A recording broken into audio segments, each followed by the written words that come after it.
Yo, yo, yo, yo, yo. What's up, what's up, what's up? Give up the rack. And hello to my fellow revolutionaries. You know who you are. And welcome to today's live stream. It is Friday, the 14th of August. Oh, yeah, you've made it. To all you working class people out there, you've made it to the end of the week. And it is a very special day today. Not only is it Far Right Fridays. Oh yeah, but it is also the most important day on the working week of the working week. It is Friday, and by the end of the evening, you will be sailing on into the weekend. Those 2 days of freedom that us plebs get away from the clutches of capital, from our service and our servitude actually to the economy. So we will be getting our freedom just at the end of the day. So I hope you strap yourself in nicely and you're ready for an interesting affair. We're going to be covering some strange topics today, I must add. We're going to be doing a lot of Pauline Hanson slush, One Nation kind of glazing. No, I don't know, glazing. We're just going to give them a lot of airtime. Pen Tester, let's freaking go. Oh, yeah. Yeah, we're going to be doing a little bit of a look. If you've heard some of the rhetoric that's been coming out recently in Australian politics and discussions about Barnaby Joyce trying to stick up for gay people and saying that One Nation is the gayest party. We're going to look at like where all of this came from. Ben saw a bandit in the house. Servitude isn't exploited enough. Not yet. It's coming. Yo, yo, yo, 4AS. Hobo Joe. Yo, yo, yo. Voltaire. Roast the out of her. Make that cyber dongo mad. Yeah, take that, cyber dingo. Hey, if only we could get on the front page just like him. Give him a run for his money. Raby Baby, how you going? What's this? Remember, everyone, One Nation is the gayest party. Okay, so that's what we're actually going to have a look at today.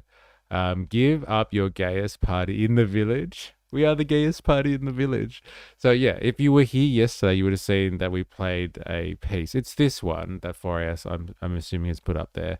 And Barnaby Joyce of One Nation now has said that One Nation is the gayest party because there was someone inside the One Nation outfit, let's say, a former candidate, maybe still is a candidate, not sure. And he had said some, it's the Sloan Zone take. Okay, fair enough. Yeah, he had said some things about like gay people and like comparing them to animals, I guess, or saying that animals are better than humans because like they're not gay. Anyway, Barnaby Joyce had to come out and like defend the party's honor. I'm the only gay in this village. Yeah, WA candidate in the Senate. So anyway, we're gonna actually have a look at that situation, but specifically the video which like has caused the drama. This is actually something that Spandonk put in Discord like I want to say like 2 weeks ago now. I love how upset he sounded when he said we're so in gay, like seriously, we're the gayest party and it sucks. Yeah, it was through gritted teeth, wasn't it? The way that he had to defend that one. And then like talking about obviously this guy's never been on a farm before. So we're gonna have a look at the actual original piece and like find out who this guy is. If you've seen on the YouTube thumbnail, our friend with the turban, like who is this guy? Who is this enigma that has caused such a fuss? We're gonna watch it, and it's incredibly painful from what I remember. I tried to watch like 5 to 10 minutes of it, and it's difficult watching. So as usual, we're going to be a little bit tortured today on Far Right Fridays.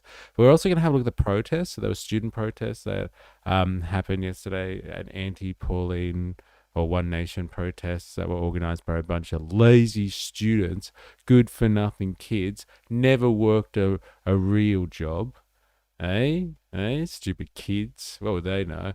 Anyway, they organized some type of protest yesterday that swept the nation. when Bandsaw Bandit has gifted us a couple of links, so we're going to jump into that.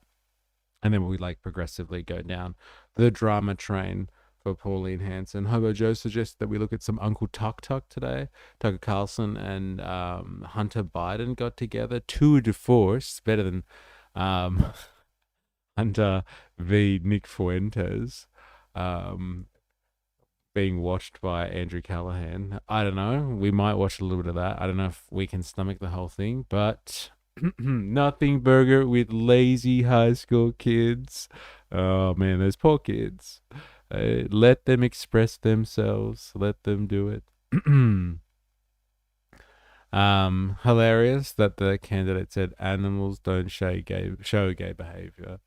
Yeah, it is pretty funny. But like, we'll actually see the real piece that they came from. So, bro, never been around an animal.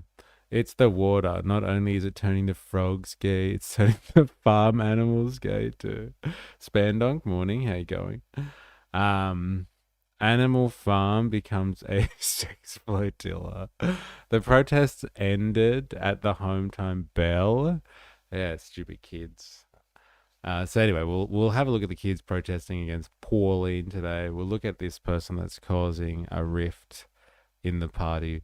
We'll also, we'll jump into some other things that have been hanging around in reaction recommendations and such. And we'll enjoy our Far Right Friday. But before we get any further, I'd like to do what we normally do and pay my respects to workers, past, present, and emerging. It is on your shoulders that the entirety of modern society is built. You know, look at you. Stop what you're doing right now and look around you. All of the stuff that you see around you is a product of modernity one way or another, and some worker out there, some person who creates value, they made everything that you see. Everything.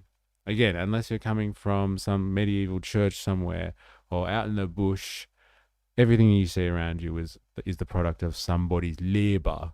And working people have fought hard, not just to make stuff, but like to get wins on the board. And so we like to celebrate Friday, because that Friday feeling that you get as you sail on into the weekend, that buzz, that energy, that state of heightened emotion, that feeling that you're about to get some freedom. That's thanks to a whole bunch of working people out there that fought really hard for us to enjoy it. So let's just, as we do, appreciate those things. It'll make you happier to appreciate the little things, as opposed to, I guess, what we do a lot, focus on all the negativity out there, which is not the spirit of Far Right Fridays, can I just say. So let us pay homage to the weekend. Thank you to our fellow workers out there, all of you people. You make the world go round. Never forget it. The protest ended. No, I read that. I need a shoulder surgery now. Oh, the burden of it all. The burden. All right. Let us do things and such. Shall we get into it? Let's just do the protest first. I actually want to see how they're covering this. So let's get the most annoying, whingy student of them all, the leader of said protest movement against One Nation. Hey, let's have a look. Let's get some brain rot. Let's fucking go. But yes, let us get some brain rot happening here. But before, we'll look at the people that are challenging the right wing in Australia. Kids. Useless kids. They're the worst, eh? Who would have thought? Go back to school, you good-for-nothing leeches. Goddamn children, they're the worst. Thousands of students across the country. Wait. I have to read this before we start. Noah's Ark was technically also a sex flotilla. Oh my God. It's Big Gay Al's boat ride. It's the joke incarnate. It's happening in Australian politics. Thousands of students across the country are expected to walk out of classrooms this afternoon to protest One Nation. I'm joined now by the National Union of Students President Felix Hughes, live from Melbourne. Felix, thanks for your time this morning. Live from Melbourne, of course. Only the capital of the laziest students in the country. Am I right? Hey, hey. You can call me Al. What exactly is the message you're trying to send today? Yeah, the National Union of Students, which represents university students in Australia, has called a National Day protest against Pauline Hanson and One Nation. We are seeing that Pauline Hanson is not on the side of students. Yeah, this is the pre-protest interview. I want to hear what this guy has to say. How dare he have the audacity to organize a bunch of students, to protest something? Like students get politically active? Outrageous. As a former student, I would walk out and protest for anything to get out of school, LOL. I knew it. Hey, absolutely good for nothing students. Never has been. She has opposed being that in Australia has called a National Day protest against Pauline Hanson and One Nation.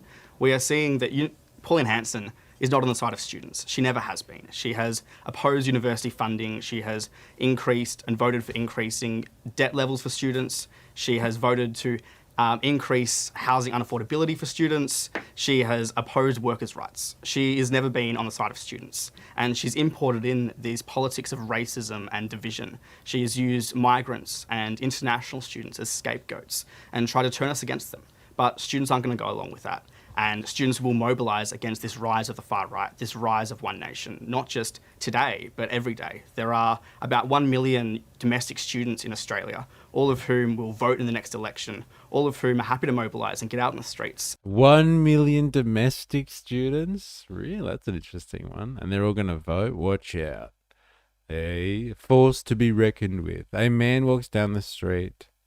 He does. A little protest down the street. Doesn't speak the language. He holds no currency. He's a foreign man. He's surrounded by the sound of protesters in the marketplace. Greg Carr, YMCA will be One Nation's theme song. Why is that like in honor of Trump dancing to YMCA? It must be, right? If you'll be my bodyguard, I can be your long lost pal. And we've got here in Victoria, for example, a state election in November. And every day between now and then, students are going to go out, we're going to knock on doors, we're going to make phone calls. We're going to talk to as many young people as possible to make them know Pauline Hanson is not on your side. She is not your friend. She votes against your interests and the interests of young people every single time she can. She is in the interests of Gina Rinehart and billionaires, not young people. Well, this protest specifically was originally... Damn, they gave him a lot of airtime just then. Hey, what's going on Channel 9? Woke rubbish. How could they platform this psycho, this student, obviously deranged, out of those potential new voters? How many could drag themselves from the Mull Bowl to vote? Or they need to, or they'll get a fine. So tough to them. Little buddy's starting to realize how voting works. I call Pauline a pelican. Gina, when you call me out, call me Al. Will you be my bodyguard? Planned for uni students, but now high school kids are getting involved as well.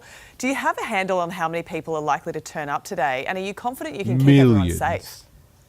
We are expecting thousands of students across the country. And you're right, the National Union of Students represents university students. But I don't think it's a surprise high school students saw this and wanted to join.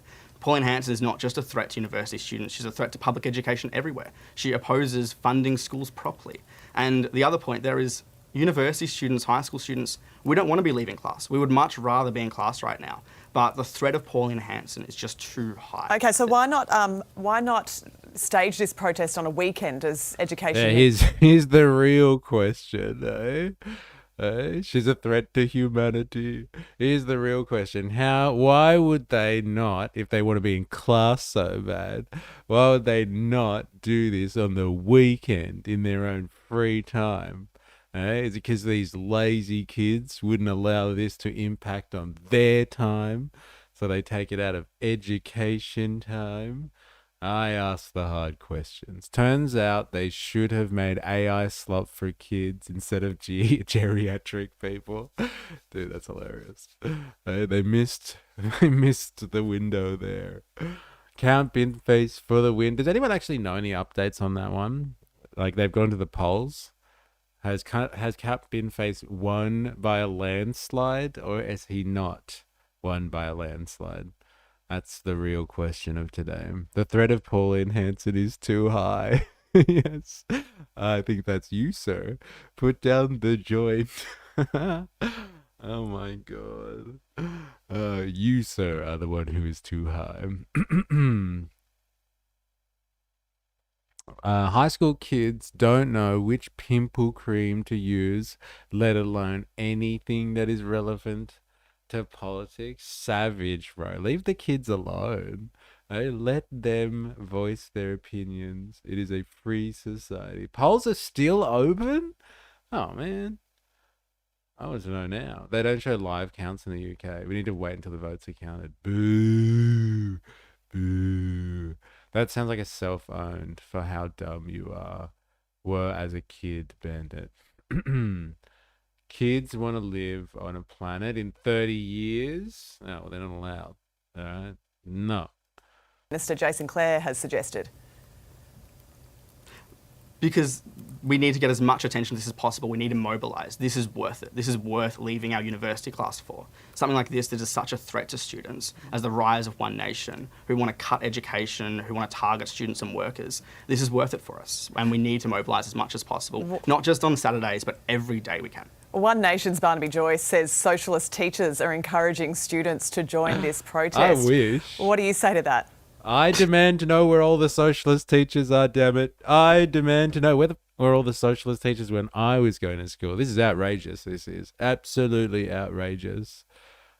Give me the commie teachers. All 4 days. I want my commie teachers back. When we were their age, we were perhaps less concerned with the heat death of the planet. We were less concerned about AI making all computer jobs redundant. We had realistic goals of being able to buy a home one day. That was the first thing I checked this morning. I want to see me man Count Binface win.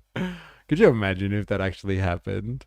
And Farage did this like ploy to get around him getting called out for corruption charges. Called a by-election, or forced a by-election, and then got done by Count Binface. It would be delicious.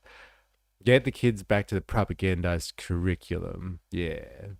There's normally a couple of woke teachers, but I never learned about Marx at uni. Yeah, I know, right? Like, where were all the socialist teachers? Why are they all coming out the woodwork now? I graduated in 2007. I did not have an iPhone with algorithmic information being drip-fed to me to inform me about how hopeless shit is. Not inaccurately either. Be right back. That's ridiculous. No, that's not correct. Barnaby Joyce says socialist teachers are encouraging students to join this protest.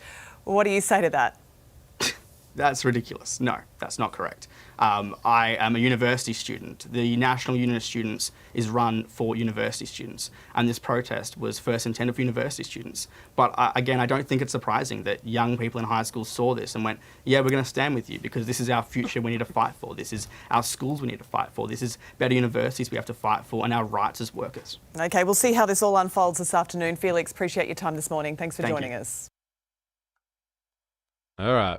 Let's get the actual More than 1,000 coverage students have ditched across the nation. We're going to Channel 9 here. I don't have another source unless you do. But yeah, they're going to slowly give us the 6 o'clock news or whatever from each of the capital cities, I guess, that had these student protests. So strap yourself in. We're getting a montage of Channel 9 from around the nation. When I went to primary school, my teachers were all 50 plus. It was a rarity to have anyone under the age of 40. Times have changed. And now they're all commies. So, hey, talking about times changing. It's outrageous. That's what it is. To be fair, I grew up in the 90s too. I remember plenty of fear-mongering about climate and Y2K. It's all the same. Just a new set of kids in a new type of media. Same story. What does Ground News say about this? I don't know, man. It's always awkward when teachers say they taught your dad. My brother is doing that Tony Abbott sponsorship, and the students whisper about teachers being Marxists when Marxian analysis underlines most of Western academic theory anyway. Interesting. Scholarship. And they're worried about Marxism. Yeah, all those Marxist teachers out there, evil bastards. The classroom staging a walkout to protest the rise of Pauline Hanson and One Nation. These students in Town Hall among thousands across the country who took part. We don't stand for Pauline Hanson's politics, her racism or sexism. She's not for the workers. She's not what she claimed. The protests were condemned by... What She's does it not- say? Australia does not our own orange clown. Savage.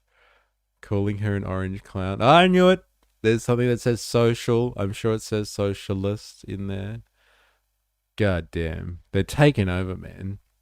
If it was me with the socialist teachers question, I probably would have made a joke about being like, is that true? Maybe Barnaby can point them out to me next time.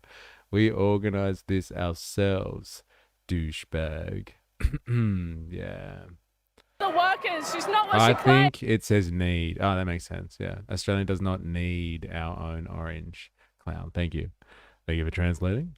Ooh, love Jeff in the house. How you going? A great woke walkout. I knew it. Ooh, Dilemma's in the house. Has entered the chat. Dealing with MyGov issues. Good times. Hey, big government. Am I right? Hey, am I right? I drive a forklift as part of my job. Yes. And so, like, you need to deal with the big government. It does say, it def says socialist alternative in the background. There it is. The protests were condemned by Hanson online, saying, whether you know it or not, One Nation and I are fighting for you. Thousands of high school and university students have skipped the classroom to rally against the rise of One Nation. Their message was loud on city streets as Barnaby Joyce called the protesters delusional. Where's this one from? I only know that other guy, Peter Overton, I think. He's a Sydney reader. Where's this? Who's this one? She from Melbourne? Where are all the we want free stuff signs? Yeah, stupid students. They're the worst. They wouldn't accept I don't use MyGov. It's all my wife. Ollie Haig was there. A sea of uniforms shut down city streets. Oh, it's Melbourne. Thousands of high school and university students ditched the classroom to protest against the rise of One Nation. You know, it's really funny. Like, look at these kids. Like, look at them. And people are threatened by them getting into the street. Eh? People are really threatened by them taking the afternoon off school, or like not going to their uni classes or whatever, missing a lecture. And people are like, oh, it's outrageous.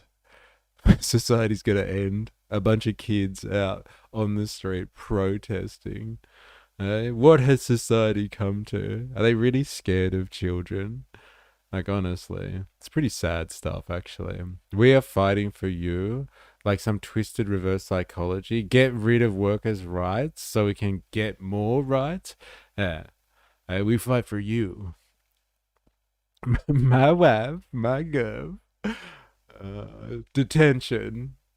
Saturday detentions for all of them. Yeah, because they're absolutely terrifying. Like, look at these kids. Like, imagine being scared of people like this. Seriously, look at this guy. He doesn't even have fuzz on his face. He's so young. So young. So terrifying.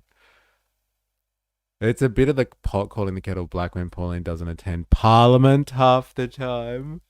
Yes, I saw a sign from someone who was just like, my attendance record is still better than Pauline's. So good.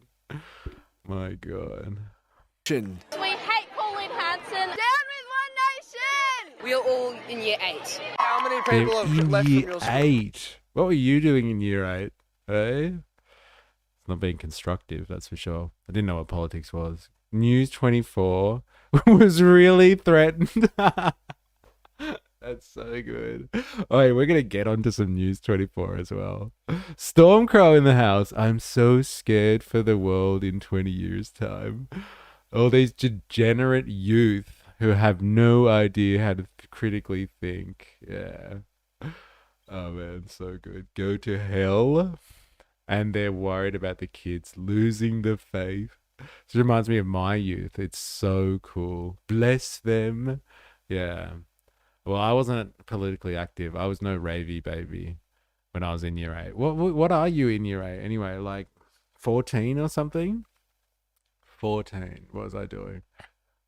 I can't remember. Worrying about whether I would miss the train to get to school so I could play handball before school. 13? 13? In year 8, I was probably playing with Pokemon cards or something like that. Yeah. Abbas. Abbas? I'm just going to go with Abbas. I am disabled. But whenever your live broadcast comes in, it's so captivating that I get up and turn it off. Cha-chinga! What a savage take that was. I'm glad that I perform miracles for you, Abbas. If you would like more miracles, let me know. You can join the community and I'll give you daily miracles. I was out there since I was 12. Damn, where was I? I was making money. Do you condemn the children? Dude, that is so good. That has to be the rally cry for everyone, for all, like, I guess, the conservatives and all the right wing out there. But I ask you the question, do you condemn the children? Do you condemn the children? Kids need to suffer in order to get strong. They are suffering. These kids these days know nothing of suffering. I don't know. They're hanging out in Melbourne. This is why we need to reinstate the draft. Do you condemn the children? More importantly, do you condemn hummus? And its delicious, smooth taste. If you are politically active since 14, I ain't listening to anything you have to say or reading your poorly constructed signs. I know, some of them are pretty good. I think a lot. Like a lot of people. The steps of the State Library littered with posters, students from all backgrounds steadfast in their views. I don't like their policies. I don't want to live in a future where one nation is in government. I want Australia to be a place where everyone can live. I came here because my best friend is transgender. Is this your first ever protest? Yeah. Some climbing trees and monuments, others bringing their parents. You brought your daughter down? Absolutely. She actually asked me to come down, so I'm really proud of her. One Nation returning fire. This was inspired by a socialist clique of people who pathologically dislike One Nation. We're definitely not. What the fuck is this? Why do we have to have this brought into the political discourse now? And like, it doesn't even have any meaning anymore. It's just like there was a bunch of socialists that pathologically hate us. Right? It's you versus the commies out there. I wish there was some wave of commies out there that were about to take political office and overthrow the system. They're fighting ghosts here. They're fighting against ghosts. There's nothing happening. Wish there was some socialist insurgency for us to point at. See, all these kids need boot camp. They don't like the policies. They wouldn't know what a policy is. Oops, didn't realize caps locks was on. I thought that was just extra emphasis on that line. I know the exact boot camp they need to. Nelson Mandela's. Savage. Let's start a party, our own party, with blackjack and hookers. Racist. If you have a look at our followers, our members, our candidates, there is a diverse range of people within that. Of course, the vast majority of people here in the crowd can't vote, but they say this is how they send a message to our political leaders that One Nation is not welcome in Australia. We just want to make a stand that when we can vote, then none of this will go on. The best way is the socialists in the room with us right now. Yes, yes, and they're terrifying. to change your future in the world is to get an education and to stay in school. Oh, I hate that stuff. It's so bad, isn't it? The best thing you could do for yourself is not care about what's going on in the world. Put your head down and your bum up and study hard. Then just kind of integrate into the system, another cog in the machine, get a real job and you'll be fine. I'm sure of it. Don't get interested in politics at all. They really promote political apathy. It is so in everyone's best interest that people aren't politically active. Just go and just work hard and just kind of integrate, get into the rat race and just disconnect with the world around you. You don't have any say over it anyway. Don't pretend that you do. Don't think that you do. Don't have those feelings that you are part of a system and you could enact change. No. You're just another cog, eh? Just another brick in the wall. Political apathy is a good band name. Yeah, put your head in the sand. Eh? Just shut up and study and then go get a job. Stupid kids. Get your ass back into the brainwashing classes. Yeah. Another march is now slated for September 17. We recognise that it's a long-term fight. Ollie Haig, 9 News. Good evening. Protesters have gone toe-to-toe with SA's One Nation leader as hundreds of students walked out of class against the party's policies. Traffic was blocked off in the city as they marched through, joining others all around. This one's for you, Dilemmas. Who else lives in SA? Is it Heidi? Is Heidi from SA as well? Maybe Woozle. This is for all our SA people out there. In the country.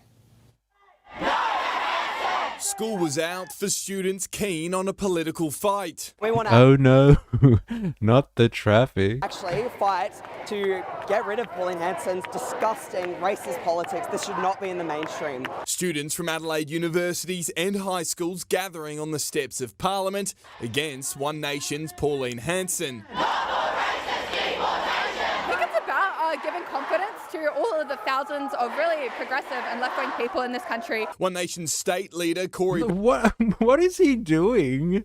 Plainclothes out there heckling kids. This is a politician, quite like a well-seasoned one, not like some fucking, random backbencher no one's ever heard of. What is he doing? He's actually out there heckling kids. I actually watched the Abbey stream of the Melbourne one. Then Corey Bernardi's footage. What is this guy doing? What a loser. Doing a Shirley? Where are the children? Show me the children. He's doing the Lord's work, fighting communism. Corey thought he wouldn't be allowed within 200 meters of students. Oh man, this is too much. What is he doing? He must realize what a kook he looks like, right? Bernardi arriving as they gathered, firing up the crowd. How dare you? How dare you be here? I'm sure your parents are proud. Oh, yeah, absolutely are. How saying dare these you? students don't understand what they were protesting. They're supporting socialism, which is a failed doctrine all over the world. They hate capitalism. They obviously hate Australia. You'd have to ask the question, why didn't they protest on the weekend? Because they don't want to be, they don't want to avoid their own leisure time. So good. It's the best gotcha that any of them got. Hey, do you see these students, eh? They're not doing it on the weekend in their own time. No, they do it on time that is meant for students, like when they're supposed to be at class, like they're making some type of political statement. But they should do it in their own time. Lazy students, eh? Or they should just get a real job. Maybe that's the problem. Maybe they work on the weekends and they can't protest. No, surely it's the kids. The kids are wrong. Obviously, it's the kids. Organisers estimate more than 1,000 protesters arrived here on North Terrace, with similar meetings happening all around the country. In Sydney, they descended on Town Hall before flooding the CBD. Brisbane too, with a man taken away by police. In Melbourne, they gathered outside the State Library, while Barnaby Joyce was at Parliament. This was inspired by a socialist clique of people who pathologically dislike One Nation. They're entitled to, that's politics, but don't drag other people into your fight. And in the heart of Perth, those here in Adelaide moved on so from good. North Terrace. It's literally that. Oh, am I so out of touch? No, it's the kids who are wrong. Taking their cries to Rundle Mall. We want to get rid of far-right politics. I don't think it should be in the mainstream for some people to be illegal. Protesters claiming they'll be back. Gus McDonald, 9 News. Hundreds of Brisbane students have staged a walkout protesting the controversial rise of Pauline Hanson and One Nation. The students marching through the city among thousands nationwide who took part.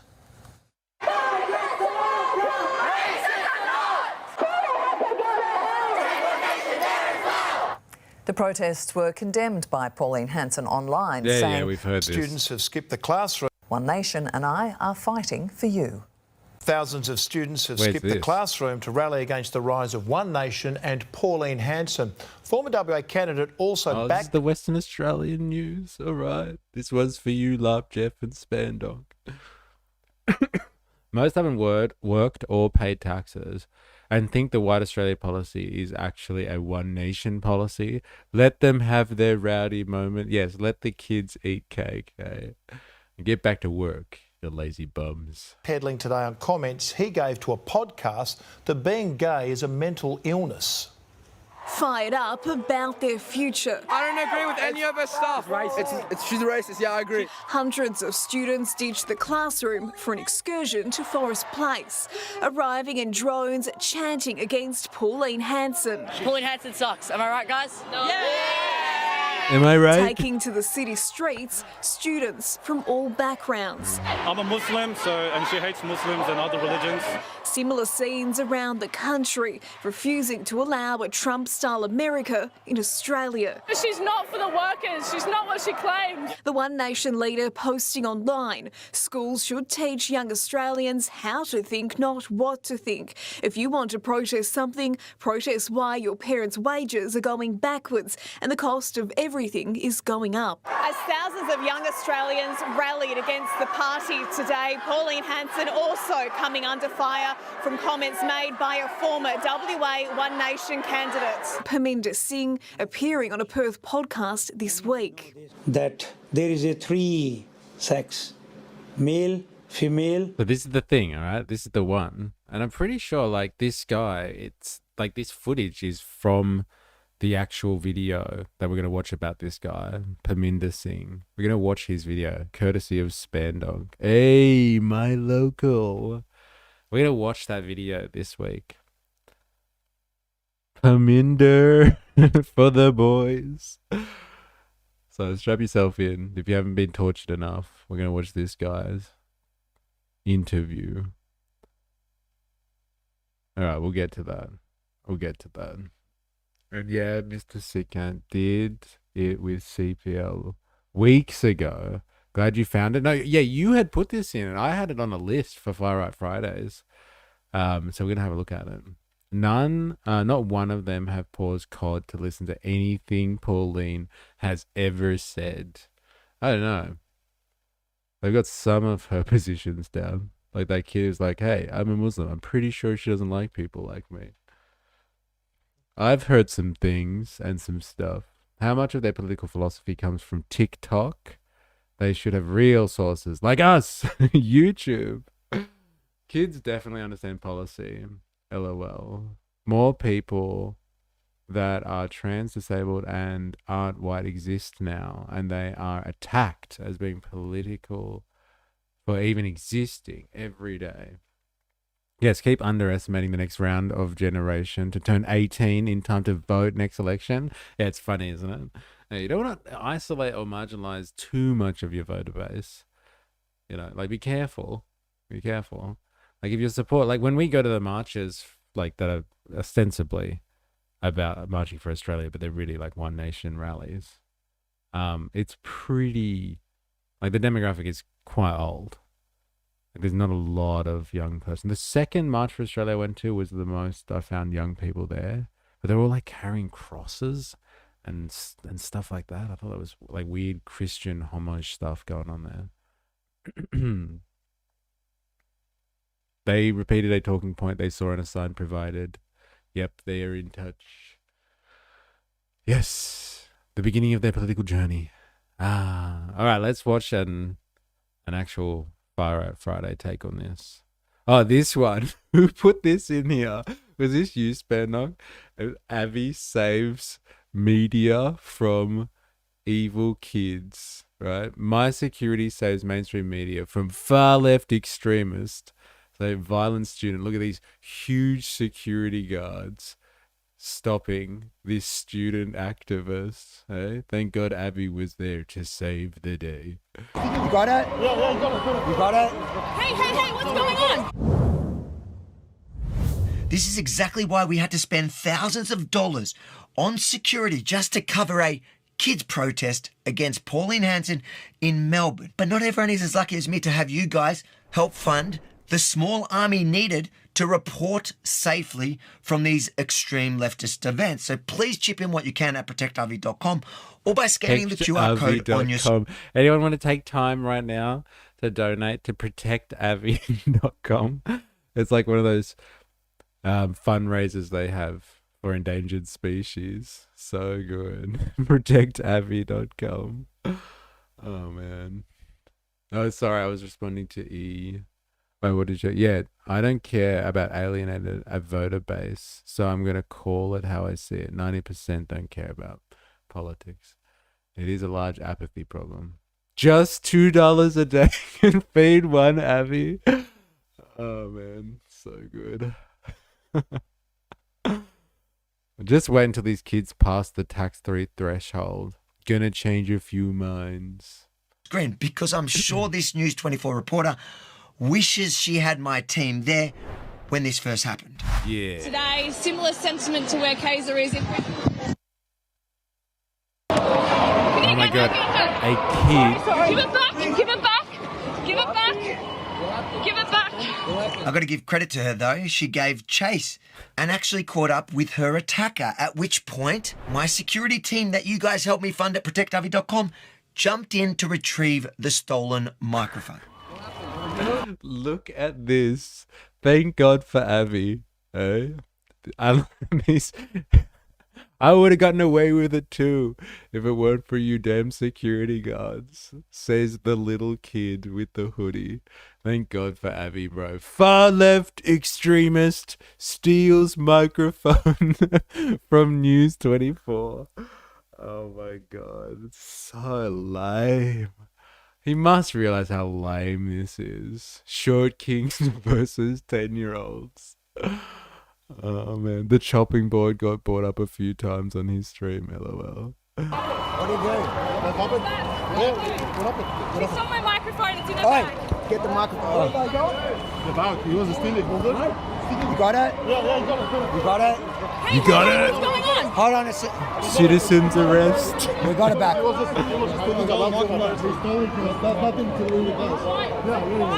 Are you okay?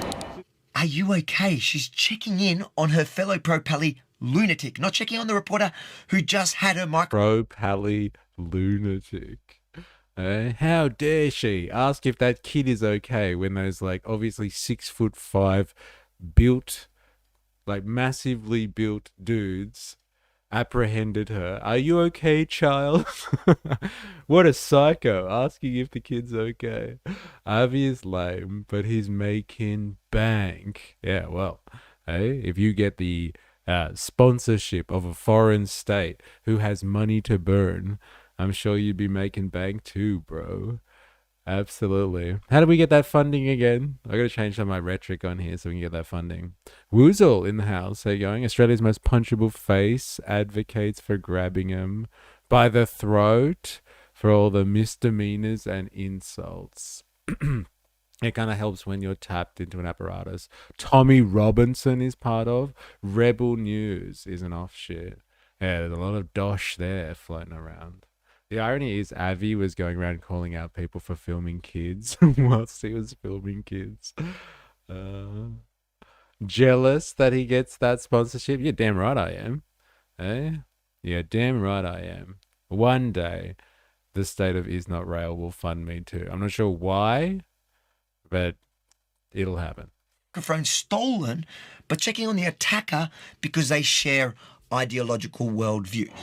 Why is she okay? Why are you stealing people's microphones? Why do you always stand with the aggressors? Why do you always you support Hamas and shit? Got it. Actually, it does make perfect sense.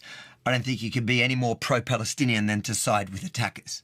A sad indictment of where we are, where I need to come with such a security detail just to interview protesters. Dude, he's taking a security detail to a bunch of like student protests. He must realize how lame that sounds, him having to say that multiple times. He must understand how lame that is. He served in the IDF, LOL. That's not a large man. That's a part of a small army. The person stealing the mic is actually a toddler. Oh, man. He must understand. So lame. All right, next. Oh, dude. This one's for you, love, Jeff. Forever will be Sky News to me. Let's watch the Sky News take on this. To be fair, I did watch him get beat the shit out of by some Nazi in front of me at a protest. Yeah, but like this is not a Make Australia Great Again rally. Like these are a bunch of kids. Like they're 14-year-olds. Swarms of high school students overwhelm former IDF personnel and steal his microphone. What a punce. The Prime Minister has less security than Avi. What was his thing that you have to donate to? What is it? Save Avi? No, protectavi.com. Oh my God. You know, sometimes I'm not sure if what we cover on this stream is real or not. Protectavi.com.org. Savaging a child is such a crazy title for a news broadcast. All right, here we go. Doesn't make sense. One Nation candidate savages the student protest indoctrination. This is the guy from Stepmate Studios. I haven't done a PagerU video response in a while, no. Wonder what they're up to now. Yeah, we haven't done PagerU. I don't think ever on this channel. Bro has bigger lips than his mum. Oh my God. Oh my God, this guy? Yes. And he's a candidate now, running the Victorian elections. At least he's employing people. I'll give him that. No free childcare needed there. Oh my God. Let's cross to Melbourne and catch up with Mark Nicholson from Stepmate Studios, but also One Nation upper house candidate now. How's it going? How's your first week as a political candidate been? Mate, pretty extraordinary. It's remarkably different, you know, with all these protests that are going on in Melbourne as well, with all these kids screaming out for, you know, the death of Pauline Hanson and go to hell. It's been a different week for me because now I'm... death of Pauline Hanson, eh? Well. I didn't hear that one, but the go to hell. Let's go for that one. Son just told me he tried to talk to a One Nation person at a mate's place. Every time he opened his mouth to say that migrants are people too, the guy screamed, "I don't care, I want them out." The guy screaming hasn't worked a day in his life. Interesting. He's so shiny. Bro could get a strike with his head. Suddenly amongst this group that they're calling for. So it's... we'll come to those in a moment. Week on the hustings. It's very different for me. They reckon you're a Nazi. Let's first go to crime in Melbourne more broadly. The state government there under the new Premier... I thought they were going to talk about the protests. Lame. Come on, Sky News. You can do better than this. Shall we go to the official channel? I need a proper coverage here. Oh, they have members-only content? All right.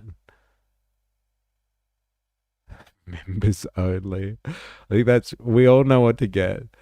Laughed Jeff. For Christmas, members only content from News 24. All right, let's go with the latest. Oh, they didn't cover the protest much. Oh, that's yesterday's news, I guess. Sign of things to come. Hanson protests are chilling preview of what's ahead. Chilling. Who let these kids out of the classroom, eh? I guess we'll take that one. I got to get a Sky News take on this. Death to Pauline Hanson. Joining me, our News 24 host, James Smith. Death to America. Interesting. Person and communications consultant Christy McSweeney has worked for Coalition Prime Ministers and Premiers. James, what did you make of that protest? I mean, is it just children? Is it so cute that they get engaged in politics? It's so healthy? Or is it a socialist alternative initiative that exposes the kind of brutality and ignorance inherent in that brand of politics? Yeah, I think it may be the latter. Like that, isn't it? A side of things to come, Hanson protests are a chilling preview of what's ahead. A chilling preview. Be scared of the children. I don't know, like they're terrified of children. seriously. Death to Pauline is also acceptable and less murdery. Andrew, this protest was opportunistic, confused, and a sign of things to come. Let me go through those. It was opportunistic in this sense. These kids had the choice between being in class doing algebra or meeting up with a bunch of kids from other schools in the town square to yell the F word at the top of their voice.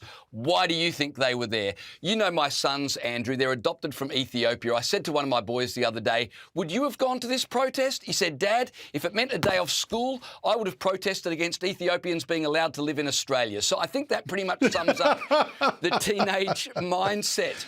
It wasn't just opportunistic, it was confused, as we saw in the grabs you showed. But I mean, we had kids holding signs saying, F Pauline Hanson, pick love. They're terrified of looking in the mirror. Another sign said, F Pauline Hanson, we want diversity. That doesn't really work, but my favourite were kids chanting F Pauline Hanson while holding signs saying, say no to hate. These kids were opportunistic and confused, but unfortunately and seriously, I think it's a sign of things to come because they were organised. They didn't do this themselves. They were organised, and not only by fringe activists. I mean, the deputy leader of the Greens, Mehreen Faruqi, was going on social media touting for kids, skip school, go to these protests. You showed us very well the kind of protests these were. If this is what they're willing to do to manipulate kids now, 18 months out from an election, can you imagine if Pauline Hanson continues to go well in the polls, what they will do 6 months, 3 months, 4 weeks out from an election? Unfortunately, I think we're going to see a lot more of this and worse. This is my absolutely shocked face, James. Mehreen Faruqi was there? Gosh, wow. I mean, seriously. Dude, this is awful. This is awful. Like, sometimes they're hilarious, but, like, this is just awful, awful stuff. They are basically shitting on kids. Stupid kids, skipping class. Who would have thought? So they could go hang out with their mates and swear on the top of their lungs. Like, they've really missed it on this one. Horrible analysis. They just missed a class on safe spaces. So protesting during this time is arguably productive. What they're supposed to do, write signs saying love Pauline Hanson stops hate. No, E. This is hilarious. News 24 is threatened by kids. It's sad. I don't know. I'm just really tired after being sick. So, like, I can't find the humor in this one for IS. Like, this is just so sad. That is the most hilarious thing. Nah, he nailed it pretty well. 90% weren't there for Pauline or politics. Right. And would he take a survey? Eh? No, they were just there to hang out. Oh my God. They only savage the children on Sky News after dark or when it's past the kids' bedtime, so they won't even know. Is there not a trash protest that she wouldn't attend? I don't know. What did you make of it, Christy? Come on, Christy. Come on. I think James is right. It was opportunistic, but opportunistic of activist organisers who targeted school children, who gave out materials in advance of this, who used quite inflammatory language to attract young people to want to join it. And we've seen there the breadth of the critical thinking, what they're offering up in terms of when asked just exactly what they're protesting against, not being able to recognise that Pauline Hanson is the leader of a party. She might be the president, she might be the minister, but we'll just call her a Nazi. And by the way, there are laws in this country against defaming somebody in that way, and that girl is very lucky if she's not 18, not to, make prejudice on anything. But these are the sort of... So calling someone a Nazi is defamatory? Eh? Even a politician that you don't agree with? You cannot defame someone by calling them a Nazi. That'd be a mad trial. So the courts have to decide whether or not it's defamatory to call Pauline Hanson a Nazi. We have summed up the evidence and we have consulted with experts on fascism, and we can conclude that it is fair to describe someone of this nature as a Nazi. Let it be known. Too bad defamation doesn't apply to public figures. Pauline versus the youth. Pauline would not live that down. Could you imagine? That would be hilarious.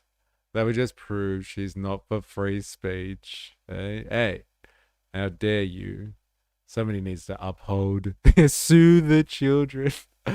Did you mean save? No, it's definitely sue the children. Instances where we see with our young people who are encouraged by this activist minority to go out and do these things and say these things with very little critical thought. Now, they may not like Pauline Hanson, but I'm quite certain it's bundled up in a whole lot of other things that they don't really know much about, that they're used as pawns in a game of these activists, absolutely.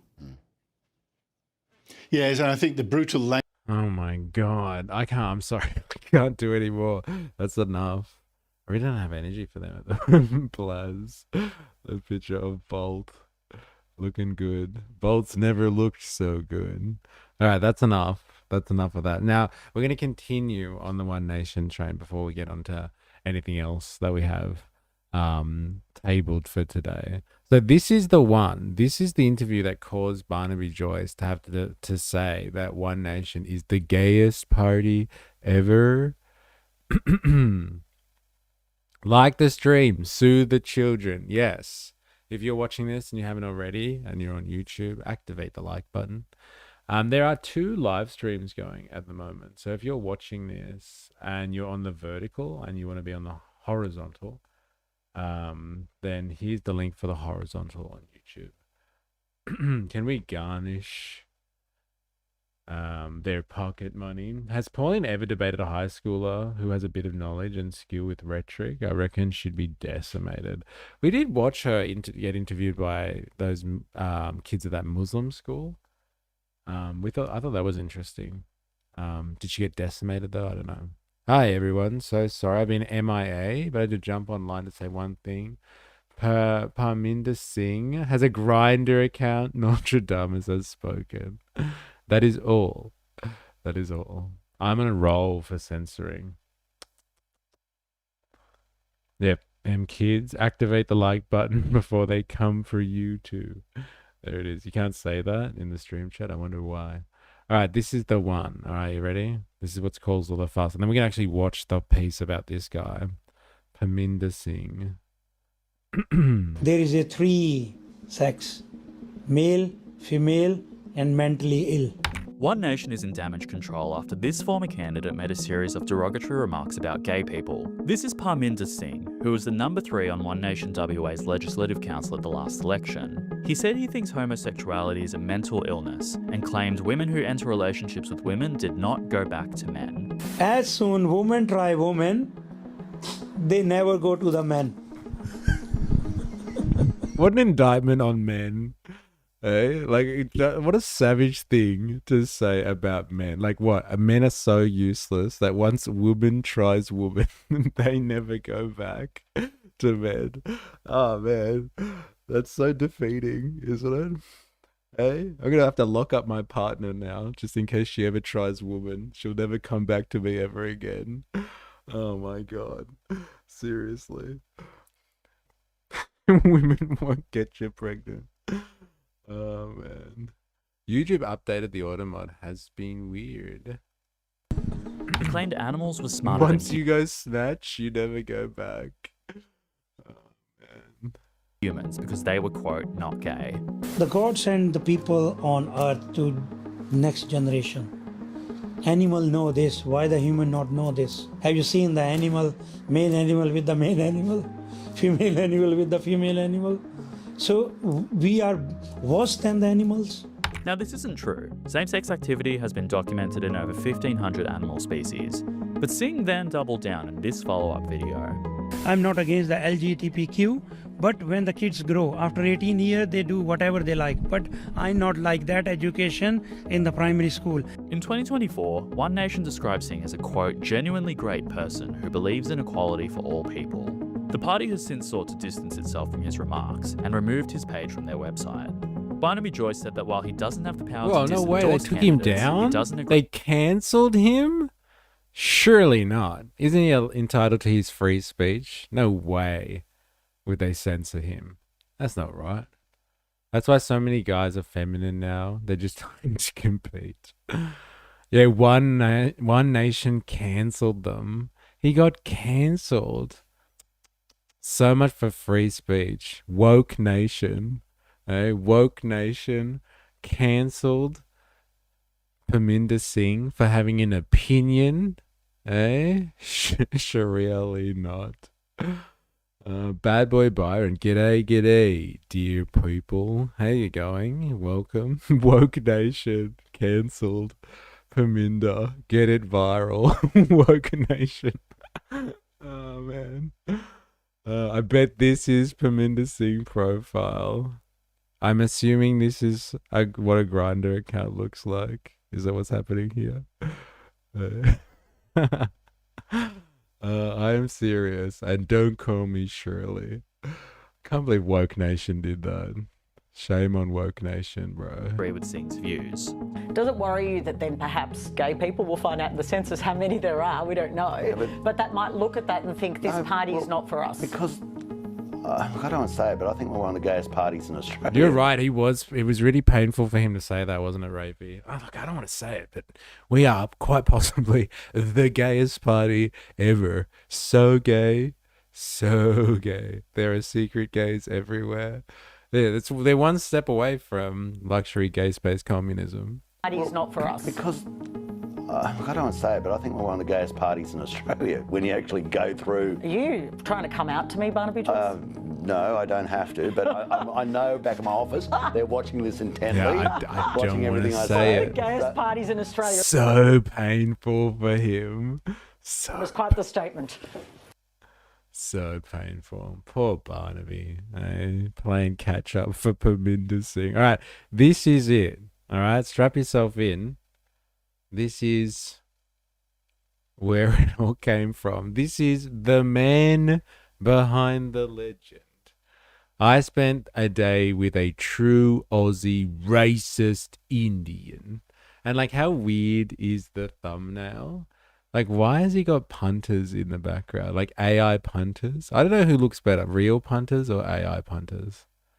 Why would he put that there? Is that just for the algorithm? Like, it's weird. Cavellis is hard to watch. Man, this guy, watch out. Is he going to be hard to watch? It's big punters. Oh, briefly, he's in there, is he? Okay. Buckle up, chat. This is a hell of a ride. Yeah, thanks. It's gonna be interesting. This is an hour long as well. That's like 3 hours in mystery time. I think the strategy here is that Barnaby will say anything to take focus away from any other political party. They want to monopolize the attention, good or bad. It's backwards punters. All right. And he looks like kind of beat up as well, doesn't he? He's got a scar here. It's not looking good, poor punters. Yeah, like he's had 80k views as well in the last couple of weeks. What's really shocking is I think Indians aren't racist themselves. LOL. I'm not sure if I get that one. Ooh, Say My Name's in the house. How you going? Hope you're well. The "Are You Coming Out to Me" line was a good call. I'll give that to Cavellis. All right, let us do this. Is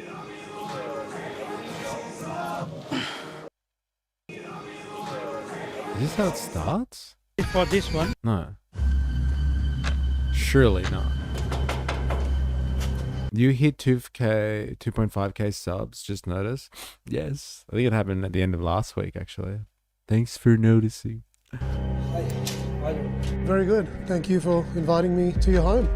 LGBT community, they're f***ing our community. You no need to gay parade. Believe me, bro, there is a 3 sex, male, female, and mentally ill. Are people still hanging on or they left? Yeah, they have, yeah. Racist, sexist, Dude, like, what is going on there? They put it right at the start. This was 2 weeks ago. Why is the media only reacting to this now? Like it's a thing. A bit slow on the uptake there.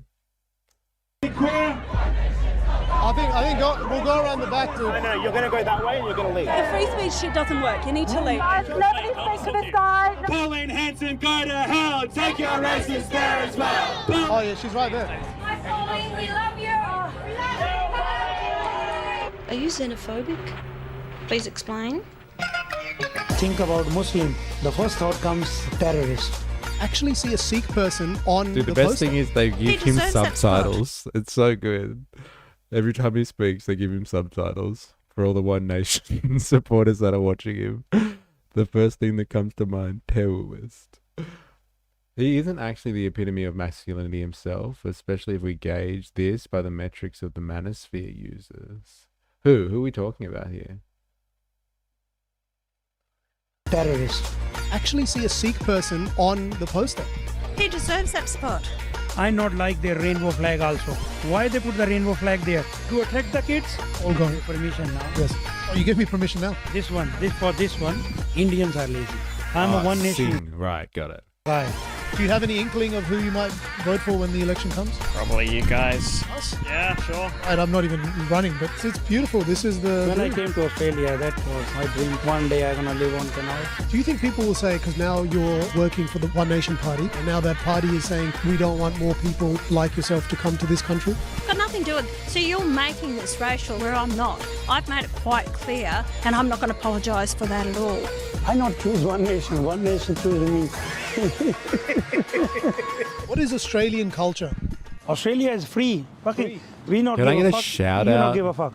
That's No one gives a fuck. To Beanie Flower. It's their birthday. Shout out to Beanie Flower. Happy birthday from me, the chat, and our mate here, Parminder Singh. He says happy birthday. Unless you have a rainbow flag, Beanie Flower, then maybe don't ask Parminder Singh for that. But yeah, shout out to you. Happy birthday. Yes, bro needs more bone smashing to mog. This reminds me of something Donald Trump said. How as a billionaire, if he was ever to get into politics, he would join the Conservative Party because they were easier to manipulate. Yeah, happy birthday, Beanie Flower. That's the culture. Thanks for inviting us. Should we go get a coffee somewhere? The grunting, seriously. Who said that he wasn't part of the manosphere? Take it back, Ninja Nose.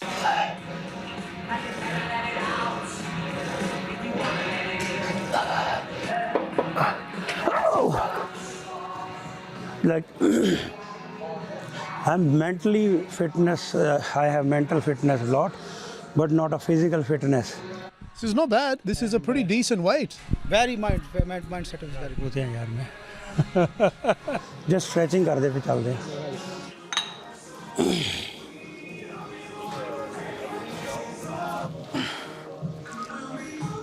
Lucky to have your own personal trainer. I wish I had one. Yeah.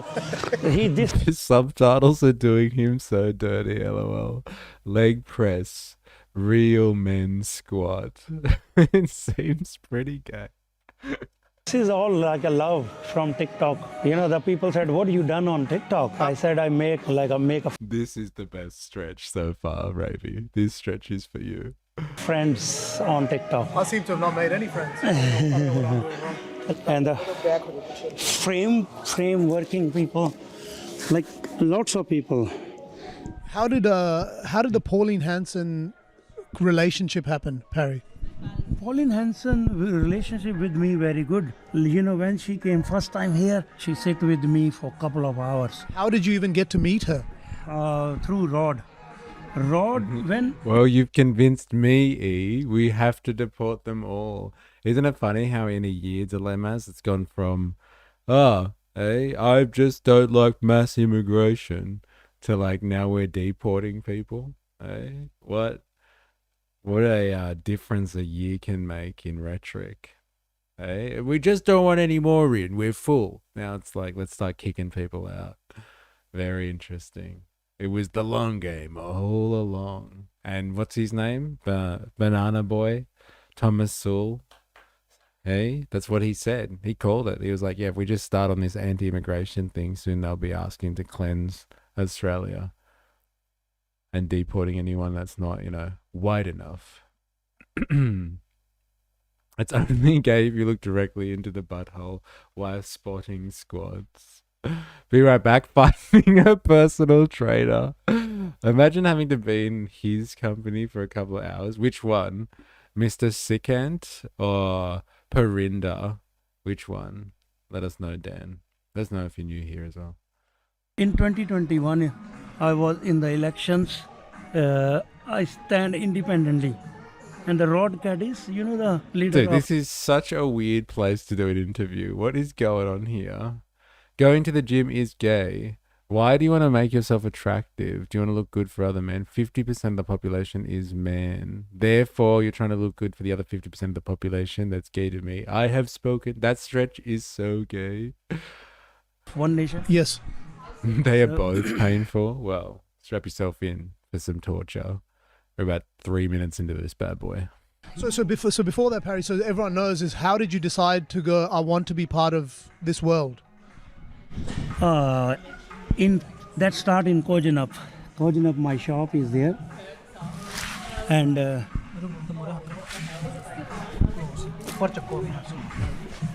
Kojanup, I always give suggestions to the local councillors and local CEO. Yes. That if you do this is the better for the town. And they listen me, but they not take any action. They not have any accountability or anything. And then I stand for the council election. What is going on here?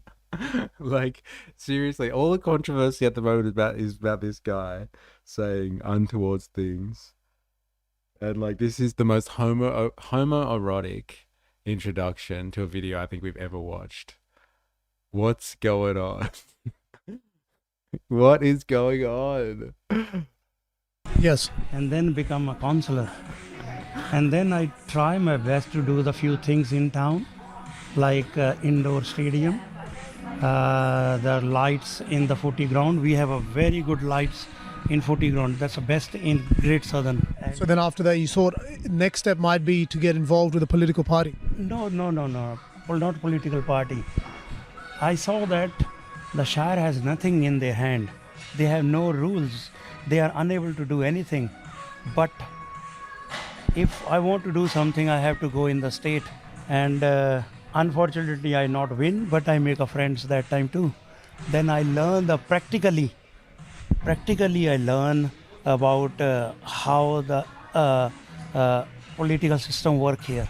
When you nominate yourself, and then after nomination, you have to go to the election. You gotta watch this at 1.25 speed with workout music in the background. Dude, I have to go through this. This is fucking painful. Oh, we're almost out of the gym scene. Okay. An office. Yes. And give your own preferences. So if you not win, then who your votes go to? Doesn't matter you put the one on me, but where I put my one, it's the more important. Correct. And why did you choose One Nation? I not choose One Nation. One Nation choose me. With the Rod and me standing in Esperance, Jarrett and Gelatin for election things, people outside the booth. I'll worry about Pauline when she starts chanting "Build the Wall." Till then, she and her party are just noise that has no decent chance with the melodic cadence to get you into a beautiful political trance. Yeah, well, this is they talked about it. It was mass migration last year, and now it's remigration. It's happening, man. It's happening. Also, he's not out of breath. He's not working very hard at the gym. Just saying, go to the gym to work out, not to be an influencer. We become a friend. And he told me, oh, Parminder, Pauline is coming. I said, I will come. and that's on the raft. You know the... Yes. On the raft, maybe 50, 60 people, that's it only. Hello, Paul. How are you? Yeah. July 25, One Nation meet and greet. This is a year old. Should have covered himself with baby oil before shooting this, so he looks buff. Great, thank you. Do you mind? There's not a massive crowd. Can we do a quick walk and talk, and then I'll bring you back here? No? No, we've got to be... What are you going to do with me? Go for a quick walk, a bit of exercise. I want to walk and talk. Is that okay? So Right, otherwise, okay. everyone's going to be in the hus. With my my sciatica, let's go. You're the best, and from my friends in Dolby. Okay, thank you. But what about the people here? Then I will let you back to the people. 10 minutes and 5 minutes. Come back. I just like to Can I walk. just say hello? You can say hello to quick. these people, and then we'll go and do it. Okay? We can. Yeah. Right, Okay. So whoever just wants to say, do you want that? All right. Sorry, I'm here. Sorry about that, but I come for the people, and I know media always want to talk to me, but I make sure, I spend that time with the people. Won't take too long. I respect the people. So what do you want to do? So good thing is I'm not legacy media. I'm glad they kept that cut in, so we know how in tune she is. First the people, then the media. Eh? At least we know. Help me, PT. I'm stuck in this squad rack. How else did you come, Dilemmas? She would have had completely different disposition towards the interviewer if he wasn't colored. Reminds me of the rich Indian dude in the 1800s that wanted to be tried as a white person so he could, because he was of higher caste. Interesting. What's wrong with giving people a return ticket? The ticket's even free. Interesting.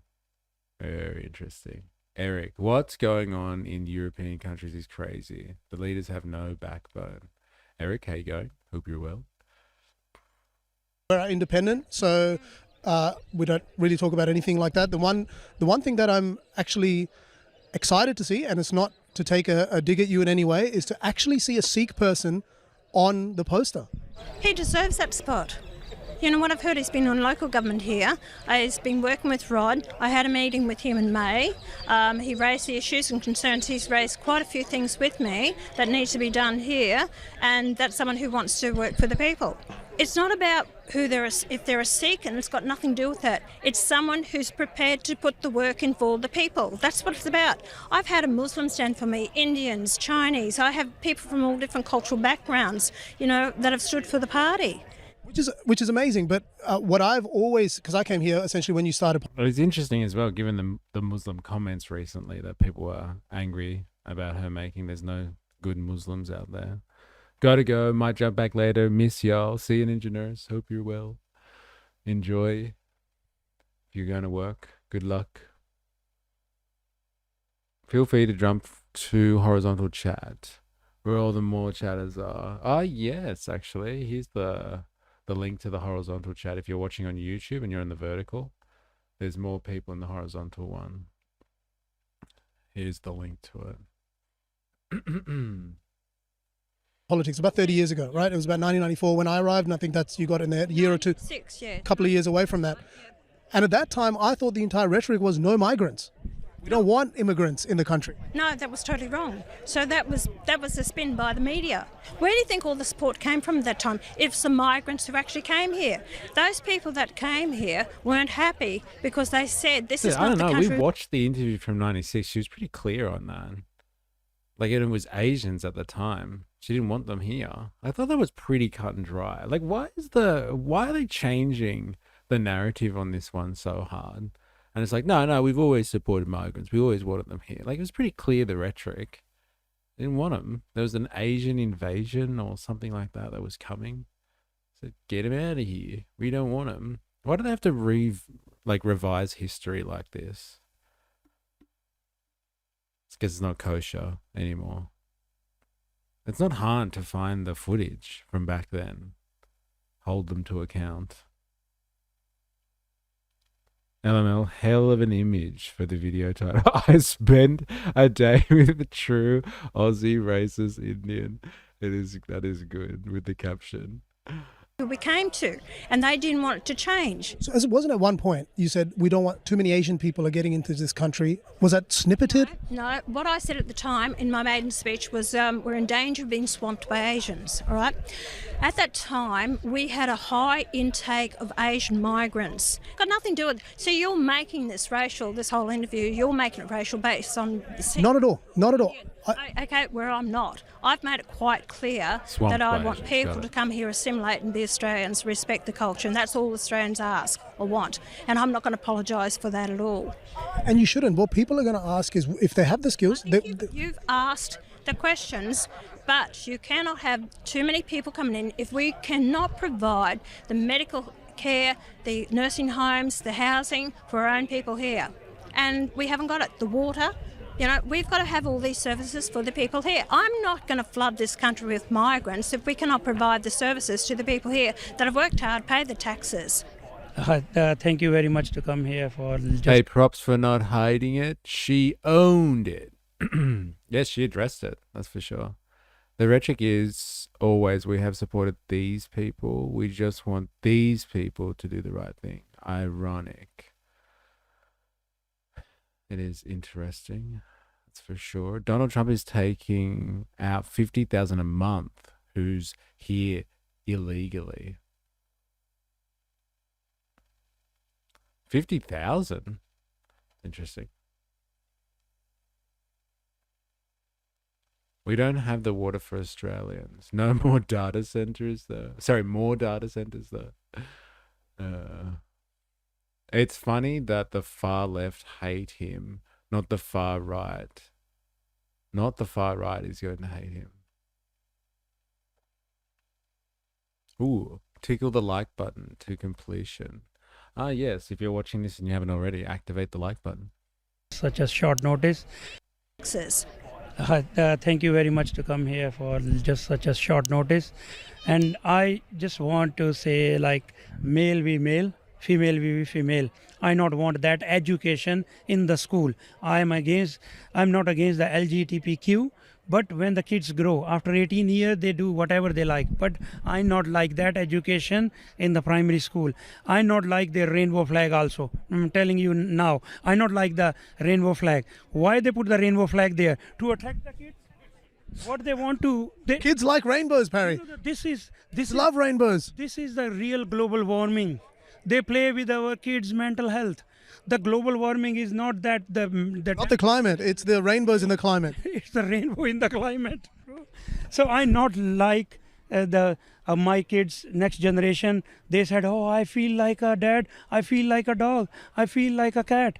I not want that. My kid once said he wants to be an ambulance, and I said, "Stop right now. You are not going to become an ambulance." You know, when my son watching the one cartoon, he's little. I'm not sure which cartoon he watching. He run like this, and few years he run like that. So wants to be an airplane. It's transitioning to an airplane. What are they talking about? Honestly. Like the kids run behind with their arms behind their back. I thought that was that Naruto run or whatever we talked about on the stream before. Not about planes. You stop it. No ambulance. No fire truck. But China's our friend. Bandsaw. What are you? Some kind of racist? No, wait, what did I miss? The water we do have, we sell the rights to China. You got very little coverage to none. Yeah, he doesn't understand the Naruto run. Okay, got it. They're talking about the old meme, I identify as an Apache helicopter. Okay. The aesthetics of racism is just a moneymaker to Pauline. The reality is that the entire economy is built on migrants, and servicing the local Asian economy in this hemisphere, it's just housing and migrants all the way down. Always has been. I identify as a potato, let it be known. Sorry, he's. Oh my God, they're back at the gym. Like I'm friend with Rod, and then I start spending my money, on your own money on Pauline. One nation in WA, not on Pauline. On the party. And with the last year in 2024, I was a Gina Reinhardt for One Nation. Someone in Illinois won the Powerball. Haven't checked my numbers yet. Mystery might be getting a gift sub in his future. You can only hope. What do libertarians think about paying the lottery? Is that like some weird statecraft? Scary statecraft stuff? Redistribution of wealth, etc., etc. They must hate it. It's voluntary tax? Yeah, but where they get the money from for this voluntary tax to pay out to the people? It can't all be from that. You got to take it from somebody first, right? It's okay, except when the mob ran it. It paid better. Interesting. Okay, so libertarians... I'm going to have to write a checklist. Libertarians like the Powerball. Tick. Voluntary tax, it shall be associated with. This interview is hilarious. Dude, this is wild. What is going on here?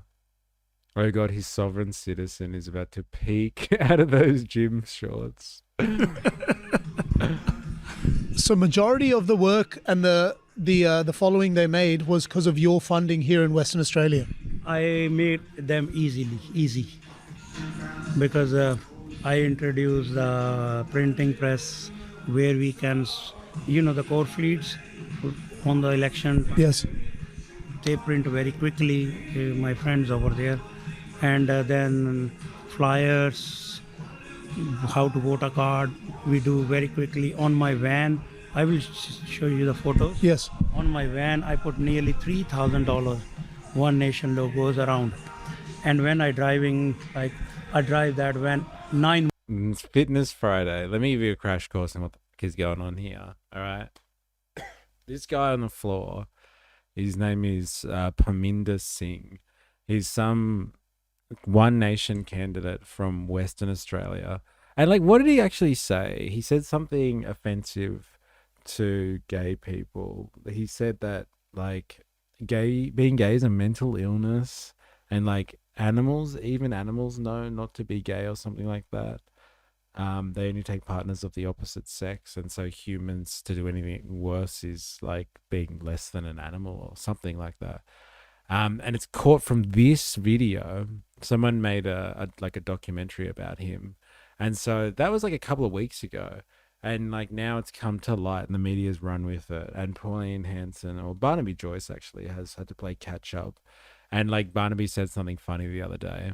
Yeah, that's the one that Barnaby was responding to, and was just like, we are actually the gayest party out there. And so Barnaby had to say that, which is just hilarious for him to have said. I don't really want to say this, but like, we're actually the gayest party. And it's all because of this guy on the floor right now who's being interviewed. And like, we've watched too much of him at the gym doing really homoerotic stuff, like getting stretched out by his mate before while being interviewed. So like, I don't know if this is all one big joke and setup. Like, they might be playing 4D chess, these guys, and like do like some funny stuff at the gym, but then like be disparaging to gay people. And it's like all part of like this big ruse, and they're all going to be like, gotcha. I don't understand, why is it shocking other races are racist? But like, is it really racist, like him saying offensive things to gay people? Like, is that really a race thing? I'm not sure. I'm not sure what you're getting at there. But yes, this is the guy that Barnaby had to respond to. Be right back, getting stretched out by a mate. Oh, man. This isn't a race or political issue. It's a state issue. He's from WA. Enough said. We haven't watched enough. Oh, man. Month in city. Let me get this straight. He can print Corfutes cheap and fast for her. Apparently. I think Han is confusing racism with bigotry. I was surprised at that comment, actually. Offensive, maybe. Definitely not racist. Maybe he doesn't have enough context. We'll give you some more context, Han. Plenty of people throw gays off tall buildings around the world. Racist, hate gays, hate, whatever. It's all the same shit. Now I've said my piece about people throwing gays off buildings. I always like to get that one in wherever I get the chance. NWA, 9 months, not work in my shop. I put someone, my worker, another in my shop, and I work for One Nation. Wow. Was she appreciative of the work you did? I don't know. I don't know about that. You made an impact for her, right? So people show me, like some people wave me when I driving that van, and some people show me figure this, fuck off, like they abuse me. And my own community abuse me a lot. My own community. Hanji. Thanks for inviting us for your morning workout. It's great to see. Yeah, thank you. All right, let's head to your home. Yes. Yeah, all good. Okay. See you. Thanks for inviting us to the workout.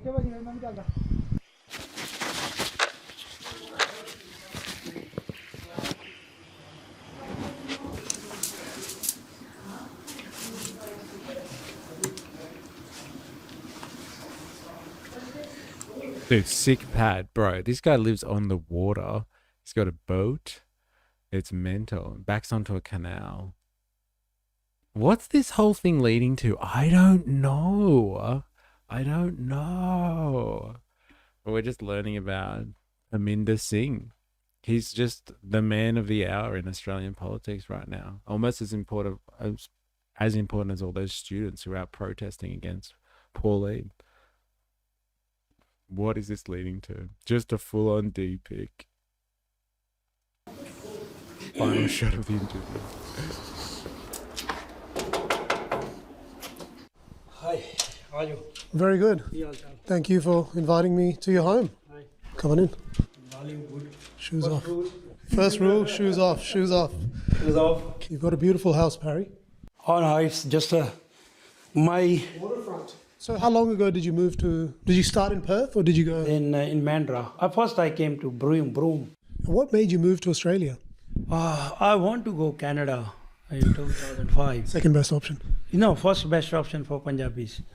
So I apply, and in 2008, the Canadian government changed the rule. And I was working in Hero Honda, and my friend told me, Bunty, I'm going to Australia next month. My nickname is Bunty. And I said, how are you going over there? He said, this poor immigrant came to Australia and he is successful and has a nice house. Young Aussies are weak. Yeah. Band now, car, fat boat, house, bowling. This guy is bowling, man. This. And I follow that. And I not use any migration agent or anyone. And we get assessment positive, and $2,105. I came with the whole family. 2,105. 105. That's it. And at that time, it was you, your wife, and two daughters. Two daughters. In Australia is Australia for me. I not know is good and bad here too. Bad part, good part. Single mother, druggies, this and that. I not know about this. Australia is Australia for me. Single mothers and druggies in the same class. Interesting. I didn't know what was good or bad. Single mothers, druggies, eh? Not sure. We'll find out. I was living in Greenfields in Mandurah, near the train station. Rough. Yeah, I said, I never see anything because my habit is 6 o'clock max, I come back home every day. Not go to clubs, not go to nightclubs, not anywhere. You don't drink? Not drink. No drinking, no eating meat. Yeah, so when you are 6 o'clock home, you not know what's going on outside. Yes. So I not know about that suburb. That suburb is good. Oh, he's talking about bad suburbs where he chose to live. Okay. And like the bad ones are full of single mothers and druggies, I guess. Full of single mothers and druggies. Right. Okay. Okay, that's how you know you're in a bad area. All those single mums out there, watch out. They're coming to get you. I find him endearing. He is. He's lovely, isn't he? Heart on his sleeve. Redcliffe or Melton. What's the bad areas around here, WA people? Spandonk, if you know what this guy's talking about. He came here with money. You don't set up a digital print studio with pocket change. He really is honest, if nothing else. To me too. And then somebody said, like in Hall said, if you have a time, I show you. My another house is very big house. That's a 7-bedroom, 4 toilets, 3 shower. Your house? My house. And we live on the beach over there. But I want to buy the boat. And that's why I want to live on the canal. And if you see the boat, I hit everywhere. That's all I damage. Like how you had no idea how to actually navigate the boat. I don't know. If you see all the scratches around the boat, is all I done. I learned myself. So it's beautiful. This is the dream, living waterfront. When I came to Australia, that was my dream too. One day I'm gonna live on canals. 12 years it took me 12 years. Congratulations! 12 years hard work. You've made it. Yeah, done it. Very good. What is your main work? Main work is my cafe and restaurant, but that give me enough money to, like, then I have a motel, caravan park, another cafe, then I have a few other investments. So then On top of that, you have a political career as well? Political is not, I'm not a career politician, to be honest. I am a politician, I born leader. Leader need a courage to do the things. And in Australian politics, mostly are the career leader. Should we go inside just so it's not raining? Oh, it's okay. It's okay.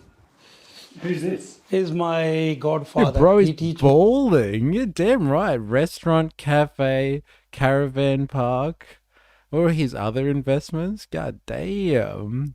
You don't want to go to Canada? They are screwed. Their prime minister is a global banker. Hey. Uh-oh. Can't trust the bankers. He could have worked and saved his money to set up businesses. Strange thought. I know. Leader need courage to do the things. Living on the river too. That's expensive. Shouldn't white Aussies be fuming at this success story? Yeah. It's time for, what was it before? Deportation. Time to get rid of him. Backy for spliffs, tailors for when I'm lazy. Are we talking about rolling here? He went out and achieved instead of crying about others. Meditation, he teach me economics, he teach me family life, he teach me everything. So you still consider yourself very religious? Yes, religious is for my inside. I not use Karpan or I not have a Baptist. Mostly. Are you Amritdhari? No, not Baptist. Just I wear a turban when I want to show off myself. So when I standing in a 500 people with the turban, everyone gonna see me. So it's more for projection of the image. Yes. Then would people think of that as like, oh, well, now you're just using the religion for your benefit? No. I have a very different definition of religion because I leave my country because I not like that. Don't like India? Don't like India at all. Because the corruption, casteism, because when in India, what happened when the government has out of control anything, so they do the religious rights. They genocide Sikhs over there. Yes. In independent India, nearly Oh, 100... we're going to have to fact check him there, Spandog. He used the word genocide. Did he use it appropriately? Is he even allowed to use the word? We're going to have to get back to him on that one. Don't know if he's allowed to say that. Not sure about the new ones these days, but immigrants back in the day had the best work ethic, just saying. Yeah, back in my day, the immigrants were okay. None of these new ones, just like the students today. Useless bastards.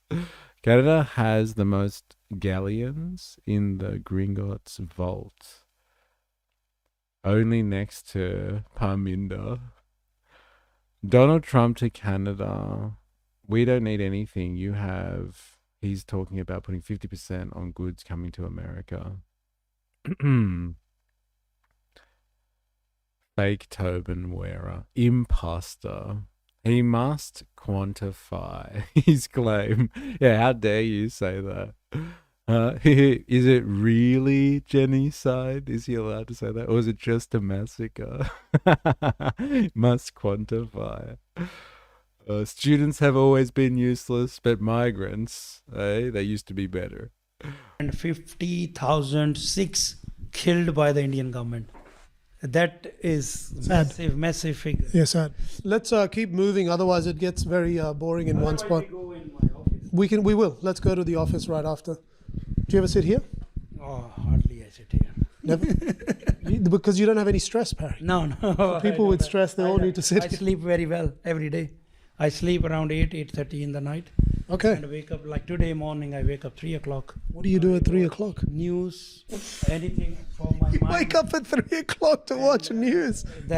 So mind fitness, like some religious thing, some any like a small 1 minute, 2 minute things like motivator speaker. Yes. To get motivated for the day. Yes. Woozle, what stream are you on?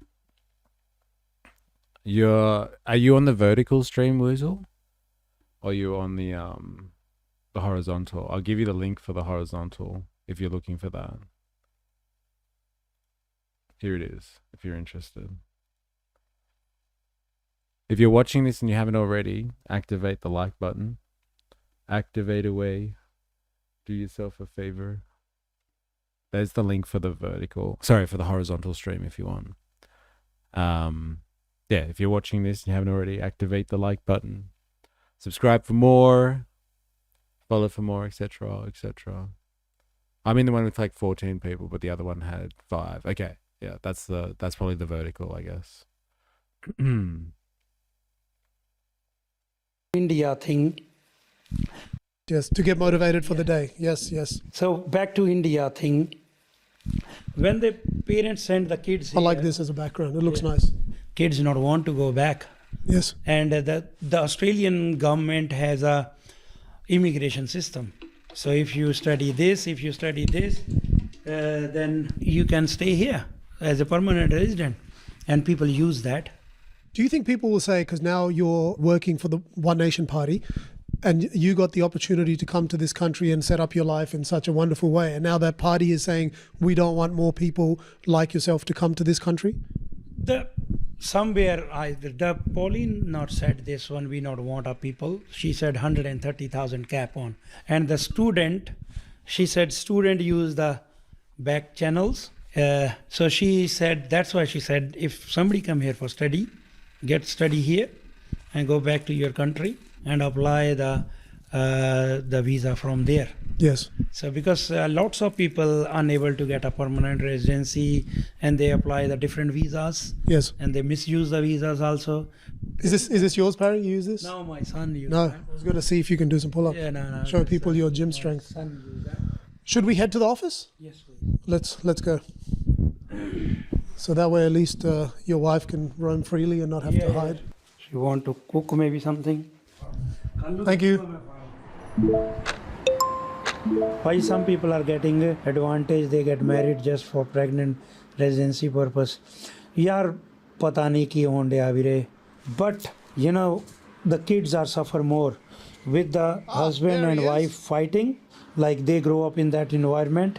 And especially girls said, we're not gonna marry in our life. So you're on live now, yes? I'm live from long time. Are they still watching? Yeah, the people are like, because I'm in English. Jaande nu? Second, yes, bro. Hey, Sarbat Tapala, how are you? Mr. Sikhan. Vic, yes, dekho. Sare ne yes kita. So tell us. People know you, people watching you. Yeah, tell us a bit about this. So you go live. So people that don't know, you go live for what reason, Parry? I have a lots of reason. Get your wife in the kitchen cooking. They'll have to get out of the place. She wants to take over the kitchen now. Batman is a socialist. They're my British migrants that overstayed and came through the frontest of channels. Yeah, I'm not across all of like the students that manipulate the system kind of stuff. Batman is a socialist. But like it is a claim that people often make, isn't it? The students, they're coming here and they're warping the system. It's a rock and a hard place, that one, because we rely on students so much for our economy, like massively. It's one of the things that have helped us survive, actually, through such turbulent global economic events. but like we have a diversified economy, so it's not just relating to, I don't know, our iron ore or our coal, or the construction industry. We've got the student intake as well. So, you know, when people rally against like, oh, let's like clamp down on things and stop taking the students on, like, all this sort of stuff, it's like, okay, fine. You know, but like there is a reason why people refer to Australia as a lucky country that's been able to economically survive through some turbulent times on the world stage. And like the student thing is like a massive part of our economy. So as long as everyone's okay with shooting ourselves in the foot, just to make a point, then, you know, fine. Just cap it incredibly low and dump funding into education. Problem solved. Relying on foreign students over investing in your own citizens' kids, not a good idea either. It's all dumb. I'll vote for whatever party rebuilds Sega World. Dude. Yes. 100%. I get behind that. My community, they think they are clever, but they are very innocent. If somebody talk with love, they give everything to them. And that's a negative thing in them. If somebody talk with love, they will give them their heart even. If you need kidney, they will donate the kidney also. Our community is, in English language, if you see, they're fucking our community. So like lots of people like dodgy businessmen, they make a fake books and just try to sell the innocent, hard-working Punjabis. Yes. You know, I said to all my community, maybe you feel funny on this. If you think about Muslim, what the first thought come in their brain? I'm not sure. The first thought comes terrorist. So we are Indian, you know, if anything, any people, their first thing in their brain comes up, they are the scammers, dodgy people. So we have that name now, dodgy people. Every day you see that how many calls come to you. I'm calling from this and this. I'm calling from this. I'm calling from Hello, sir, I'm a solar this. company. Yes. So, yes, yeah. So all our dodgy calls come from somewhere in India or Pakistan.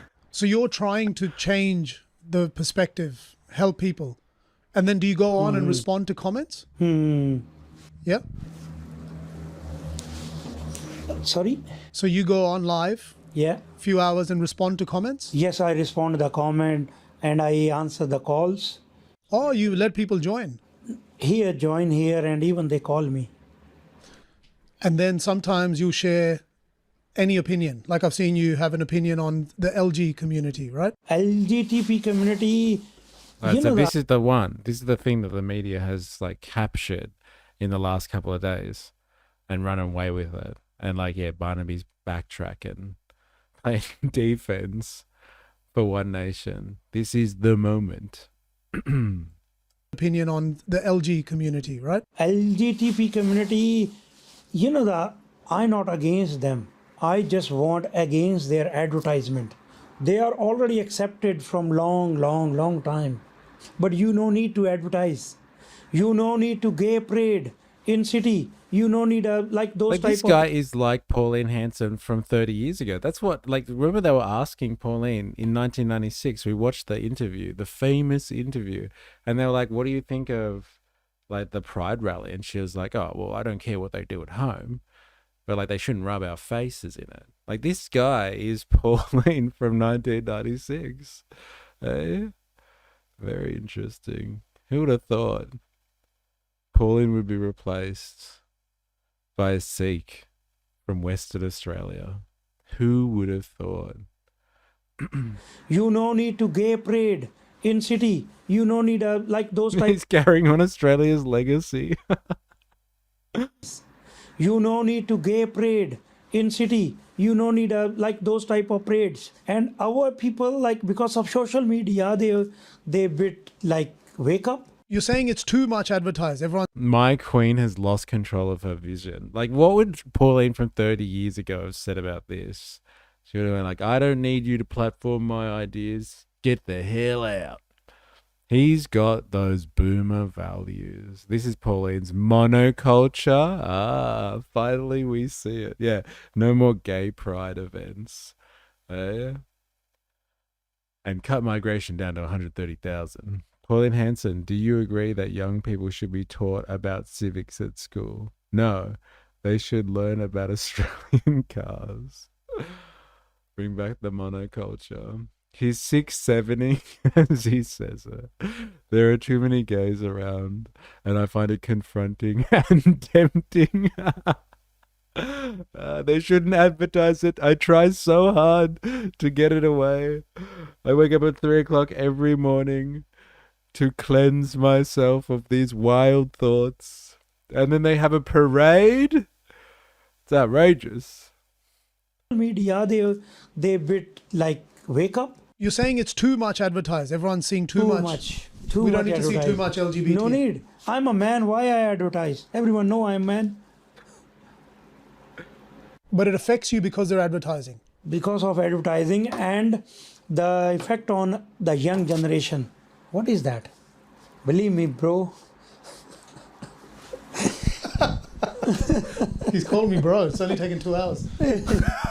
As soon women try women, they never go to the men. That's the best one. It's so shit. It's such a bad call. Don't be like that, bro. Men are very appealing, okay? If women figure out that if they just try another woman, then they won't need men at all, we're all useless, all right? We're all useless. Don't let the cat out of the bag, bro. Don't tell them this. Don't advertise it, please. All of us men are going to be useless. Where's Heidi for this? I know. Yes. Where's Saint Chi for this? Heidi and Saint Chi can go head to head on this one. Oh my god. Do we really have to go back to gym again? Yes, it's the 4th time today. I need to cleanse. I need to cleanse. So if they become lesbian, they don't go back. They don't go back. They don't go back because they think the man is using them. This is the enjoy. This is a different type of enjoy. Have you seen that yesterday in England? I wonder how many lesbians this guy actually knows. Like, honestly, I'm going to have to talk to some of the lesbians that I know and just be like, look, tell me the truth. It's just because one day you decided to try woman and not man, and then you never went back, right? Surely it's that.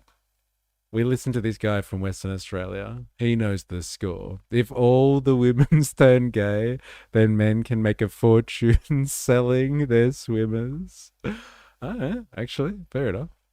We can just be like, yeah, genetic providers, gene providers. They don't have to do anything else, I guess. The gay couple has a kid and they are arrested because they killed the kid. Whoa, that escalated quickly. What happened yesterday? Them. This is the enjoy. This is a different type of enjoy. Have you seen that yesterday in England? The gay couple has a kid and they are arrested because they killed the kid. The gay couple adopt the kid from somewhere, very nice child, 1.5-year-old, I think, and the kid die.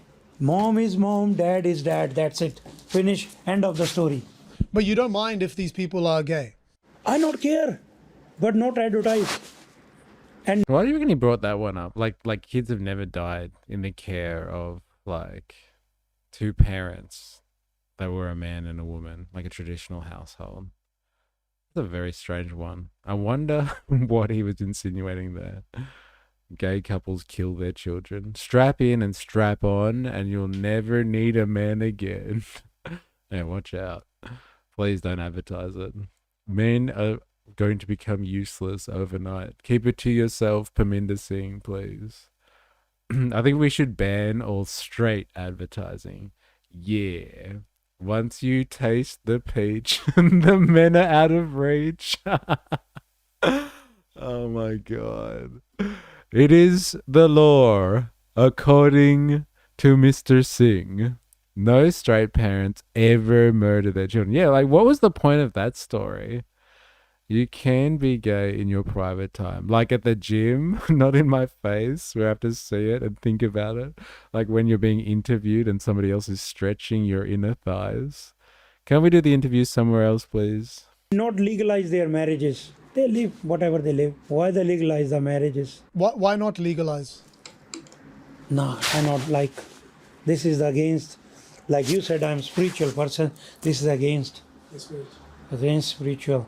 The God sent the people on earth to next generation. Animal know this. Why the human not know this? Have you seen the animal, main animal with the main animal, female animal with the female animal? So we are worse than the animals.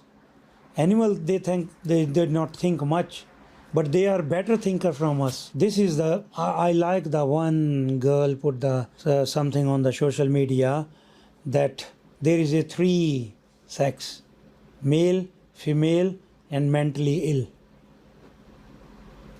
So you don't think they're born gay? Is that the thing as well that made everyone upset? So that wasn't actually about gays. Exactly. That was about there's 3 genders, male, female, and mentally ill. Is that about like trans people or something? It must be. Hype train. With the hype train. Let me get over to Twitch. See what's going on over there. Oh, Hobo Joe. You legend. T1 subs going around. The King, D-Dev, Prop Player, Icarus. Thank you very much. Thank you very much, Hobo Joe. Apparently I had spent $40 on Twitch for my streaming days, so I spent it forward. I paid it forward. You legend. Thank you very much. I appreciate it. Really do. You fucking legend. Giving out T1 subs for the boys and girls. Hype train, toot toot. Thank you very much, Hobo Joe. Appreciate it, man. Straight to the stream, baby. Straight to the stream.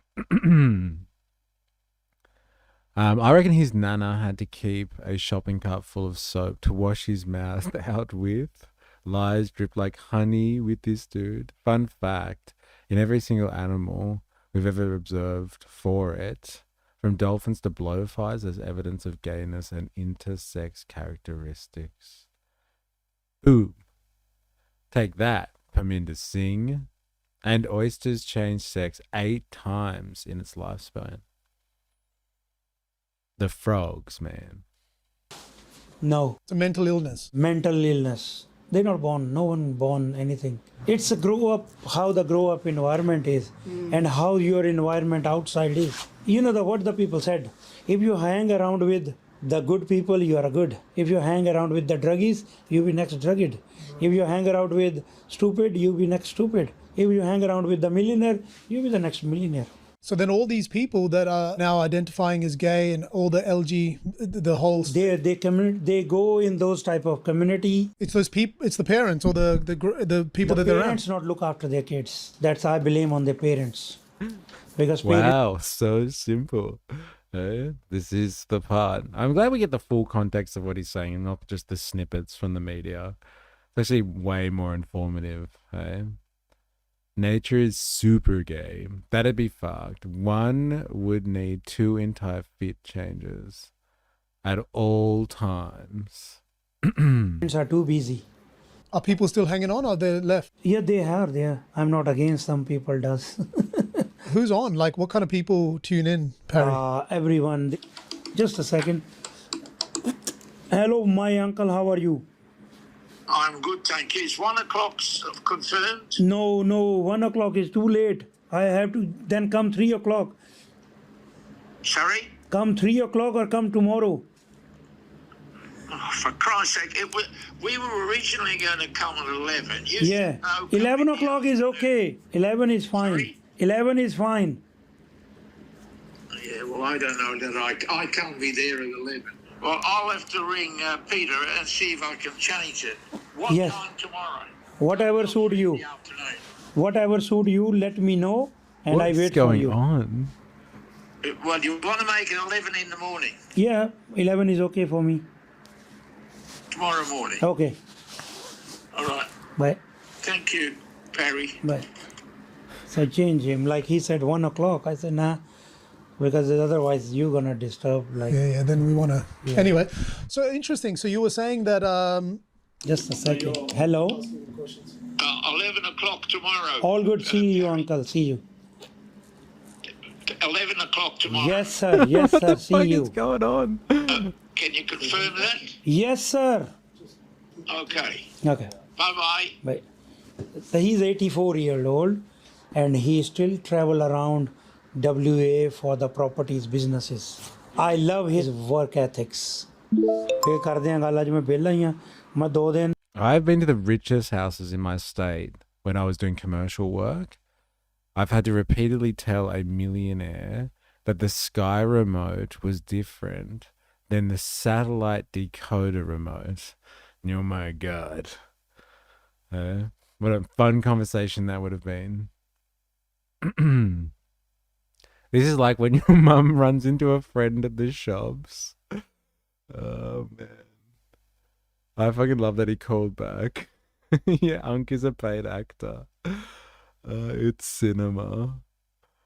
I worked 30 hours in last 2 days, and I'm tired. So I will come back and we will talk a lot. Thank you very much. Thank you. Should we go get a coffee somewhere? I'll go. We go. Come on. Is this locked? Yeah. Oh. Can I? Oh, I was trying to slide it.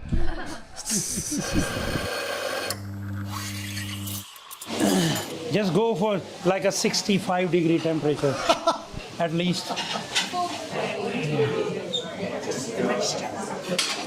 Go 65, 70 degree, and the best coffee result. You all need to watch this cross-faded. It's great. Yeah, I hope for all the people that are watching this, they are enjoying this in an altered state of consciousness. Or else this will be, this can be quite torturous. The stressing of the confirmation by the older caller tells me that our racist Indian is also unreliable. What kind of man who has a cafe orders things with sprinkles? I love that. Thank you. Thanks. See ya. For a man who doesn't want to advertise the LGBT community, he ordered the gayest coffee. Hello? We thought we'd come trouble you. Can we sit next to you for a second? Yeah. Parry, come sit next to us here. Parminder. How, mate? Yeah, go ahead. David. So Parminder is part of the One Nation Party. So I wanted to just speak to people about One Nation. You got any thoughts? They're the favourites at the moment, I'm pretty sure. Government's a bit of a circus at the moment, but the One Nation, yeah. What is magnetising you towards One Nation and as opposed to the other? I think bringing back Australian factories and things like that, keeping people employed. Yes. Selling stuff overseas and then buying it back and that, keeping it in Australia. So when things go wrong with the rest of the world, Australia doesn't suffer. Yeah. I agree with you. Yeah. What about all the people calling Pauline racist? I don't think she is. She just says certain things at certain times that bring her down, but I think she's doing is that better. the speculation in the chat? This guy's a paid actor. A bit of a circus. It's a bit of a circus. Just a CLP upstanding Perth locals. I swear there's something in the mines that caused brain damage. Unk should be mad, Ali, not gonna lie. Imagine him being pro-gay. Mad ally. Oh, look, same excuse. What's this? It's couple for the record. Thank you very much. Better than the other governments at the moment. What's the hardest for you at the moment? Well, the gun laws. I've had to hand mine in because they made it too hard to, and yet I relied on it. What were you doing? Hunting? Hunting, yeah. Keeping the freezer full. Yeah. Hunting immigrants? Nah. Nah. That's terrible. What the fuck? Come. We'll get a couple of people and then we'll go sit. Hello, boss. The immigrants want to have nothing to do with you guys. Yeah. The immigration they saw Parry and then ran away. They're like, oh. Immigration is not a issue. The problem is when you force your culture on Australian culture. This is the problem. Australia is a free world. He relied on his guns. Bro, go to the shops. Is our version of Count Binface the Paul's Warehouse logo with the guy popping out of the shoe? Or the Mortine fly? A Mortine fly. Eating parasites, catching diseases, good old catch and eat hunting. What a clever dude. Culture. Australia is free. Okay, we not give a fuck. You not give a fuck. No one gives a fuck. That's the culture. Just stop telling us to give a fuck. Yeah, not tell them how to live. I think the point is we do want to give a fuck. You know we're giving a fuck by not giving a fuck. It's like let's give a fuck about not giving a fuck. They not want somebody. They not want some people interfere in their life. And that's why they are happy in their camping, fishing, and all those things. Yes. Why you foresee them your own culture? I know it's very important to you, but why is it so important? This is like you've dedicated so much time to the One Nation Party now, Parry. Because I come here, I love Australia, I love the weather, I love constitution, love values, love culture, and now I want to say, I'm fucking coming from this country. I want to wear a burqa. I want to wear a scarf. I want to wear a turban. I want to do this. This is my culture. So no one's stopping you. Only they're stopping the face masks. That's it. Yes. Unless you're sick. Anyone. No, like COVID mask. Yeah, the COVID masks. But so what they want from the Muslim? Two things. Not think about the Sharia law. And not cover the face. That's it. How are you? Can I stop you for a second? You were about to pause and then you moved, so I thought I'd just stop you. This is Parry. Hey, Parry, how you going, mate? Yeah, good, thanks. He's a politician. Oh, okay. So I wanted to see, before I preface which party he's in, what are some of your opinions? No opinions on politicians, mate. You don't like him? No. Already hate him? Yeah, always lies. So you go for voting? You do vote? Yeah, great, yeah. So I'm a One Nation guy. So I do like how you can wear a mask and it seems normal now. Yes. But like, yeah, burqa is too far. I'll take a mask though. Please. Global Party. I can get my son a kin nickname to run. He also gay. So totes would work for the Global Party. Pauline Hanson, yep. You're going to support on? Good on you, mate. Yeah, see this? Do you think that's the way to go? Yeah, Pauline Hanson, sure. Well, you just changed. You said I have no views. You're like, yes, Pauline Hanson, come on! Just went from a passive... Hey, Pauline Hanson. Because you didn't think he was going to be Pauline Hanson? No. Right, what is the thing that gives you the thumbs up for Pauline Hanson? Got mine, just immigration, stuff like that. I know he's not from Australia, but still. Yes. He's done all right. Done all right? What should be capped? Is this too many? What? Too many people come? I'd rather say Muslims, eh? Too many Muslims. Probably Al Qaeda stuff like that. What is the negativity? Too many Muslims, probably Al Qaeda and stuff like that. Yous are not from Australia. Standard. Oh my God. Probably Al Qaeda. That's what Pauline Hanson and One Nation represents. If you stand against Al Qaeda,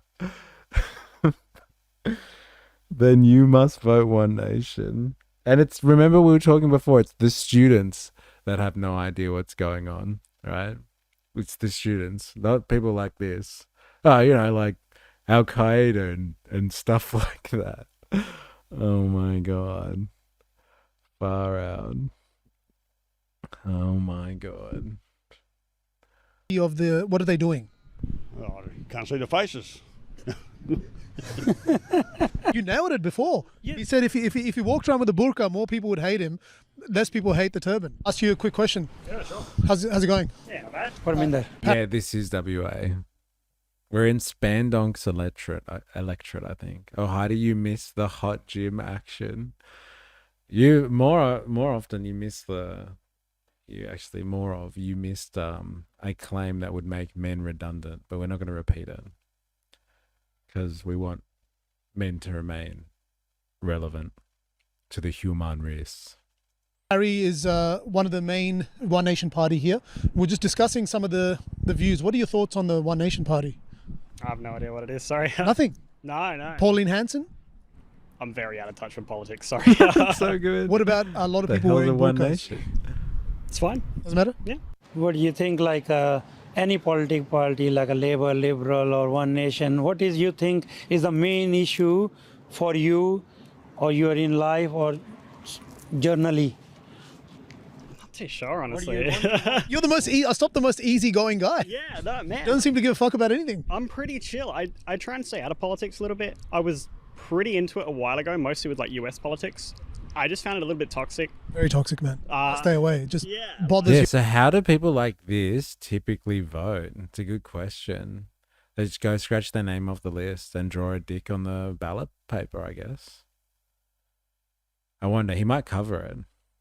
He might cover it. This dude is me, LOL. Come on. No way. No way. We don't vote.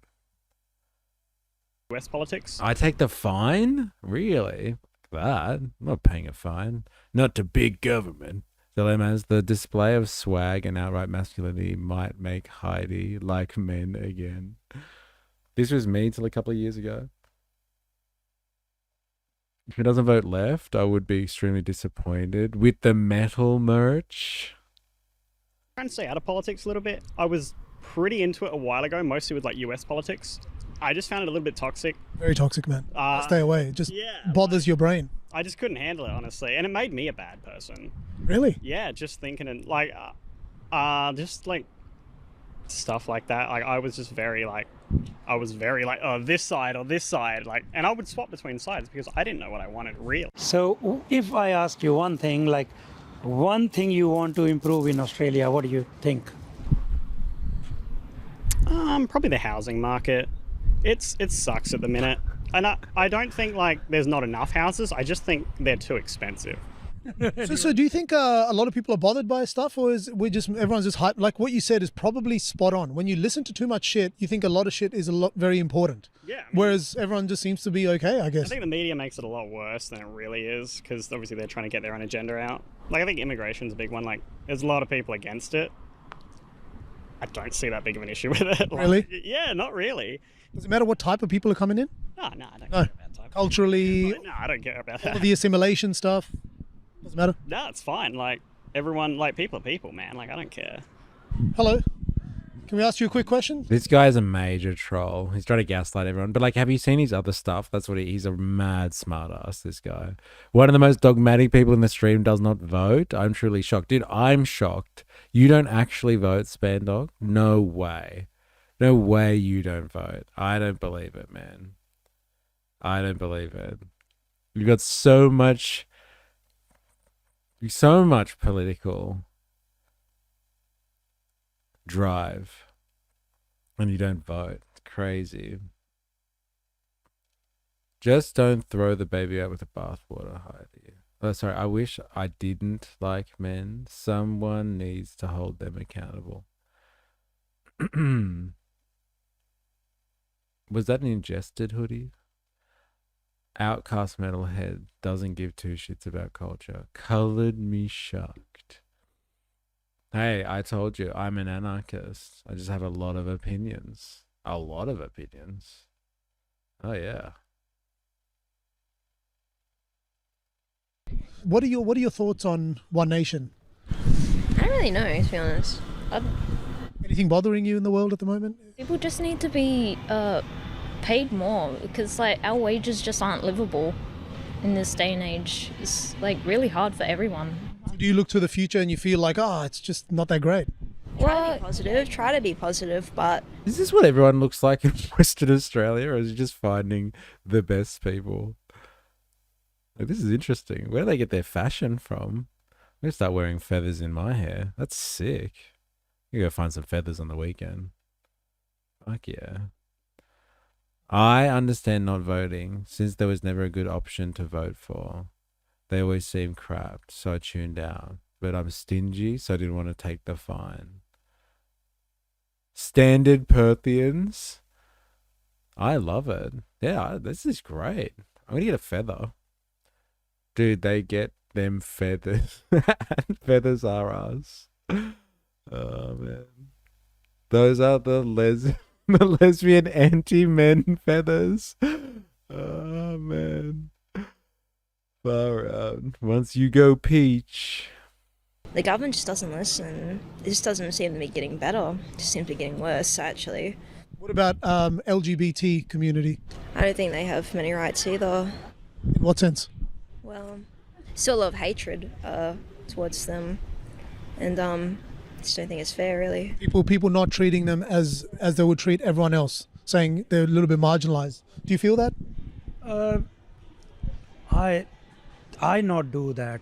So for me, everyone is equal, but I not want that education in the primary school. Is this Perth or Portland? Seriously. The amount of crystal healing and energy spiritual stores we have. And secondary school, that's it.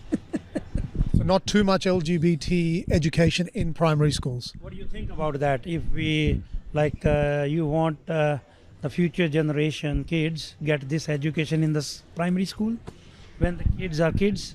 What do you think? Yeah, well, let them be kids, but I don't see a problem in teaching them about it. Like, In the primary school? well, I don't know. Probably not in like primary school. Yeah. 'Cause I've been in primary school forever, so Yeah. no idea. Yeah, I don't even know what I got taught in primary school. It's been a blur. Hey, nice to meet you. Have a good one. I've been here many times. No, what's funny, Parry, and I just want to say this before we kind of... Are they teaching LGBT in primary school? I have no idea. This is what we talked about this the other day. I don't know if that's an actual thing. Like in primary school?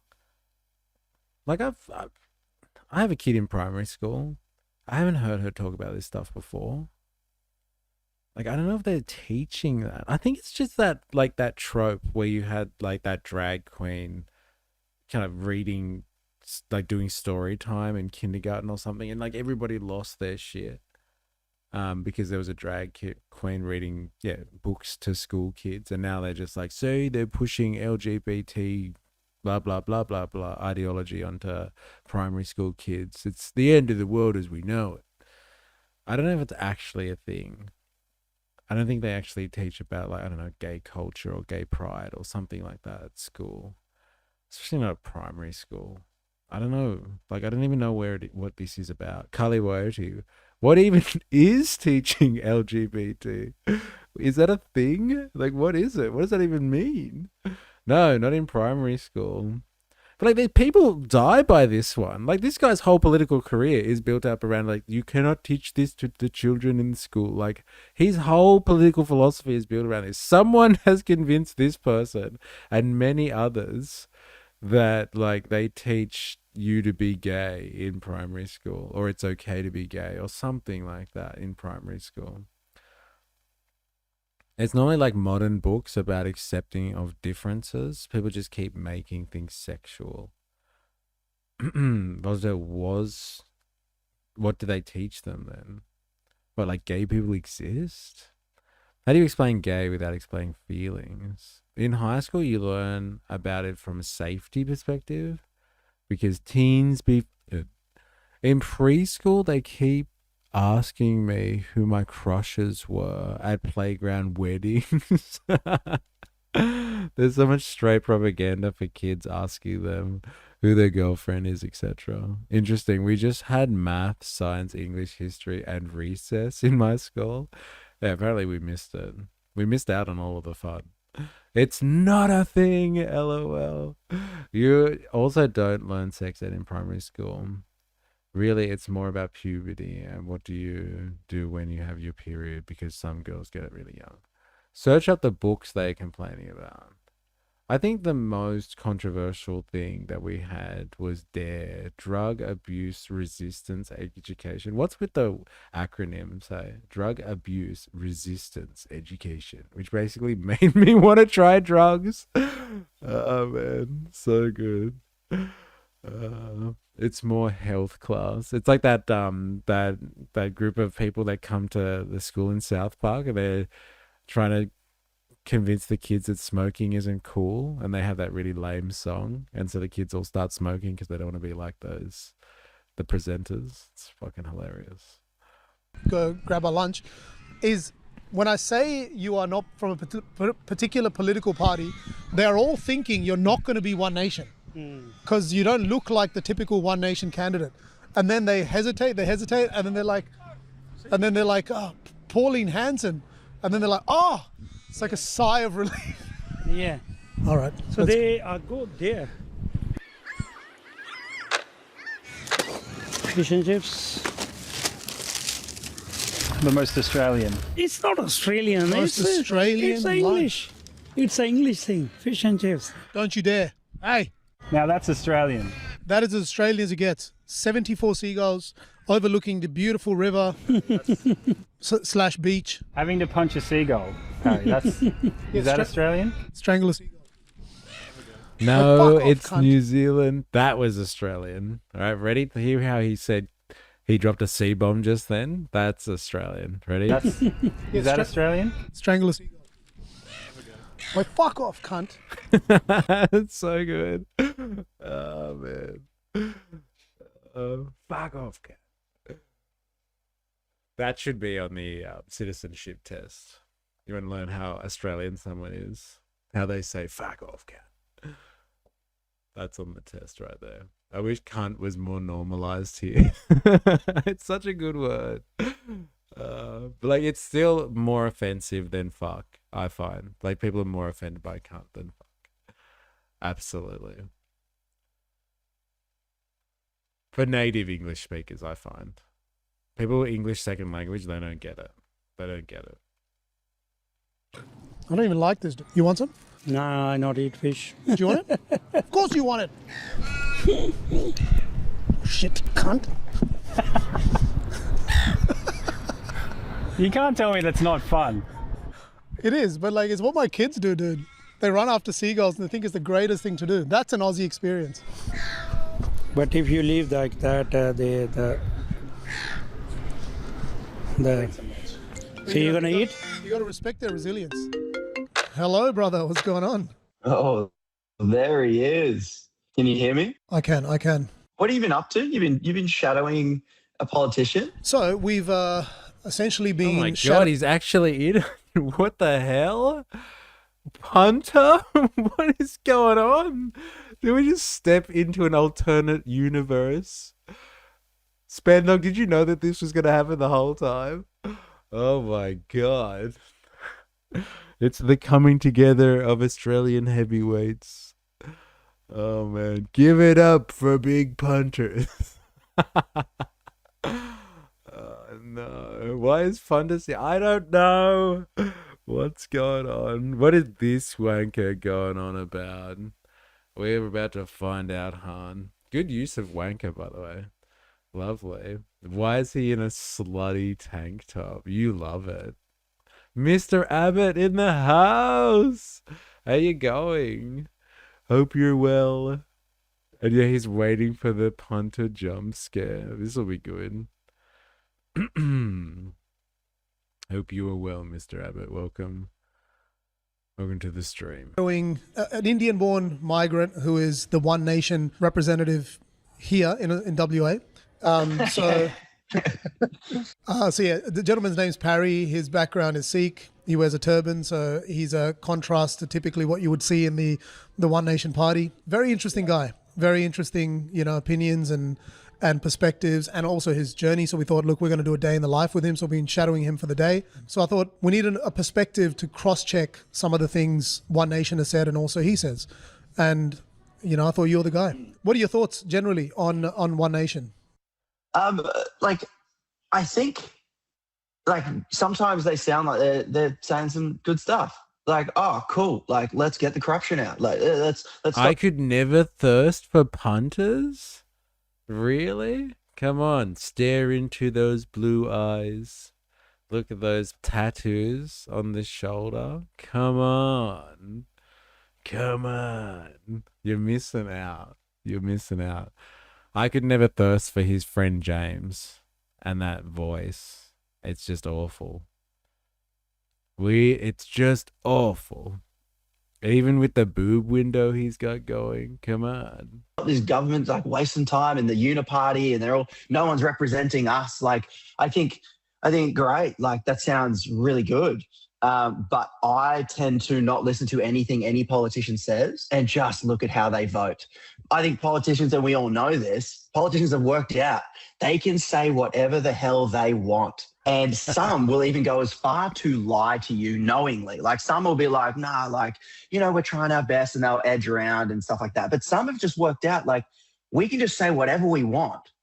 And then everyone will stop paying attention, and we can just do what we want while we're sort of in office. I've never told anyone how to vote, but I encourage all punters out there to not listen to what a politician says. Just look at how they vote. Know what you want, right? What I want is our politicians to start representing us. And one example, tax the gas, right? It's my bloody gas. Stop giving it away for free. Yes. And saying you're for tax. When do you reckon they filmed this with him? Because he got a bit silent on the whole tax the gas thing now. These guys look like bounty hunters without context. Him on top whispering, "You like how I punt my little punter right into your punt." Oh my God. Thank you, Dilemmas. And I read that out as well. I changed high schools in year 10 to play netball. My first social studies class, I was asked to name a union. I said the Farmers Union. Taxing gas is one thing, but I'm going to check how you vote. And if you don't vote for it, you're off. All right, so swaying off gas for a minute, because I really want to get the One Nation perspective, is why do you think now Pauline's been, I don't know, doing politics for 30 years, and she's kind of been like this sideshow politician, like just saying outrageous, crazy things, and now she's potentially in line. You're gay for punters, just a little bit. We're all a little bit gay for punters. That's what Parminder Singh has learnt from this whole experience. Everyone's a little bit gay. That's why he does his 3 a.m. gym sessions to cleanse himself and fight it off. Punter drank the Australian Institute Kool-Aid. Yeah, no, tell me about it. He's definitely in bed with them now. Little punter curious. That's so good. To be someone who could be the Prime Minister. What's changed? What do you think? Parminder Singh. Be someone who could be the Prime Minister. What's changed? What do you think is different? I would say it's not now. So there's two things happening, I think. We've seen a slide. There's this ABC article that I looked at in one of my YouTube videos last year that shows the shift of voter away from this either two major party, blah, blah, blah. And now everyone's shifting towards we're all over the map. Every seat is marginal, right? So everyone's been drifting away from the party loyalty for quite some time. So then to the other half as to why I think One Nation now is because people are looking for an alternative. And my honest opinion is because the Liberal Party is so shit. They're so useless. They keep losing elections and go, you know what? Let's try to do the exact thing that people didn't vote for us for. Let's not learn our lesson. And I think the Liberal voters have worked out, okay, the Liberal Party is now just the first line of defense of corporate Australia, right? They're the ones that are literally... Yeah, keep losing, ? Weren't they in power for a very long time? Yes. Yes, they were.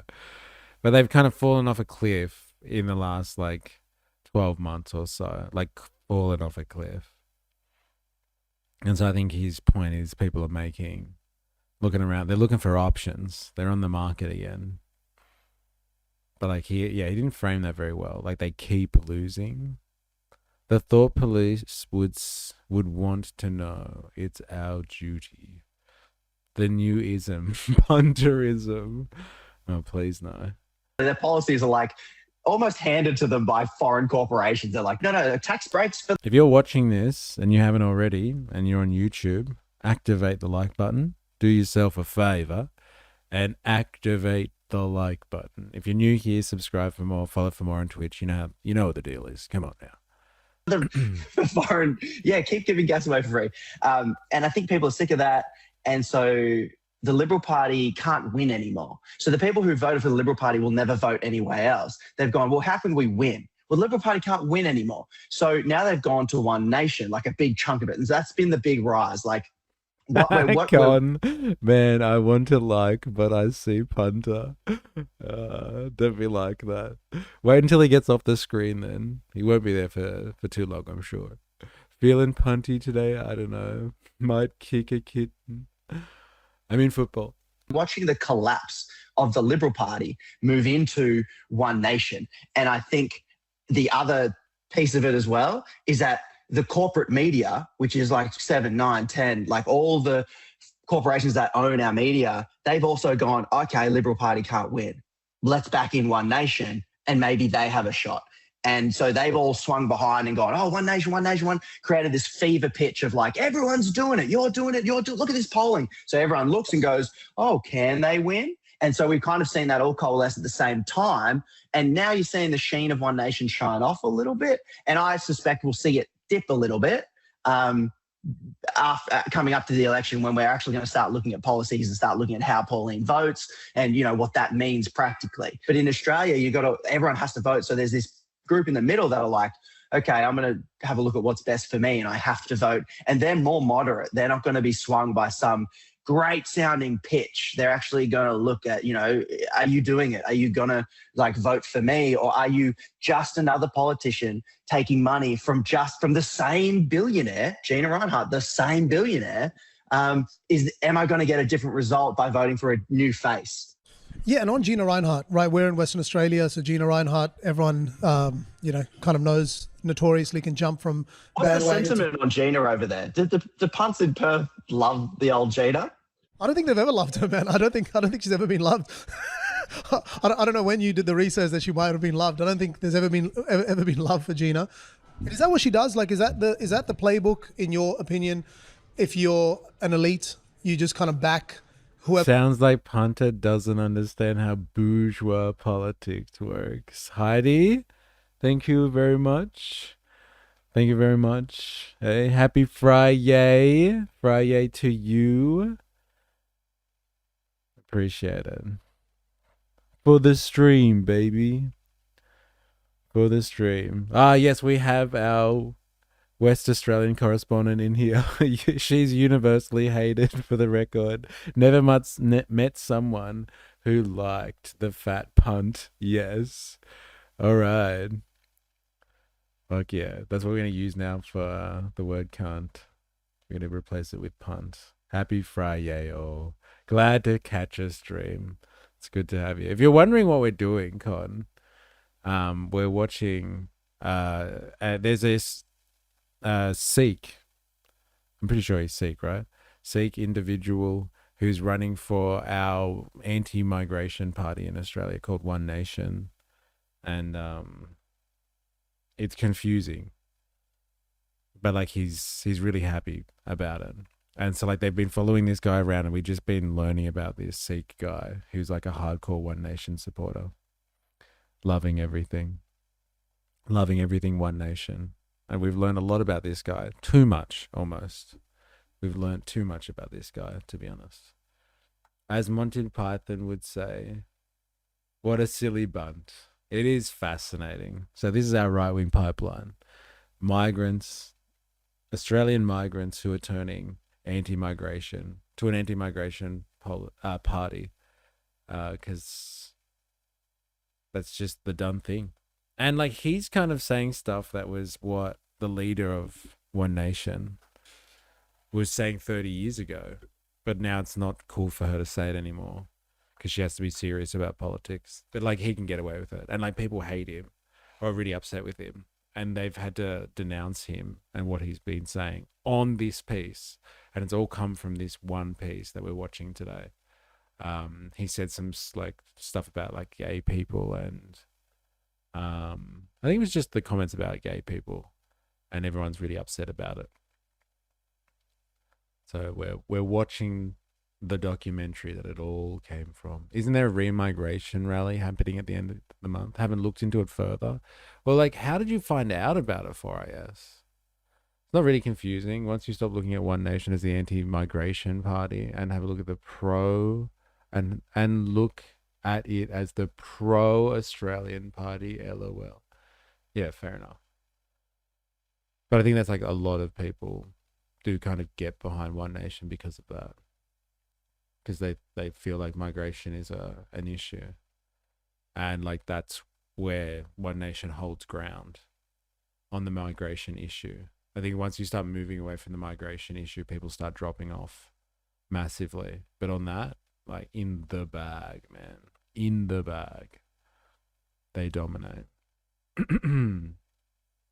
They've never voted pro-Australia, only pro-billionaire. Seems like Pauline's a bit cowardly to voice it herself and just champion this dude. Well, shit, she used to be more hardcore and unapologetic, but apparently not anymore, it would seem. We saw her before. Someone confronted her about her saying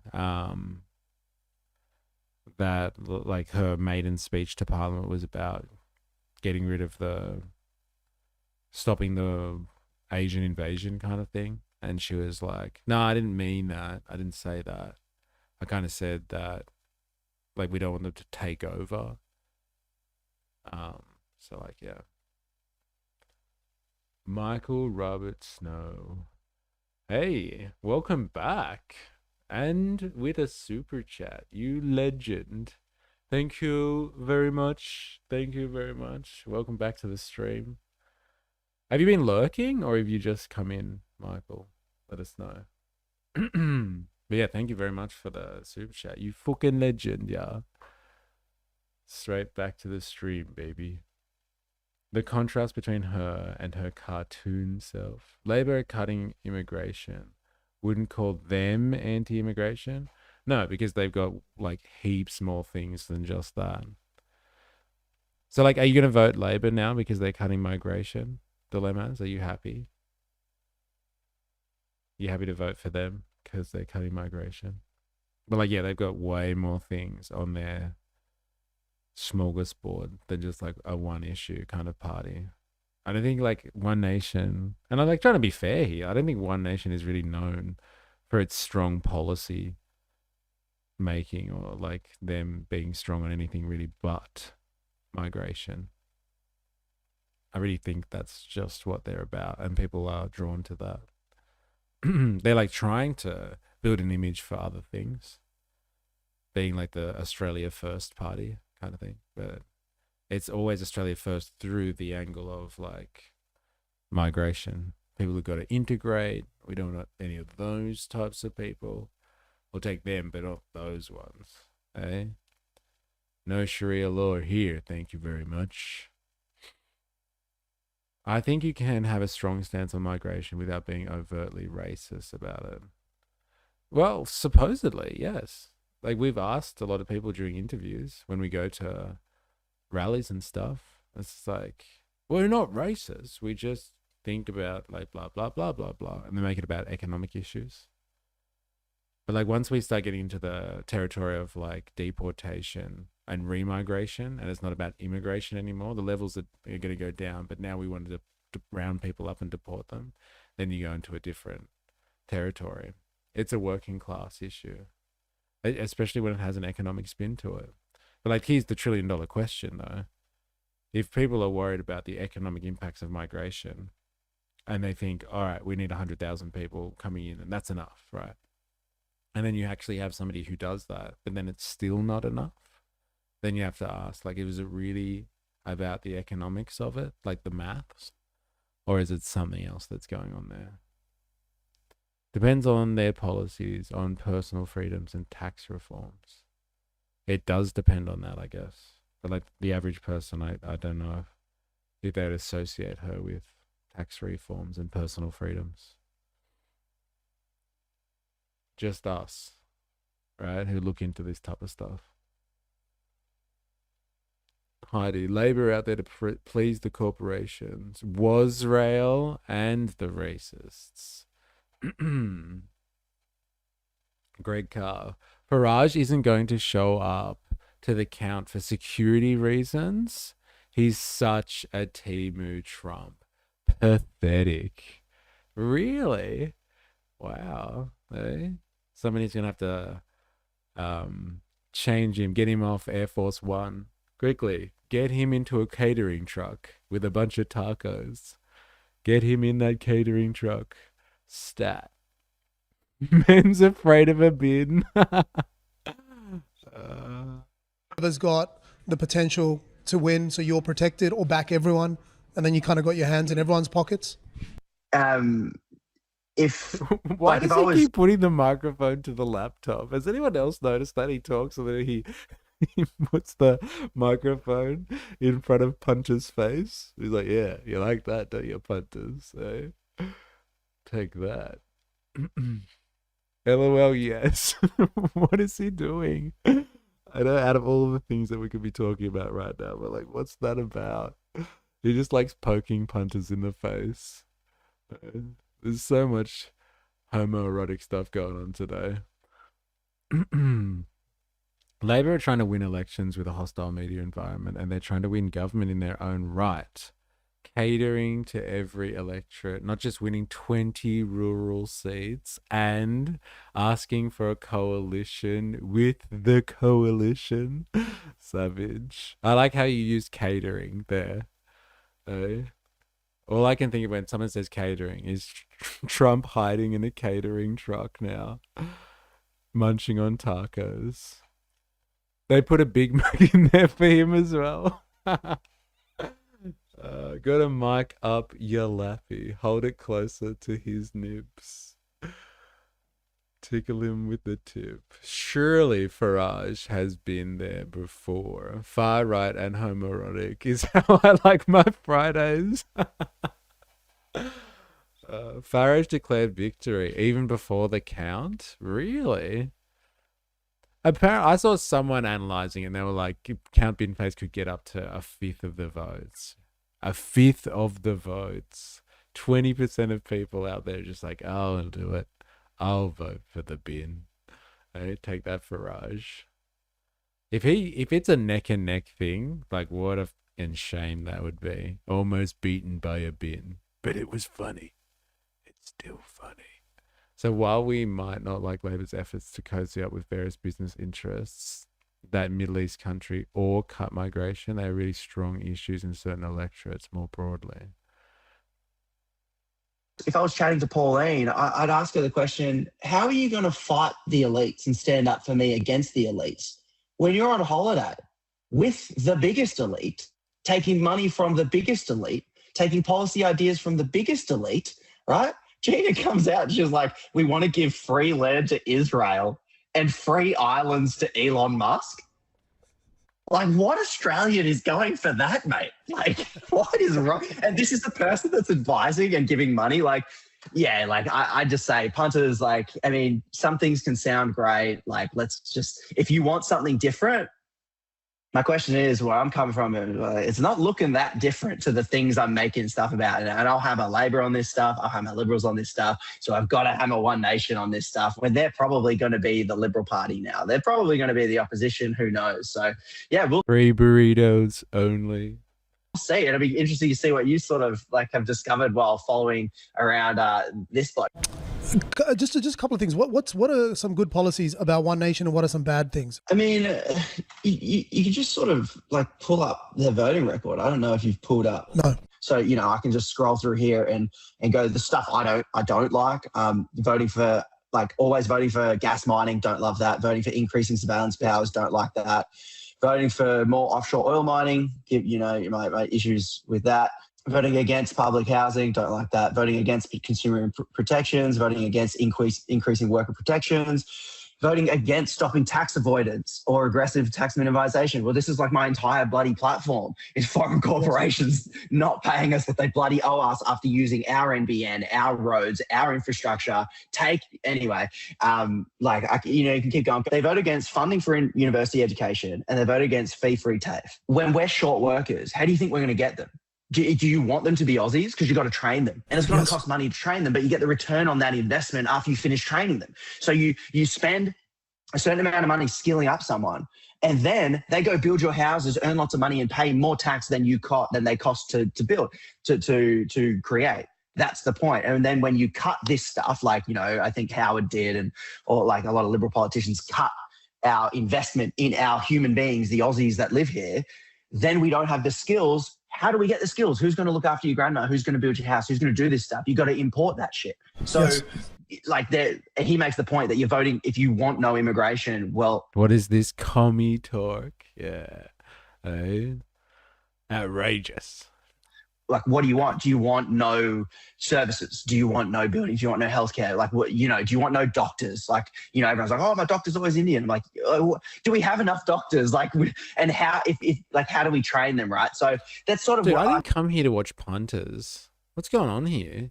Bring me back to what do they call him? Parry. Is that his Australianized nickname? Parry.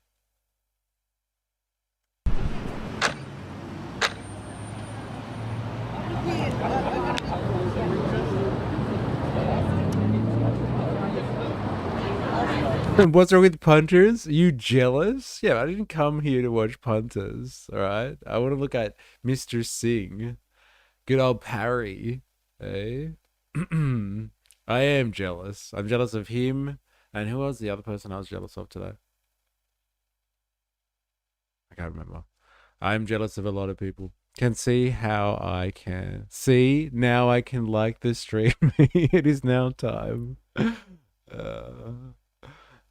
Because he plays the both sides bad shtick so often. If he's your entry point, it plays directly into One Nation saying both sides are bad. See, screw punters, give us more stretching, back to the gym. Look at this, what's going on here? The lone wolf protester in Western Australia. Everybody hates Zionism. Thank you.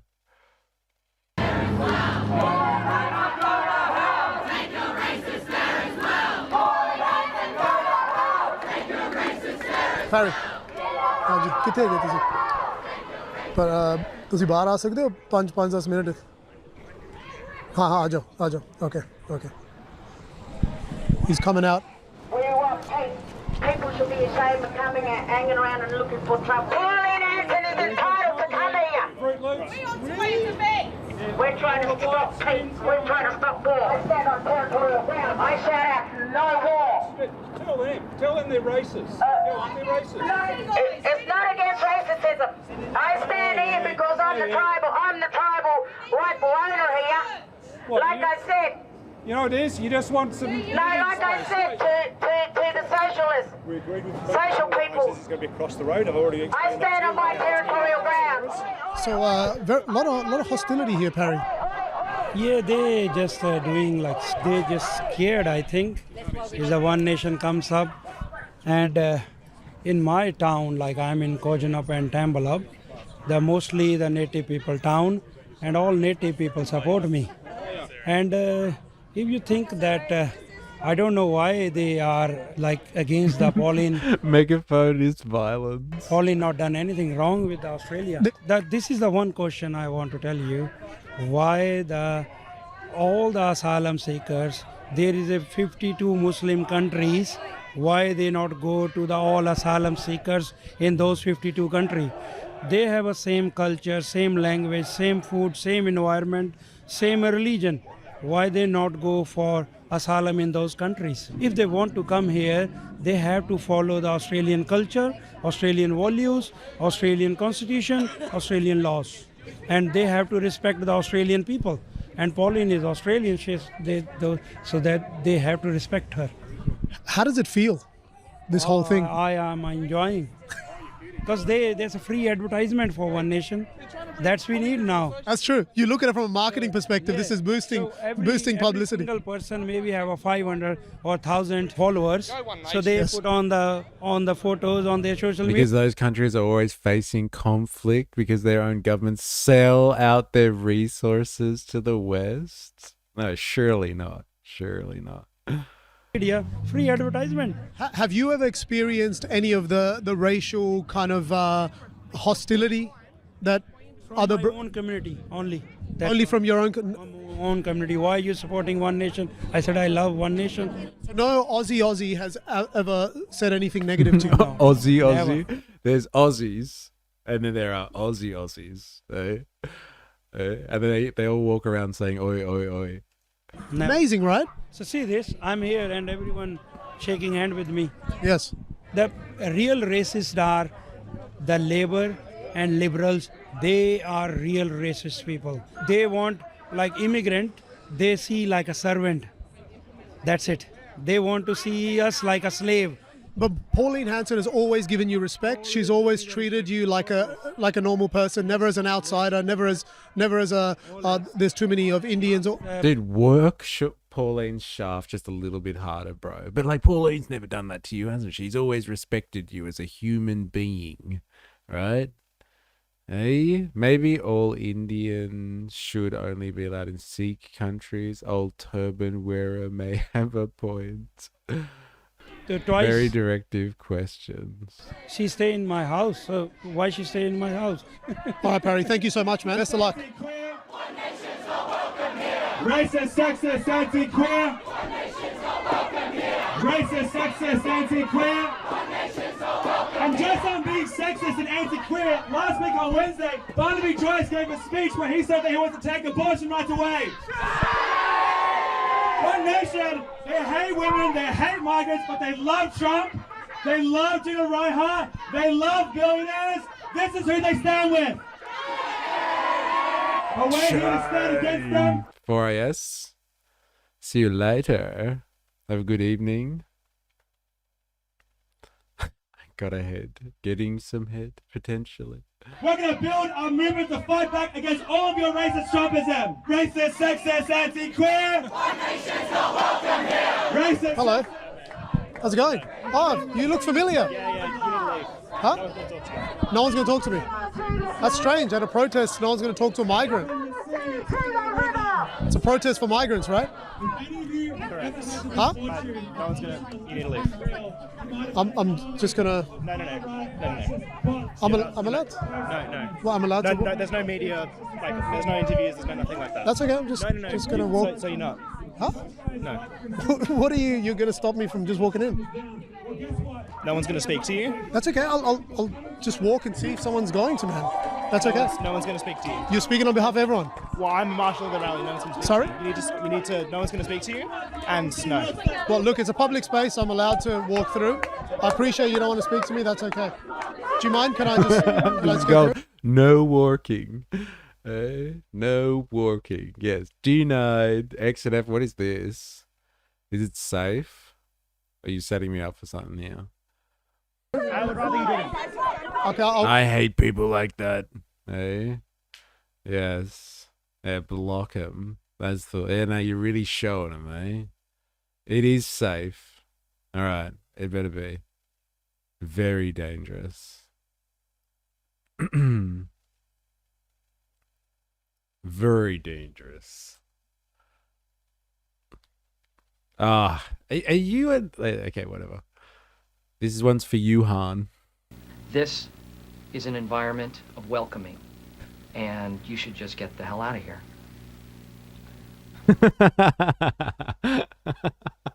I was wondering where that was going. This is an environment of welcoming, and you should just get the hell out of here. Very good.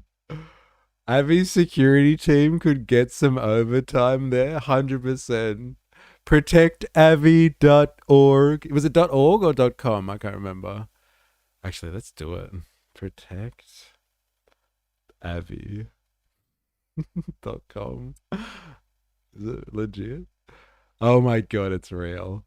It's actually real. Why does Avi Yemeni need security? Because he got beaten up by Nazis. Who's protecting Avi? Why should we protect Avi? Oh, here we go. This isn't just about one man's safety. It's about the right to speak freely. It's about defending independent journalism from those who use fear and violence to suppress the truth. Protectavi.isrl. Very good. Looks like XNF. is in a good mood today. Don't ruin it. I'm sorry. Apologies. By supporting Avi, you're standing up for free journalists who dare to challenge the narrative, for every citizen who believes in free speech, for every story the mainstream media refuses to tell. Oh my God. Anyone want to protect Avi? This guy could deal with, use his security team right now. I'll go around. I would rather you did not. I'll go this way.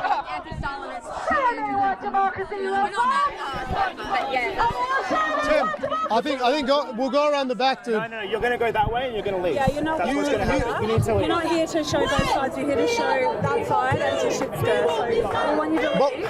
I'm a marshal, and you've been asked by marshals to leave. Okay. We don't have to leave. We're just doing interviews in a public space. You need to leave. We don't. You're not welcome here. You need to leave. But who's You're not welcome here. She said the thing. She said the XNF thing. That's hilarious. You're not welcome here. Welcome. The marshals, okay? Right. Yeah, we have an agreement. Yes. Everybody here is in agreement, and we want you to leave. Okay? I'm just doing interviews. No, you need to leave. Media is allowed to be in a public space. You're not media. You're two guys with a fucking microphone, okay? You need to leave. And you're just. The free speech shit doesn't work. You need to leave. That's okay. We are allowed to. No, you've been asked to No, we don't need to leave. You do need to leave, mate. You've been asked to leave by the marshals. Is this a public space? No, you need to leave, mate. Here. Okay, you've been asked to leave. Who said? We're marshals. We are in charge. You need to leave. We're in charge of this place. Yes. Did you see Corey Bernardi hassling the kids in Adelaide? Religious zealot piece of shit. We saw him. He was literally hassling kids, and they were telling him that they didn't want to see him there, and he was just like, look at these kids, hey, they don't do it on their own time, they do it during school time, hey, losers, get a real job, you stupid kids. It was hilarious.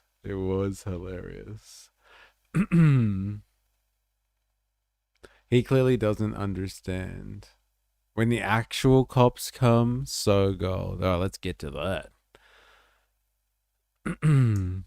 People here don't want to talk to you. I just want to understand why. We're not here for both sides. We're here for the left-wing side, okay? So you need to leave. Unless you're on our side, unless you're here to support, you need to leave. That's what I'm here for. You need to get your mate with his cheap-ass camera, and you need to leave, okay? His cheap-ass camera? You're not here for both sides, love. You're here for the right side, and you're here to make fun of Can I us. say something? No, you can't. Can I say a single You need to leave. Everyone's allowed to talk. Listen. I haven't even said a word, and you guys are supposed to be open to. No, we're not. We're open for the left Where's side. We're not open to your side. So much for the tolerant left. Let the man speak.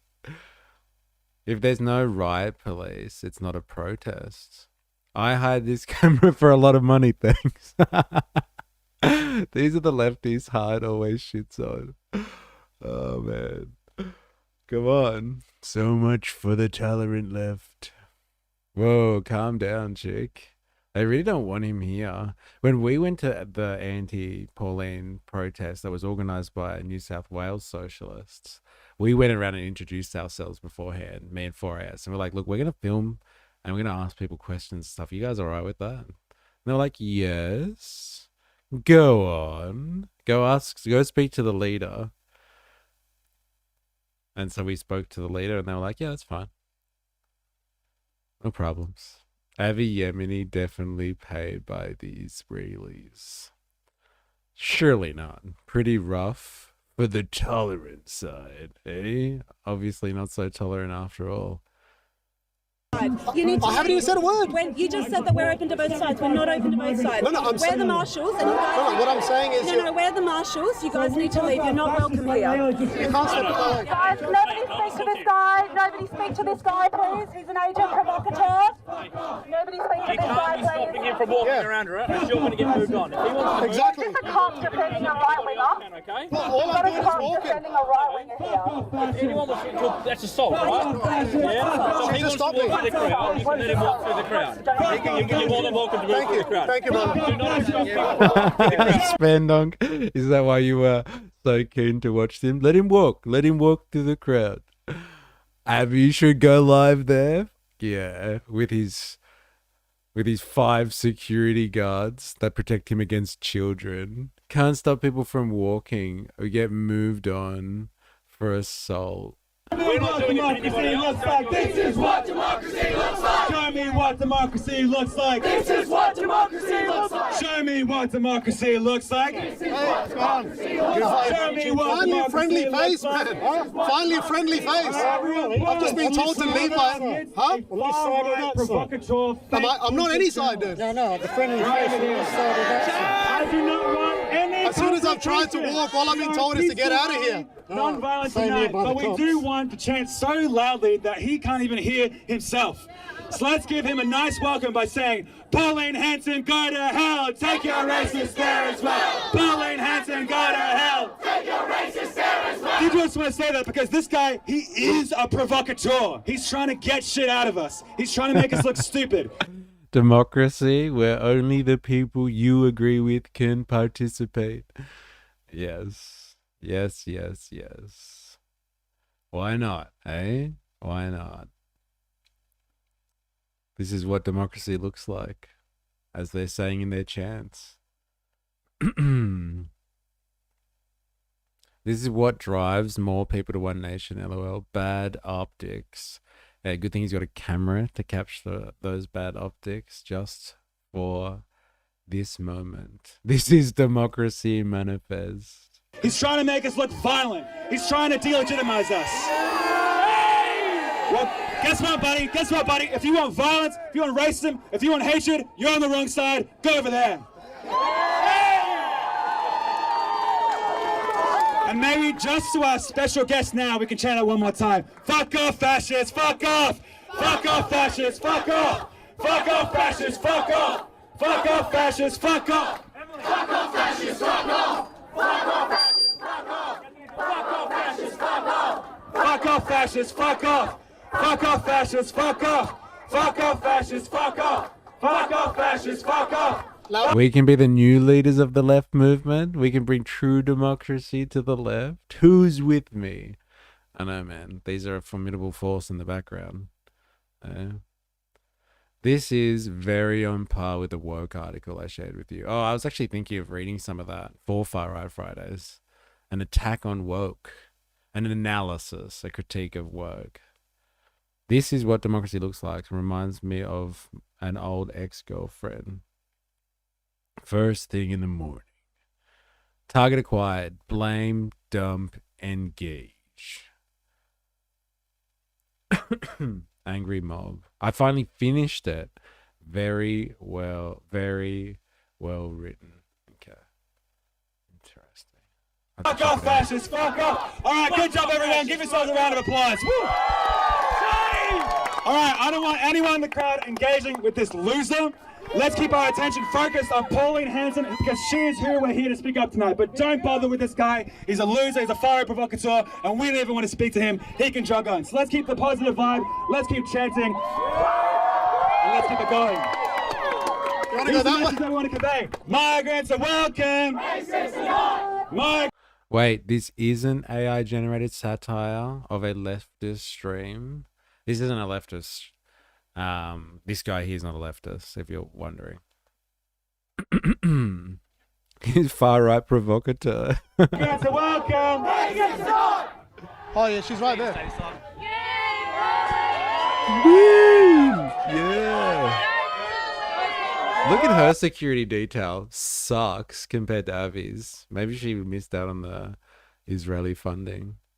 Why do they hate him so much? I don't mind his content. I think because he just trolls them and they just can't handle it, I guess. Like, he is incredibly sarcastic when he interviews them. And he's obviously pro One Nation, which they're obviously protesting against. But like, do they have to be so hostile? Like, come on. Like, prove him wrong. Let him ask a few questions. He'll say some stuff. You'll prove your point. Then he'll look the fool. Eh? Prove him wrong. Prove him wrong. He's very centrist. I don't know.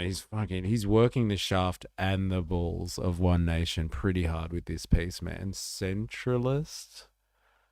I don't know.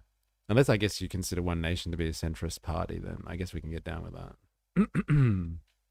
I feel like I have been pimp slapped by the hypocrisy.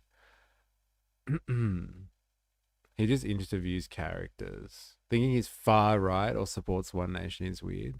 But like, you don't find this entire piece to be pretty glazy of Pauline. Like, he's not really critically analysing. The best he could do is like, I'll just bring in punters and then that'll make it look like it's objective. The protesters are leftists, the streamer is right. The people not bothering to understand what's happening and instead chanting fascists aren't self-described leftists. I wouldn't have guessed. I don't know. This seems like this is promo. This is like One Nation promotion stuff. Oh, you reckon? Dude, it's because Parminder is so weird. When does he glaze One Nation? He calls out Parminder a bunch and a bit with punters. You skip shit all over them. Was it like them? Like the small parts that I skipped was where he was critical of One Nation. If anything, I say he leans left. Wow, okay. Heard him denounce Pauline in other vids. Fair enough. I know there's the style of editing and the cuts. Like he's finding people that are all very pro One Nation.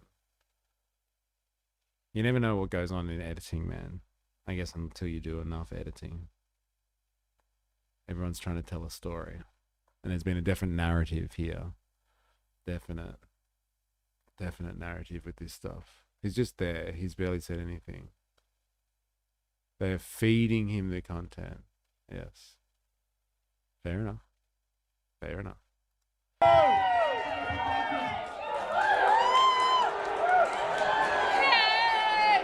This is Moret from Pickett. Hello, how are you? Nice to meet you. Likewise. Yes. I've heard you're the right person to speak to. I am the right person to speak to because I'm actually the rightful owner to this heritage here, and if I can support my family, what about the rest of them there? They come here uninvited. So explain to me which one's your family and who's uninvited? Well, I'm a genealogist. Okay, my great-great-grandfather was the British government here that came in on the Swan River here, 1830. Yes. My great-great-grandfather is William Locke Brockman, who was his son that born in 1845, Charles Samuel Drake Brockman. He became the first pastoralist of Western Australia who held 22 million hectares of land here. Wow, so you've come from a lineage of very, very powerful seminal Australians. Yes. So what's your thoughts here? What is happening? I'm just walked into like absolute hostility. Well, it's very hostile now. Before it was nice and peaceful until all the protesters that came, and now it's like really noisy, and this is not wanted. You know, this is causing violence. You know, we don't want violence. We want peace. We want to come together and unite. And they don't think like that. They want to keep it divided. And who are they, ma'am? Who are they? Who are the... These people here are from the social alliances, is connecting with Palestine and Gaza and that there. I've been trying to get everybody to come together, but no one doesn't want to move on that side. So I stick with my family, Pauline Hanson. Also, you're connected to Pauline and her beliefs. This is your One Nation. Yes, I've been standing with One Nations here since 2020, since the day when we started the Freedom Rally. So how does it feel that there's just such hostility against One Nation? It's very sad, you know, this is not right for any children here, you know, to come and see people in an angry way, coming and having a go at a lady, you know, come all the way from over Queensland here and just to come and have a peaceful, you know, yarn with everyone here all over Australia. You know, if she's going to come and represent Australia, shouldn't she go around and communicate with the people, you know, all over Australia? Yeah, well, it's politics, love. Like, people are able to protest if they don't like her. So, like, I hear you, but, like, it is politics. And if people don't like her, they're able to demonstrate it as well. I hear you, love. I see what you did there. It's just common sense. I should interview people. That would be fun as fuck. It is interesting. It is an interesting experience. I'll tell you that much for free.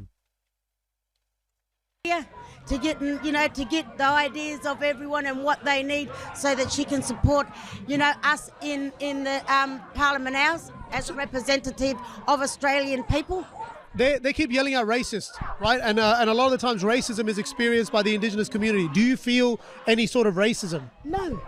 I feel at peace here. I feel that I am, in with my family, the community, and supporting each other, on a different level of creating something in Australia. Thank you so much. Socialism has been implemented in 10 countries, right? People from East Asia flooded Lebanese, everything flooded Australia in the 60s and 70s to get away from communism and socialism. It's not equitable. And they're trying to shut down People freedom. in East Asia and Lebanon were fleeing communism. Is that what he just said? Oh, dude, this is good. Asia. Wait. Socialism has been implemented in 10 countries, right? People from East Asia flooded Lebanese, everything flooded Australia in the 60s and 70s to get away from communism and socialism. Oh, okay. He's talking about Vietnam. I don't know the Lebanese reference, though. I thought the people in Lebanon were fleeing from Israel, actually, and the war that was going on there. And the party that he's here to support right now is pretty much okay with that. I forgot this guy. That's really funny. Another victim of the brain damage mines. I thought I heard him wrong. Oh my god. All those Lebanese people escaping communism. Socialism is not equitable. And they're trying to shut down freedom of speech with these horns, and they don't want to debate it. They don't want freedom of speech. They don't That's fair. They don't want to debate it. That's true. want anyone to have liberty. But yet they're calling her a racist when 5 of their Greens were caught on camera saying anti-Semitic and racist things about Australia. Racist things about Australia. What do you reckon they said that's racist about Australia? We hate Vegemite and kangaroos. They're the worst. Hey, I shit on kangaroos. I hate to agree with Pauline on about anything. Kind of lean towards the flag thing. Bro, when my family fled fascist Italy, it was because of all the communism. Yeah, goddamn communists. How dare they be racist against our monoculture? But like, what is it that the Greens have said that is racist against Australia? Like, I'd love to know. I really would. I'm sure it would be hilarious. Eh? It's an attack on meat pies. It's definitely an attack on meat pies, for sure. Stood there for about 5 minutes and got abused 3 times. Yeah. Without even saying a word. Ignorance is bliss, mate. And in Australia, it has been socialism by stealth. Australia has been bleeding its wealth for over 2 decades, and it's bloody disgusting. How they can just try and shut down free debate. How they can shut down people with actual intelligible viewpoints, and label them something like homophobe, transphobe, racist, just to shut them down so they can't debate. So, Jacob, if I get it right, you're saying that because of this, Socialists by stealth, they've been stealing your money for 2 decades. Like he must have some like links in the chain there that we're missing here. He covered a lot of territory really fast. I wonder look, the socialist takeover, I'm all for it. And they've been stealing money for the last 2 decades. I really want to know what this guy's talking about. They're coming for your shrimp right off the barbie. Is that the racism thing? There it is. They're attacking barbecue culture. They're going after the Bunnings snag. I say remove the Union Jack. I'll let you and Bandsaw Bandit figure that one out. Hi to the sausage. Socialist beliefs, it's really fucking Australia up because now we're no longer Totalitarian dictatorships, mate. That's all that socialism has produced. It's bloody disgusting. Does communism work? No. It got implemented in Russia, and there was a revolution to get rid of it. Enough said. There was a revolution to get rid of it. Enough said. Oh my god. I'll let him finish. Socialism has produced. It's bloody disgusting. Does communism work? No. It got implemented in Russia, and there was a revolution to get rid of it. Enough said. Yes. Enough said. You know, Nuff Said as well is a old Australian workers like slogan. It was a working class slogan from back when they were fighting for the 8-hour working day. One of the things they used to write down was Nuff Said. 8-hour working day, Nuff Said. This guy's the true workers' movement in Australia. Enough said. We don't want communism. Implemented in Russia, and there was a revolution to get rid of it. Enough said. Yes. 10 countries have implemented it, 10 countries failed. So what do you think they want, Jacob? They want a total collapse of Western civilization. They want a total collapse of free debate, freedom of speech, so they can push their rhetoric. It starts at the universities and it's going to end at Parliament's front door with blood on it, mate. I mean, there's only a few people here. I know some people have gone in, but look at the amount of people on that side. Yeah, it's too late. We're gone. We're going the way of France, England, and parts of America, mate. They're gone. They're self-sabotaging their own country with a belief they're doing something better. What are they going to do when they implement it and they go, oh, fuck, I shouldn't have done that and I'm not going to get paid a wage now? Albanese, the communist bastards, charging us 40% in tax if you're earning over $180,000 a year. And my mate breaks his... Albanese, the communist, is charging us 40% tax a year. Oh my God. Far out. You know, there were no taxes up until about 2019. The communist bastard. Oh man. That is gold. That is so good. Never have we ever had this communist stuff before, income taxes, until Elbow Sleazy came around. 40%. 40%. My family has fought with the Australian flag on their left arm. The flag stays. So has mine. But does that mean I'm not allowed to ask for it to be changed just because some people fought and disagree? Most are Polish, Russia. Pretty sure German Jews didn't do so well over the border in Poland. Must be a separate conversation going on there. Dude, that's so good. Albo is responsible for this man's tax rate. I lived tax-free before Albo came in. Bastards charging us 40% in tax if you're earning over $180,000 a year. And my mate breaks his bloody back at work fencing, and he's just no end to it, mate. Rent, bills and food gone. Oh, mate, I have arguments with my own sister about this shit. All right, brother. Thank you so much. We love you. Go, Pauline! How did it go? Yes, good. She just, anyone welcome who says Australia is my house. So, good. She talk about the farmers. She talk about the small businesses. Yes. So I'm small businessman. So nearly 50,000 businesses closed this year. So she want to support the small businesses.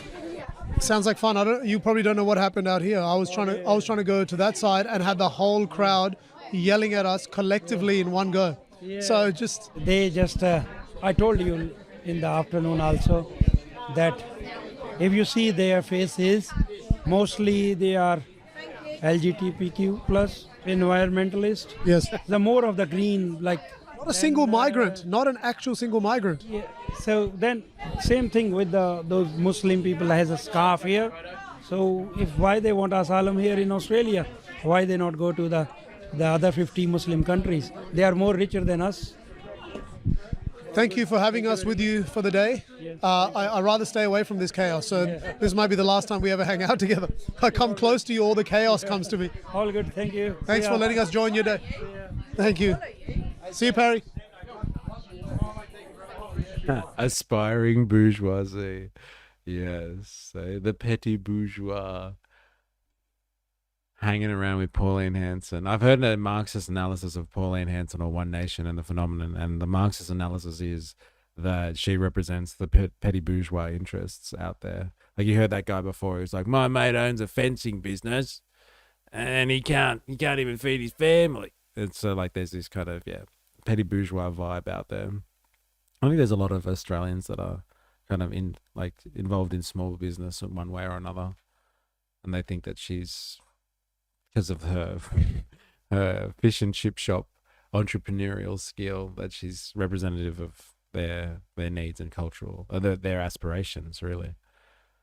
And so, like, yeah, she represents the aspiring bourgeoisie of Australia. Owns a fencing business. There's no end to it.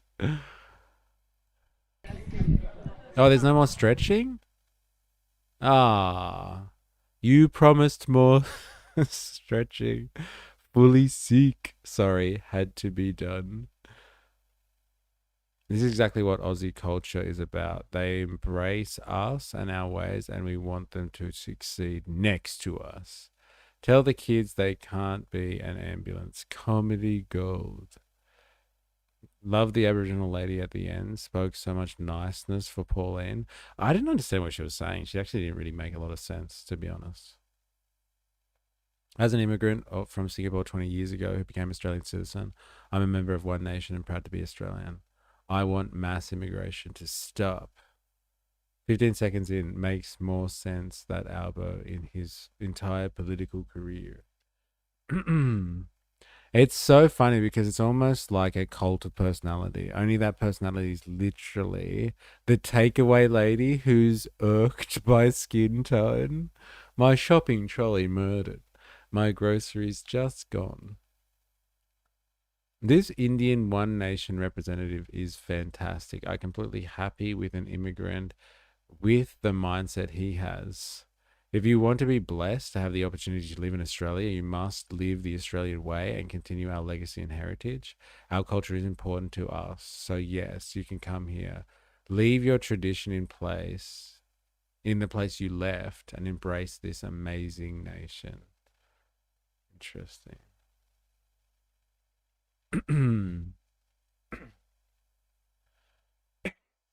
Harry is a classic and on the money. Fire the liar.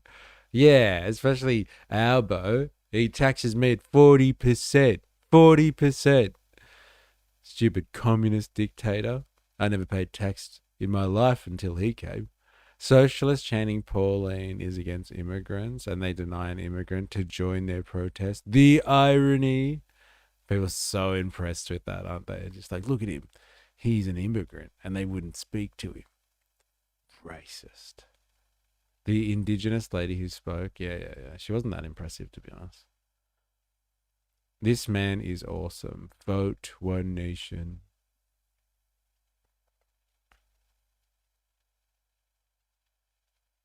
These are completely normal people. Strong borders, sensible spending, protected children, work for the people. How does anyone find a way to call this extreme? Yeah, it's just common sense, really. Sikhs are fabulous people. They give back and they work hard. Don't push their faith on anyone. Damn.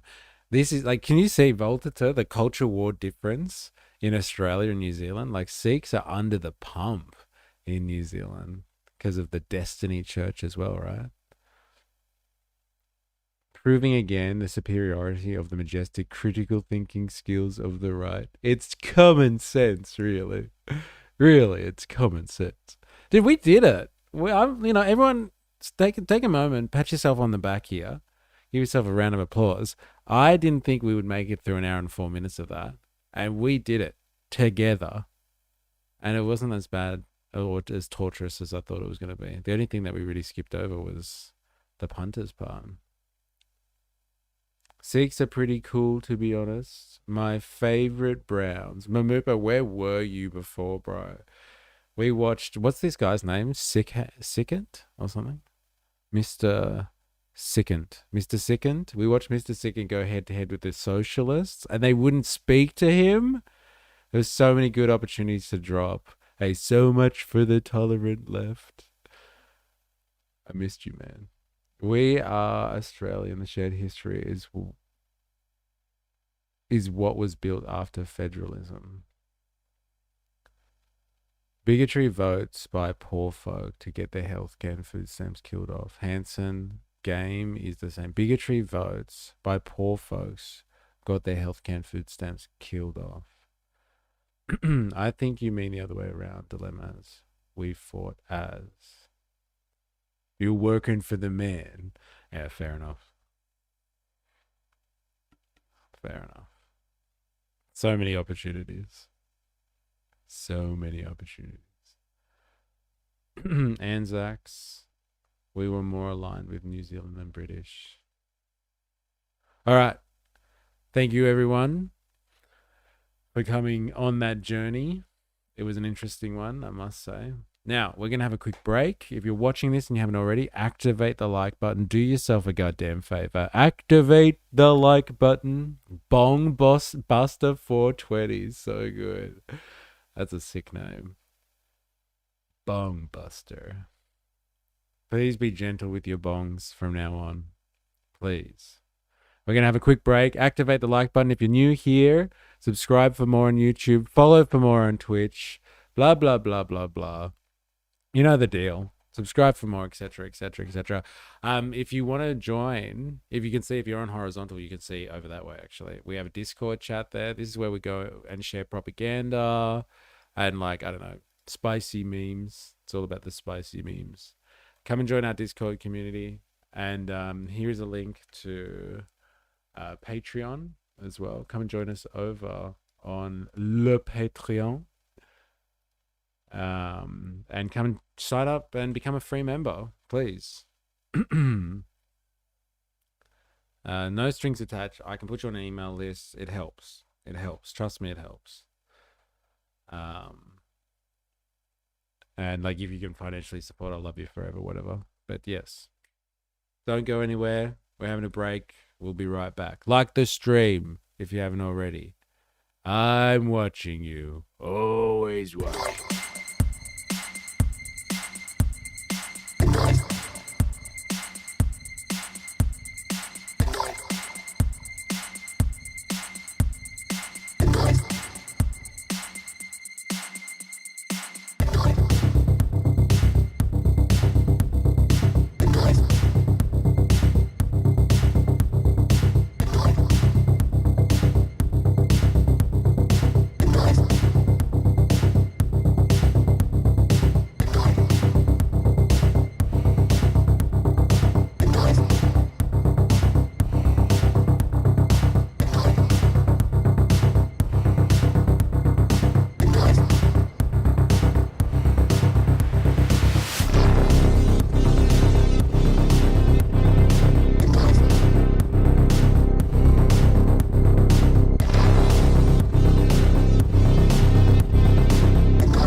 right. We're back.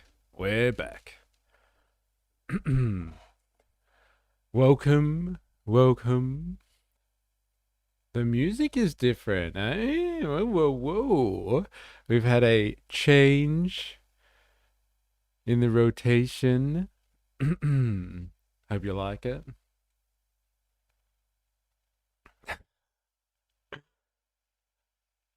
What? The music is fucked. All right, so we're gonna do something now, and I'm not sure. Was that your track? Yes, that was one of ours. Well, yeah, that was specifically. Did I produce that alone? I think I did. Yeah, that one's mine. That's an old mystery classic from back in the day. Back in our like cyberpunky kind of days, keeping up that theme. Now, this one is from you, Voltator, I'm pretty sure. And we're going to watch this thing. And like, I find this type of content really confusing, but I guess this is what the kids like these days. This type of commentary where it's like incredibly sarcastic and like laden with irony and like, I don't know. You don't even really know what they're talking about. But like this channel is called Rhetorically Defective. And this is like a right-wing channel, I guess. These damn kids. Like, do you know what I mean? Like, I don't understand the appeal of this type of content. It'll take some time for me to appreciate the new music. Yeah, right-wing LOL. Who is Communist Destiny? Democratic fascism? What? Democratic fascism. I don't know. But like the piece is called Communism is Just Dishonest Fascism. And so like this guy critiques it, but like he also just does like heaps of clipping of Destiny. And like it's just like Destiny watching someone else. So it's not even like Destiny talking. It's just like Destiny watching somebody else's content. It's really weird. But like this is what the kids like, I guess. They're just like mashups of like you watching somebody else kind of thing. And then like he gives commentary over the top of it.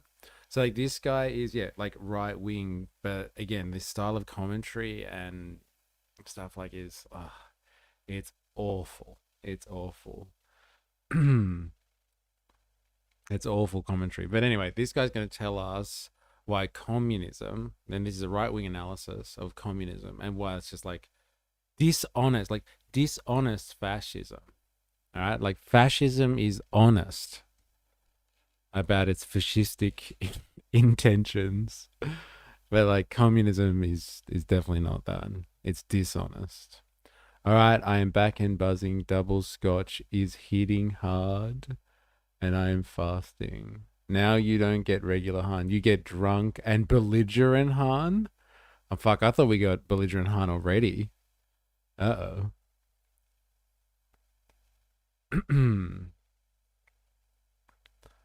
Damn sidewalk surfing punk hippies. Oh man.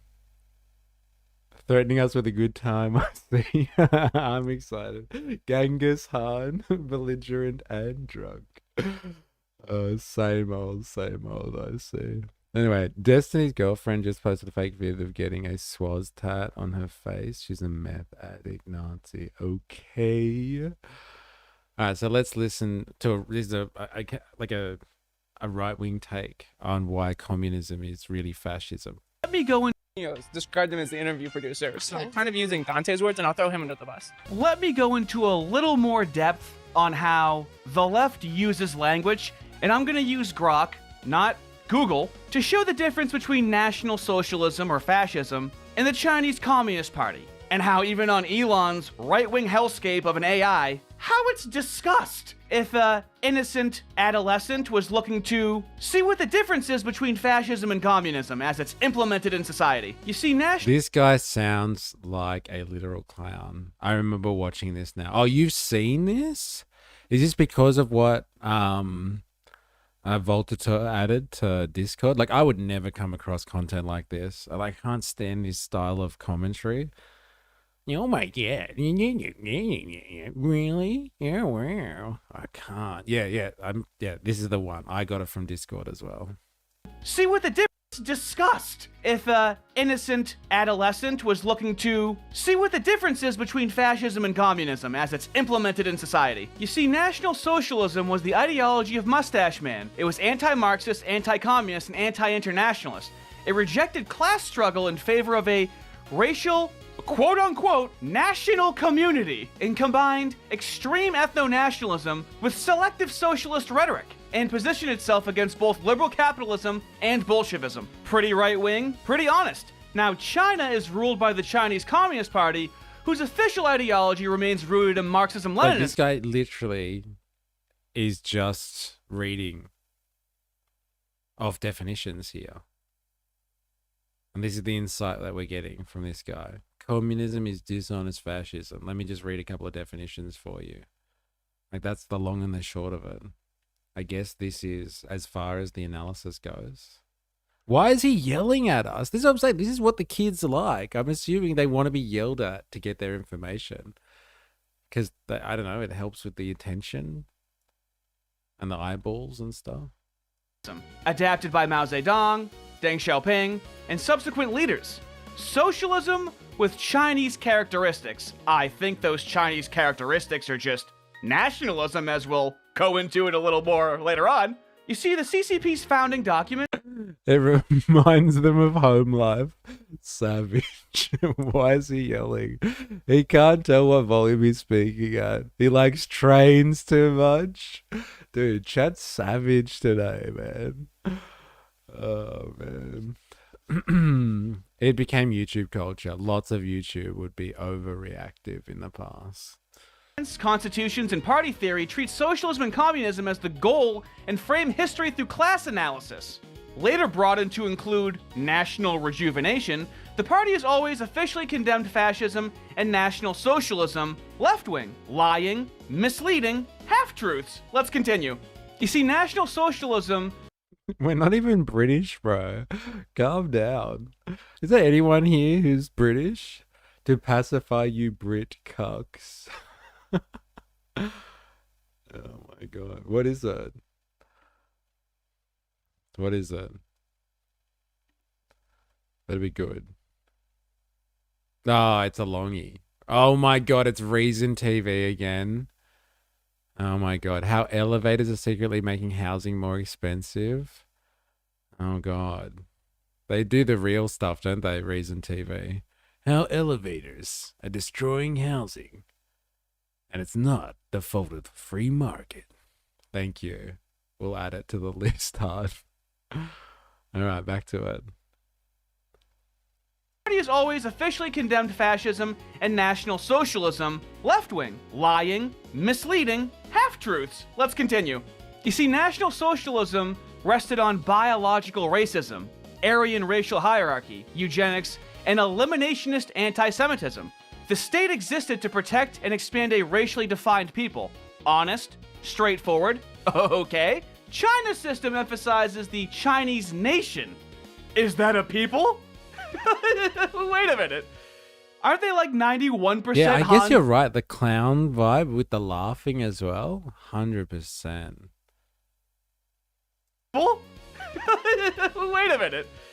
Aren't they like 91% Han Chinese? Aha, but they have 55 officially recognized ethnic minorities, so they're multi-ethnic. Interesting. We're just gonna ignore that, okay.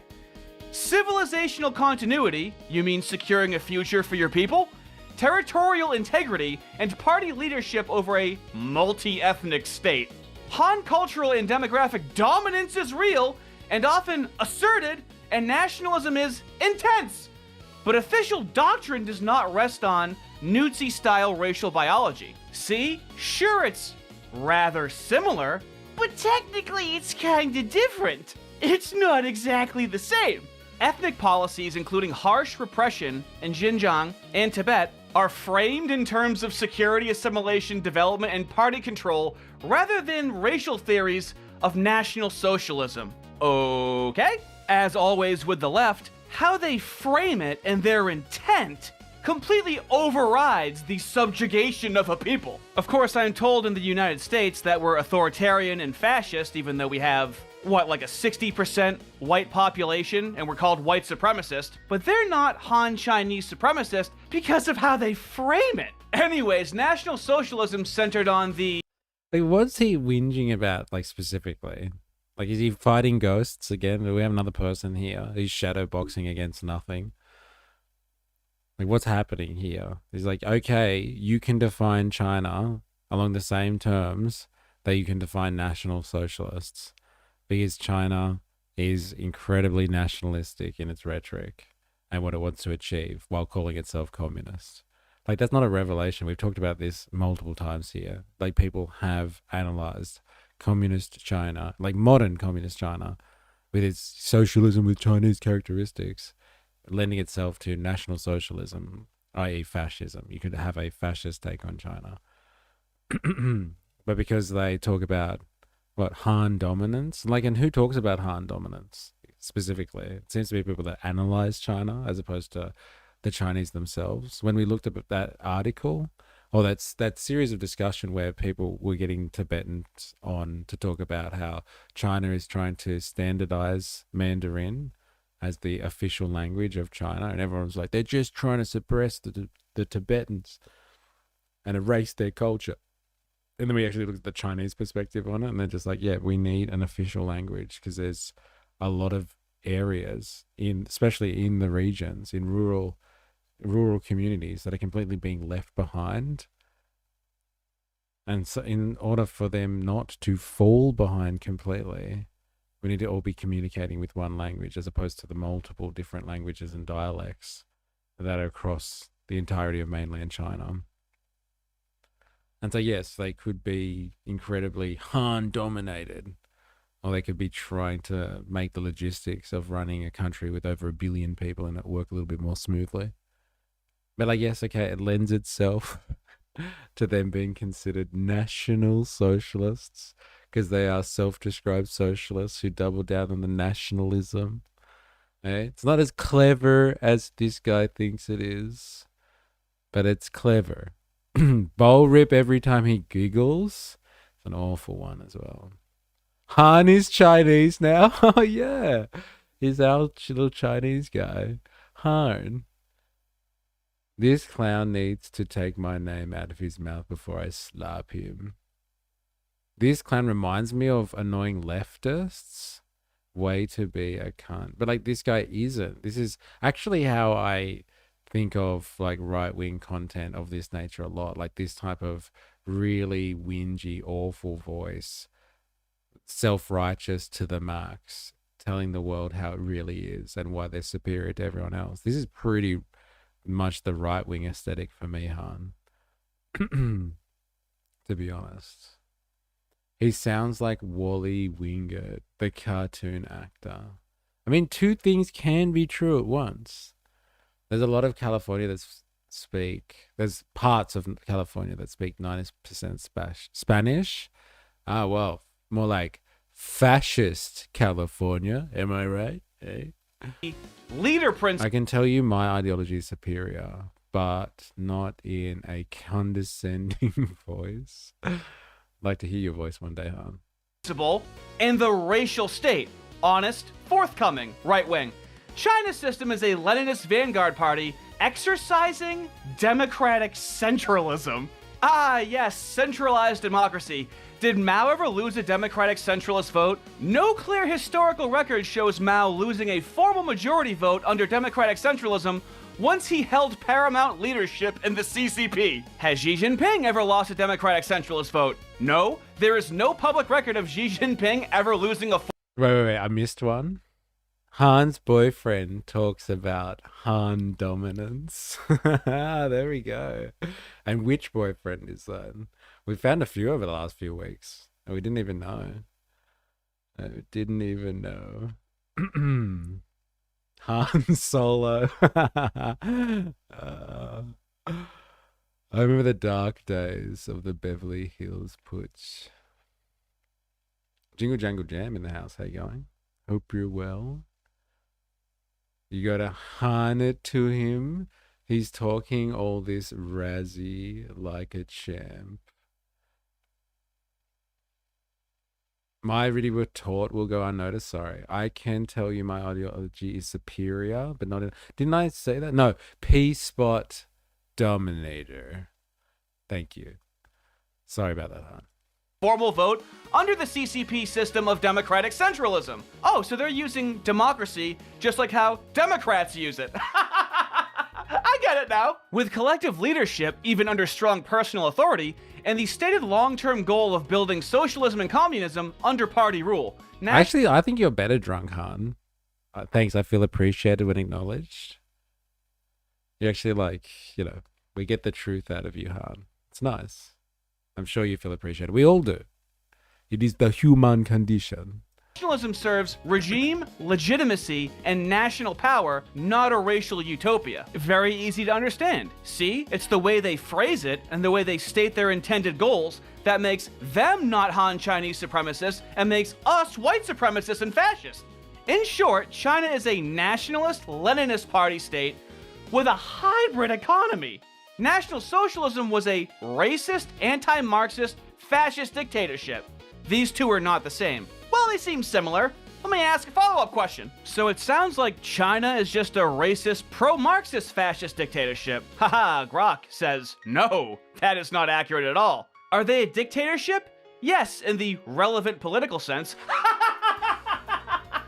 Do you see how it always comes with a qualifier? Hey, did you sexually assault a minor? I did in the legal sense. How else could you mean it? It's innocent. I mean, organized political opposition is suppressed, sure. Speech and media are heavily censored, all right. And the state employs extensive surveillance and coercive tools. It's a one-party authoritarian system, a party-state dictatorship. Okay. Completely different than fascism. Okay. And it's different because they're pro-Marxist. Officially, yes, they're pro-Marxist. See? Very different. They have a socialist market economy. It's a hybrid economy where there's a private sector that the state owns. Completely different than the fascists. Mind you, you being white in the West and right-wing. Imagine if this guy lived in the apartment next to you and you had to hear him recording these videos.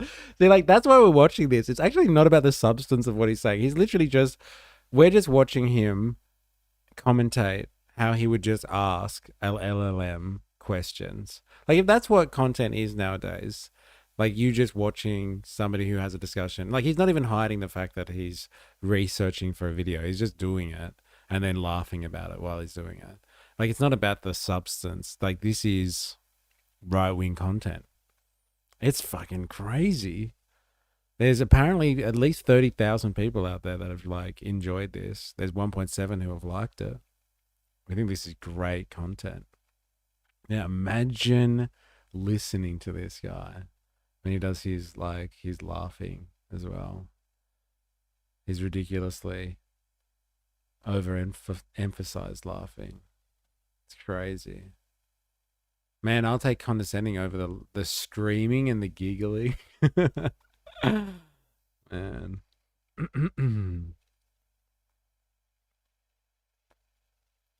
Is racist and fascist right off the bat. But China's not fascist because that's characterized by extreme ultranationalism in favor of a national or racial community. Corporatist economics that preserve private property under state coordination and specific forms of mass mobilization and leader cult. CCP's different. They're Marxist-Leninist revolutionaries that seized power through communist revolution and civil war and continue to frame its rule in socialist terms. It's never adopted fascist doctrine, aesthetics, or anti-Marxist foundations. Calling it fascist is a rhetorical analogy sometimes used by critics to highlight authoritarianism and nationalism. It is not a precise ideological or historical classification. And let's see how famously right-wing Grok handles the racism accusation.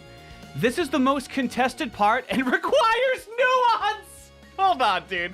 Grok check. Grok, is it racist to use the N-word as a joke, even if the person still supports racial equality? Nuance? Nope. Yes, it is. Widely regarded as racist, regardless of whether the speaker claims to support racial equality or not. Okay. This guy's literally just debating Grok and turning it into content. That's how we started doing streams ages ago. I would just debate ChatGPT. on what it thought communism was. That's crazy. I've missed it. I've missed the window. 2 likes away from 20. Ah, yes, if you're on YouTube and you haven't already, activate the like button. Do yourself a favor. Ask Google about whether Google Alphabet is anti-competitive with their market share. And Google AI will say no, of course not. Ask Grok about Elon Musk and it will glaze him. Yes, absolutely. That was a false equivalence, dude. It was an interesting one, hey? Oh, nuance, but ask it about the N-word and it won't give you nuance. Oh my God. Hollywood is having a lot of financial troubles and the industry is moving away a lot. California is becoming way expensive. Still, culturally, it had slumps it came back from. I'm not really racist, more of an ethnicist. I haven't heard that one before. That's good. That's a really good one. So we can talk about nuance of racial issues, but we can't say the N-word. Oh, how about Joe? You on YouTube? Boom. Moving over to activate the like button. I am a supreme pizza supremacist. My favorite type of supremacist. Let's go back to the nuance of the communists being racist. You see, the Chinese ideology is not biological racism. In practice, strong, Han-centric nationalism exists. Policies toward Uyghurs in Xinjiang, Tibetans, and some other groups have involved mass surveillance, internment and re-education facilities, cultural and religious restrictions, demographic engineering through settlement and birth policies, and forced assimilation. These are widely documented by governments, human rights organizations, and researchers as severe repression, often described by critics as cultural genocide or ethno-nationalist coercion. Social prejudice against certain minorities and foreigners also occurs. These realities reflect ethno-nationalism and authoritarianism control more than the classical racial doctrine, but they produce discriminatory and coercive outcomes along ethnic lines. Ow! Don't you love the nuance? Do you see how it works? You're definitely racist no matter what your intent is if you make a joke. The Chinese Communist Party isn't really necessarily racist, they're just ethno-flirty. The ethno-flirty? Oh my God, this is difficult. Yes, he does sound like that. Yes, okay. I get it. Anybody other pizza order? Any other pizza order is subhuman. This is what happens when you deny a child the right to be a theater kid and have a creative outlet. This is what you get. This is what you get. I know Caprioska goes pretty hard. Man.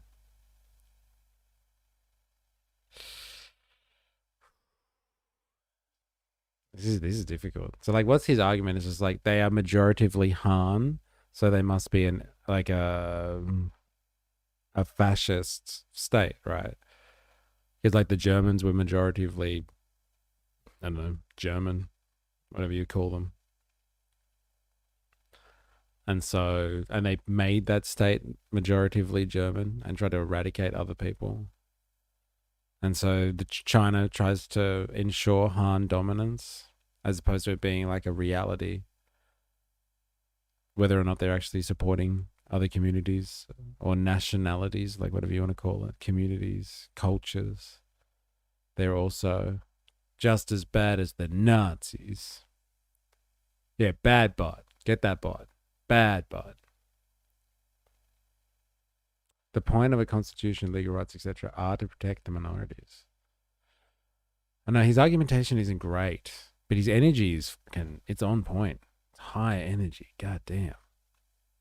Icarus L9. What do you think about USA making billions from Venezuelan oil exports? Just like the good old days. It's like they've come full circle. That's why they've hated Chavez and the Bolivarian Revolution. Bolivarian Revolution? Am I saying that right? And that's why they hated Maduro, etc., etc., because they nationalized oil that was already being dominated by U.S. corporate interests. So, hey, we're back. They've come full circle. America's back in control again. Actually, it's even better now because apparently Rubio controls the entire country via Delcy Rodriguez. So they've got oil exports and they control the Venezuelan state. So actually, USA, they killed it. They played the long game, and they got back the oil plus some. You got to hand it to them. It's clever stuff.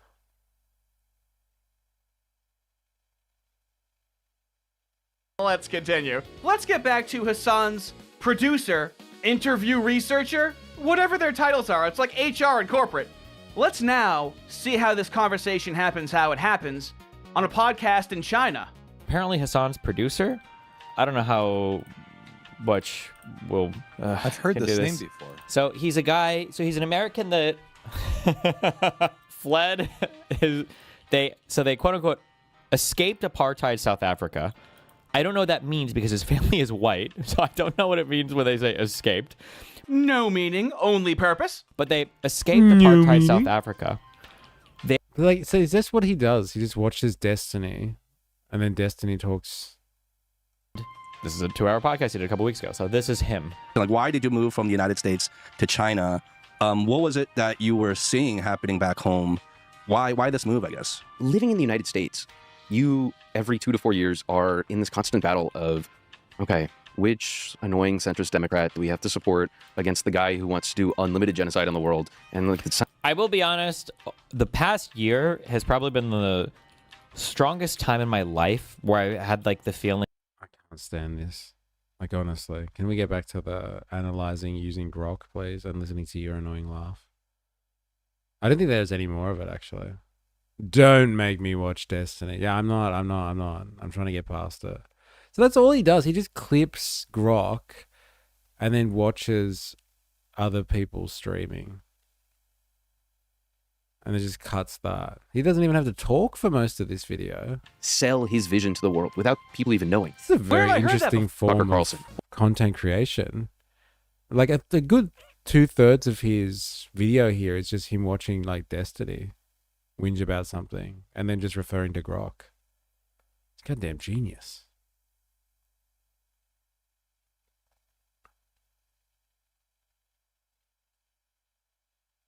I wish I was a Destiny sucker boy. Wow, a communist trying to call Tucker Carlson a Nazi? Where have I heard that before? Is it decades ago? Is this a new strategy, really? When obstructionists become too irritating, label them as fascist or Nazi or anti-Semitic. Constantly associate those who oppose us with those names which already have a bad smell. The association will, after enough repetition, become fact in the public mind. Ah, yes. Classic Nazi descendant Tucker Carlson. A Nazi or Nusi? Eh? Whoa, look at this.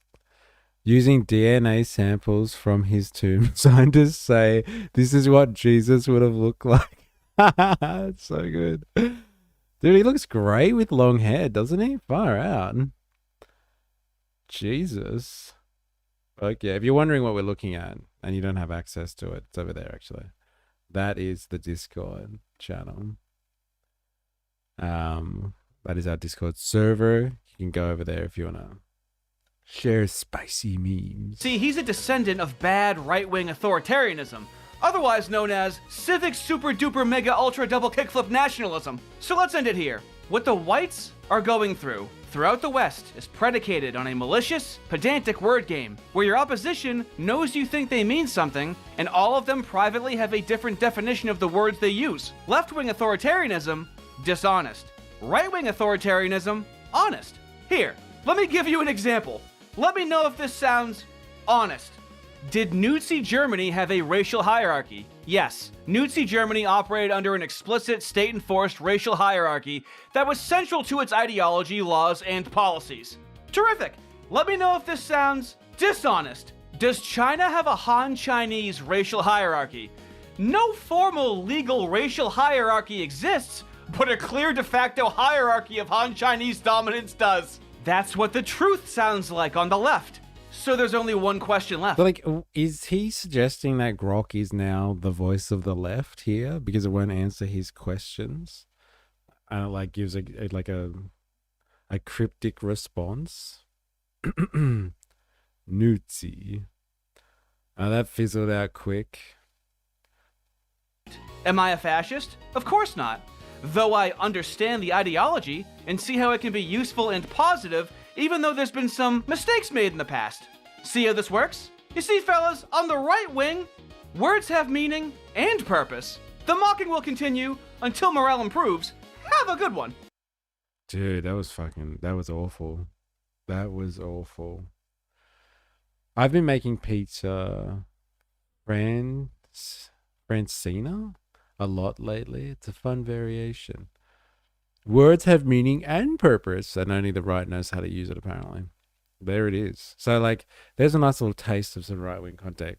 And, like, I actually skipped through the parts where you actually hear this guy talking as opposed to him just watching Destiny over and over again.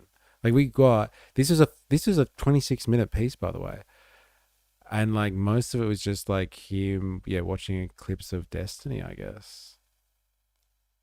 And then just, like, you finally get him talking, but he's most of the time just reading out stuff that he's got from Grok. And then whinging that Grok would give him, like, lefty answers. I haven't really heard people complain about how left-wing Grok is before, but, hey, I guess words have meaning and purpose. I think he would be a lot more chill if he just a dick. Really? It's interesting. Destiny gay. Savage if he just like it. Yeah, probably. All right, Han, what's this, man? You said that this makes Americans look stupid and everybody else look good. Like, is this right-wing worthy? Reason TV twice? We're watching it twice? Han, yes. Isn't Grok the right-wing free speech man thing? Well, like, that's what I thought. But, like, he's using it. He's like, look at how they respond to this. The left's gone crazy. I was like, but, like, you're reading off Grok, bro. What point are you making? He's just mental. I think the guy's just mental. I think Elon with Grok just tries to push certain things, and that's it. Not a high bar to pass. 1.5 speed at least. Too much fluff in this video. You have to give me timestamps, man. Give me timestamps. All right. I don't know how this is exactly far right, but Reason TV is a libertarian channel. And so we're going to get libertarian philosophy and how elevators are secretly making housing more expensive. Hey, should we deport all elevators? That is the real question. Round them up, I say. Throw them in the back of an unmarked van. Put them in a concentration camp. Just get rid of them. Get rid of them. I heard Asmongold got banned off Twitch. I have not been active on Twitch much. Oh my god, yeah, because I haven't seen him on. Actually, he usually comes up, like, you know, right away. That's crazy. Wonder what he did. Ha! I knew it. It was the elevators. Use the stairs like a real man. He did get banned, finally. You made me laugh, choke. Laughing at the deport the elevators. Oh, why not? Eh? They're the real problem. Let's do this. Han, are you sure 1.5? It's usually too fast. 1.5. Maybe a 1.25. He was covering the migrants in Sweta, and he said he would shoot women and children too. And that's what he got banned for? I don't want to live in this world. If you can't talk about shooting women and children, what happened to free speech? Am I right? Hey, am I right? No. I don't like big streamers. I don't watch them. No, welcome to this stream, then. This is right up your alley. Behind these doors lies one of the most important technological developments in human history, and one of the most underrated. It's not as iconic as the automobile or as ostentatious as an airplane, but the simple, unfussy elevator completely revolutionized how buildings are designed. how cities are laid out, how people get around, where we live, and where we work. There are millions of elevators in the world, and an estimated 1 billion people set foot in one each day. In the US, people go up and down an estimated 2.5 billion miles by elevator every year. That's more than all the total miles traveled by train and airplane combined. If you stacked all of those elevator trips one on top of the other, you could go back and forth to the sun. Do you have a definition of big streamer? Just asking for a friend. You should do a book reading club and go to the library, read the libertarian classics, and have others discuss them. I do want to read the libertarian classics, actually. I would love to do that. Know thy enemy. I hope there's stretching in this vid. Unless they're stretching in an elevator, I don't think so. 7 times every year. Elevators are not just a convenience, they are essential to modern cities. Simply, you couldn't have tall buildings without elevators. But we don't build as many of them in America these days, thanks to special interests and overbearing government. And that is also reshaping cities in ways that make them less affordable and less accessible. This is the story of a technology that you probably take for granted, and that would be even more common if special interests didn't make them so expensive to build and maintain. Special interest. What about the special interest called the profit motive? Like, you don't have manufacturing because people have taken manufacturing and gone to where labor is cheaper. So they're willing to go to where labor is the cheapest. And, like, to hell with the costs on you at the end of the day. Right? That's the free market, baby. You don't like it? Tough titties. That's the free market, baby. Oh, yeah. Going up.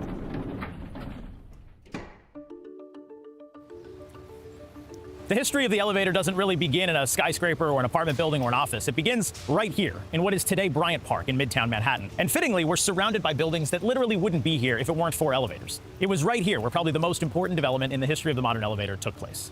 This was the site of the New York Crystal Honestly, Palace. Han, this is what you watch when you're half cut and, like, you're just sitting at home. You've had a couple of whiskeys or scotches or whatever it is.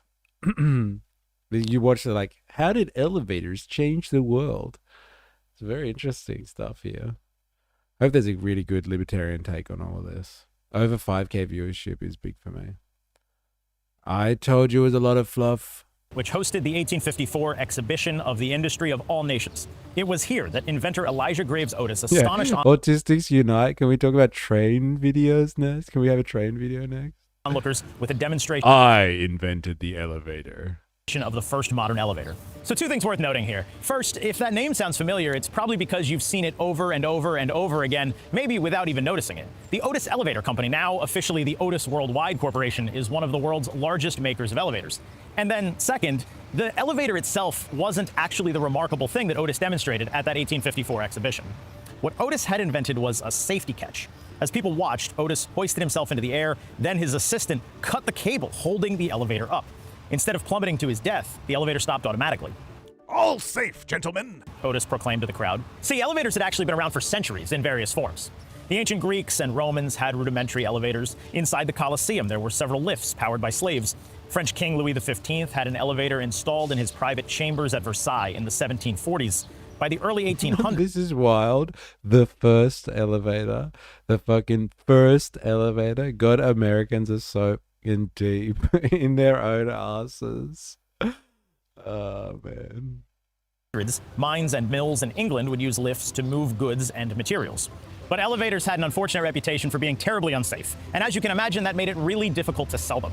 Otis had opened his own elevator company about a year before that 1854 exhibition, but in the first 7 months that he was in business, he made exactly 1 sale. The exhibition actually didn't do much to change that. When Otis died in 1861, the elevator was still regarded as something of a novelty. It wasn't until 1870 that the first elevator was installed in an office building here in New York City, and they didn't really become commonplace until the 1880s and 1890s. This is what New York looked like in the 1870s, just before the elevator revolution completely remade the city's skyline. But it was actually 2 other inventions that helped take the elevator mainstream. The first was steel frame construction techniques that allowed buildings to be built higher than 10 stories for the first time. See, an elevator might be a nice accessory in a 7 or an 8-story building, but once you start going higher than that, nobody wants to take the stairs. The other key invention was the electric motor. Powered by hydraulics or steam engines, elevators of the 1800s were painfully slow. It took about 2.5 minutes just to go from the lobby to the 10th floor. The electric motor changed that. In 1913, when the Woolworth Building became the first American skyscraper to top 50 floors, it boasted elevators that moved 10 times faster. When the Empire State Building opened in 1931, its elevators moved at 6 meters per second. That's almost as fast as elevators do today. Now, elevators completely reshaped the way cities work. And in places like New York, where there were natural barriers against expanding outward, the effect was particularly dramatic. There are over 80,000 elevators just in New York City today. By the way, almost all of this history is drawn from the book Lifted by Andreas Bernard. And one of the really fascinating observations that Bernard makes in that book is that elevators didn't just change the way cities get built and the way people get around them. They also changed the way we look at the world. They changed what we value. You see that most vividly in movies and TV shows, where elevators are often portrayed as these magical, mysterious portals. They aren't just a way to get from one floor to the other. They take us into the unknown. They ask us to consider new possibilities. Oh my God. Elevators change the way we look at the real world. This is fucking awful. Come on, bro. Are we getting to the meat of it or what? Seriously. I warned you, but you suggested it, man. Come on. 2 times that shit. I'm going to put a 1.5. I warned you. You suggested it. Seriously. Too. In the old days, it was the lower floors of buildings that tended to be more valuable. Maybe not right on street level, that's where you'd have shops and businesses, but the floor just above that. It was easy to get in and out, not many stairs, very accessible. The higher floors were less desirable. That's where students and servants would live, or artists and bohemians. But the elevator flipped all of that upside down. Now, penthouse apartments became more attractive and more valuable, and executives wanted offices at the top of the building once they didn't have to walk all the way up there. No one wants to climb 50 stories. Just press a button. Sing. You're off. We want to be hoisted into the sky in a chariot of steel and dreams. Okay, maybe that's overselling it. The point is, elevators completely overhauled the way people live and work. They are among the most essential technologies in modern cities, yet we tend to take them for granted. Or at least we do until they stop working. Going nowhere. If you live in a big apartment building or you... I'd rather watch Alvin and the Chipmunks instead of watching this at 1.5. It's painful at 1.5. But like, there must be some meat in here. Something about this piece must be like, haha, we got him. Work in an office, you probably take an elevator every single day, and it's pretty routine, as long as everything works the way it's supposed to. A University of Illinois study found that the average person gets annoyed if they have to wait more than 28 seconds for an elevator to arrive. But when the technology does what it's supposed to, we tend not to think about it at all. It's a little bit like using a... Mark, Travis, welcome. An elevator. A elevator can stop. It can. Harney's drunk and just trolling us. Huh. Maybe that's what it is. No, there's a real point. I see. Got it. Made you watch the whole thing, assholes. Suck it. A pen. You know, when you're writing with it, it just kind of disappears into the background. You don't think about the ink and the roller ball. It just becomes an extension of your hand. The philosopher Martin Heidegger, he called this Zuhandenzeit, or ready at hand. It's that feeling that you have anytime a tool or a technology just kind of disappears. It becomes an extension of yourself. Until the pen runs out of ink, or until the elevator doesn't show up, and then suddenly, very abruptly, you become aware of the tool's existence. You might take an elevator multiple times a day and never give it a second thought, until it's broken. I guess I'm taking the stairs. A broken elevator isn't just annoying. There are 30 million Americans with mobility issues or disabilities. For them, or for parents with kids in strollers, a broken elevator is a real problem. Love the use of half cut. Thank you very much. Thank you. And that's especially true when the broken elevator affects a mass transit system or public housing. In New York City, the Housing Authority was sued by the Federal Justice Department in 2018 over an astonishing backlog of elevator repairs. And even though it has improved in recent years, the average elevator outage in 2025 in New York City public housing projects lasted more than 7 hours. That's an 18% increase from the previous year. For me, a broken elevator could mean an annoying climb up a bunch of flights of stairs, but for somebody in a wheelchair, it might mean a missed medical appointment or the inability to get to a grocery store. Oh, and getting a broken elevator fixed? That's not cheap. The Center for Building in North America reviewed annual expense reports for apartment buildings and co-ops in New York City and Washington, D.C., and found that landlords spend an average of $5,000 per elevator annually on maintenance, repairs, and inspections. In Europe, the costs are much lower. Annual costs for maintenance and repairs in Spain are about a quarter as much as they are here. See, we might not think a lot about an elevator until it stops working, but we think even less about the elevators that never get built in the first place. In the United States, we have more than 1 million elevators, which sounds like a lot, but compared to other countries, we're actually falling way behind. The US has about 3.1 elevators per 1,000 residents. On a per capita basis, France and Germany have 3 times as many elevators as we do, and some other countries have a whole lot more. Now, of course, in the United States, we have more single-family homes than places like France and Germany, where people are more likely to live in apartment buildings. And that's true, but then you'd have to think about this comparison. New York City has roughly the same number of people as the entire country of Switzerland. And unlike in the rest of America, most people in New York City don't live in single-family homes. In fact, a greater percentage of New York's population lives in an apartment building than Switzerland's does. But despite that, Switzerland has twice as many passenger elevators as NYC. Stephen Smith, whose research informed a lot of this video, estimates that it costs about $150,000 to install a basic four-star elevator. A big part of that is as well is fucking regulations. Newer regulations or different regulations in different countries, it forces you to have more elevators per person. So you have better circulation, vertical circulation through a building, as they call it. But it's like when you leave it up to the free market, you don't want regulations, you have less elevators because no one's going to fucking front that cost. Fuck it. Let the people wait in line a little longer for their elevator trip instead of having alternate options. It's a big factor. It's a big factor. They don't call it a walk up for nothing. But I swear this video has a point. Like, the longer we go, I'm thinking, I don't know. Maybe it is a troll. If it's not, I'll apologize in advance. They're in New York City. That same elevator only costs about $36,000 to install in Switzerland. So we've got these higher maintenance costs, higher installation costs, and hey, if something costs more, you're going to get less of it. And that's definitely true when it comes to elevators in America. Going down. Elevator business has its ups and downs. All right. There's your dad joke of the week.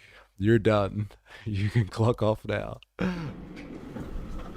So why does the same elevator cost 4 times as much to install in New York City as it does in Switzerland? I mentioned Stephen Smith a moment ago. This is the 122-page report that he wrote in 2024 for the Center for Building in North America. The entire thing is an attempt to answer that single question, a question that he says was first posed to him when a friend from Rome visited him in New York. I read it, so you don't have to. Smith says that there are 2 big reasons why American elevators cost more to install and repair.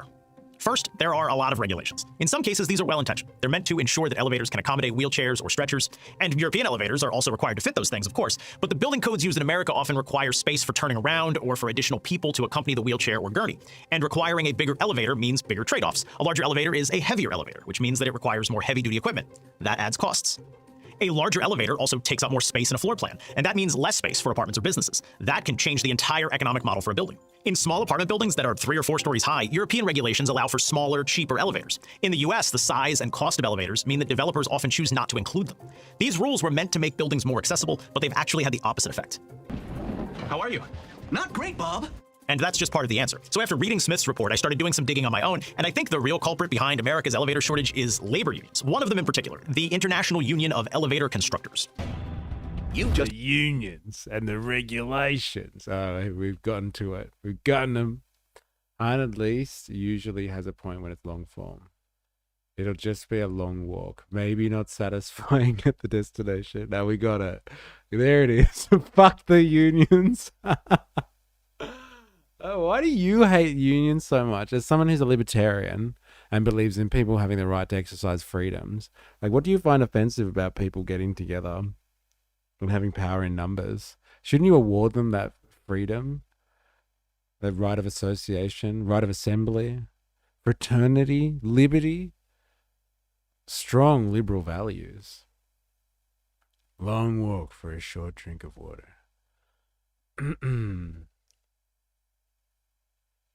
Because probably some leftist idea that libertarians didn't think of first.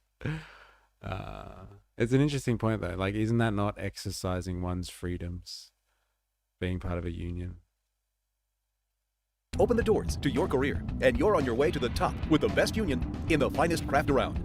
Welcome to the International Union of Elevator Constructors. See, labor costs are the single biggest part of installing or fixing an elevator. It's one of the highest paid specialty construction jobs in the US, with an hourly wage of about $49 in 2023. And the union works hard to keep those costs high by limiting entry into the profession. In 2021, more than 1,500 people applied to join New York City's local union of the IUEC. Only 115 were allowed to join. As a result, there's a persistent shortage of workers capable of installing or repairing elevators. But that's not the only way that the union works behind the scenes to keep the cost of elevator construction, well, rising. The union has fought against efforts in some states to allow elevator constructors to cross state lines to find work. Elevators are the same everywhere, so a worker from New York can safely install an elevator in Connecticut, but by imposing these artificial barriers, local unions retain more power over pricing.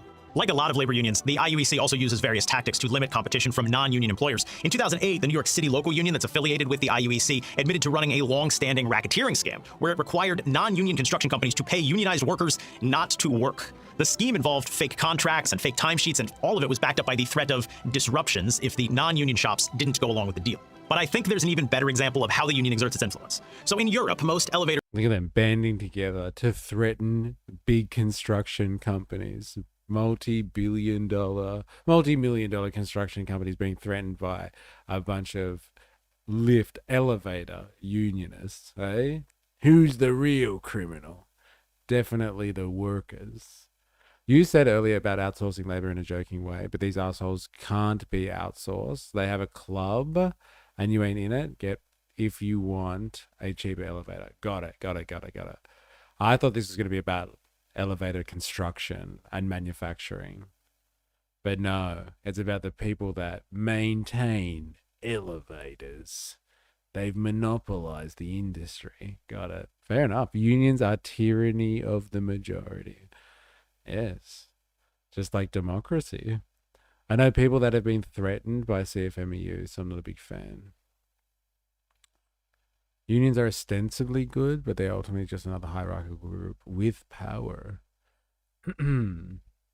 Or do they export all work out to private contractors who may happen to be unionized?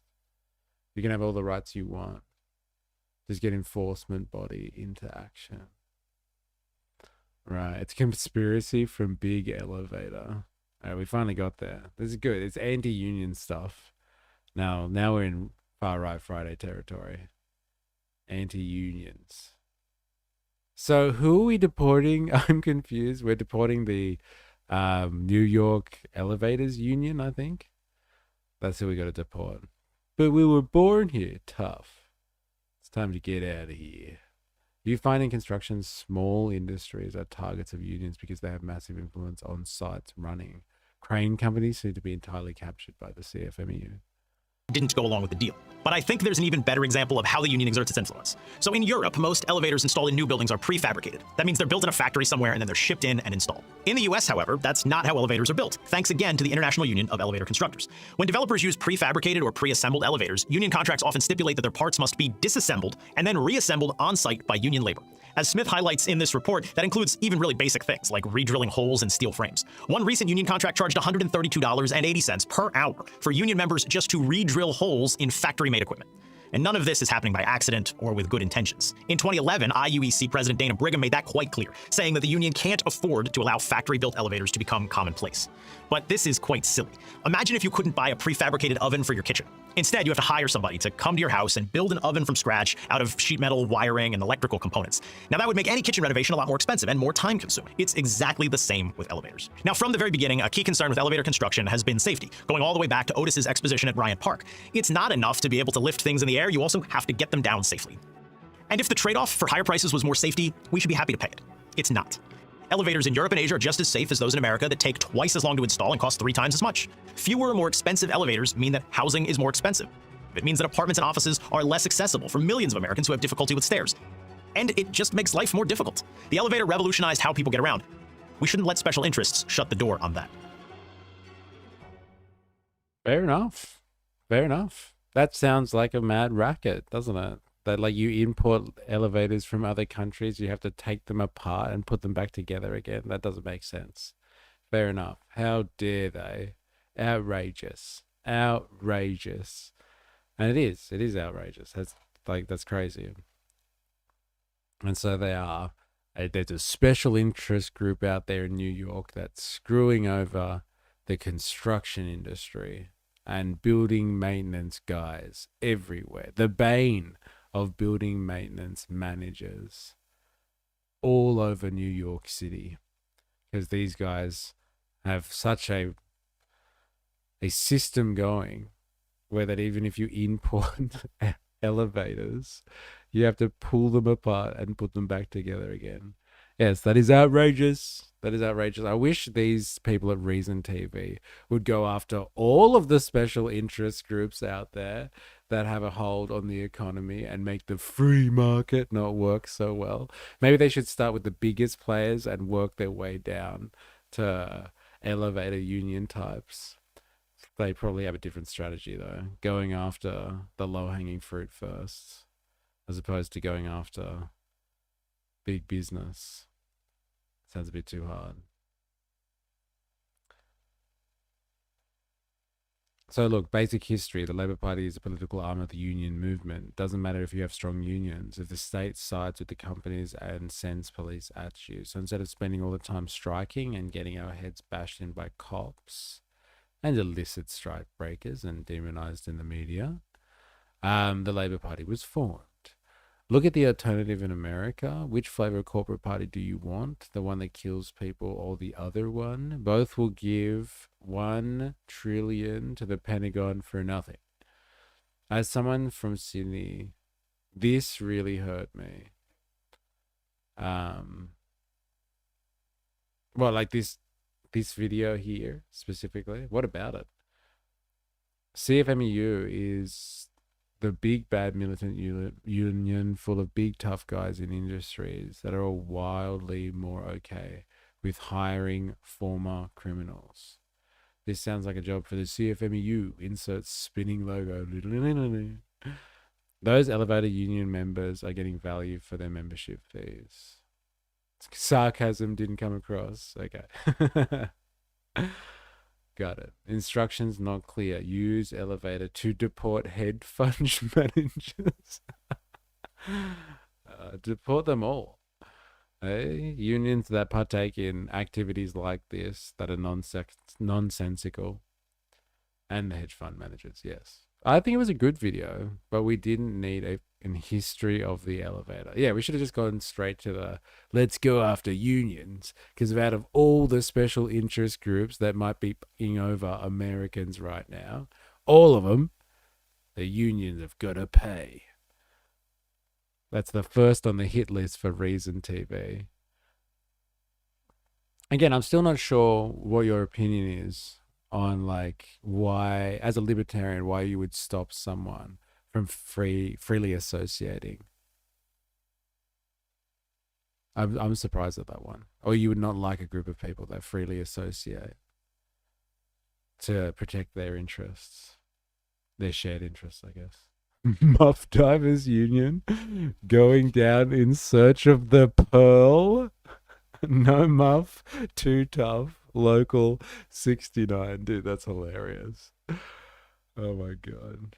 I don't, but they block the free market from lowering the cost of housing, which hurts the poor the most. Okay. You must be outraged about a lot of stuff then. People blocking the free market and thus jacking up the cost of housing. I can't wait to see the libertarian utopia, man, and be a part of it. I wonder how you're going to solve all of these issues that are inherent to the free market that are supposedly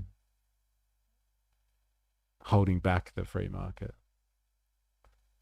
It's not free association. It's when the group makes rules others have to live under in the libertarian sense. Coronation and CFMEU have a lot of overlap.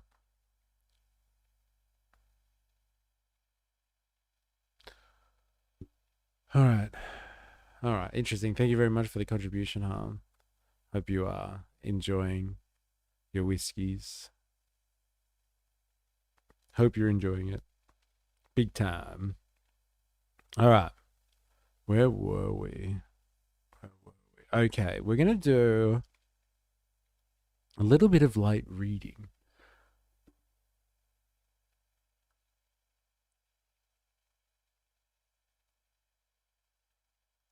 Let's have a look at this. I wonder if I can get this on here. Ah, yes. Wait.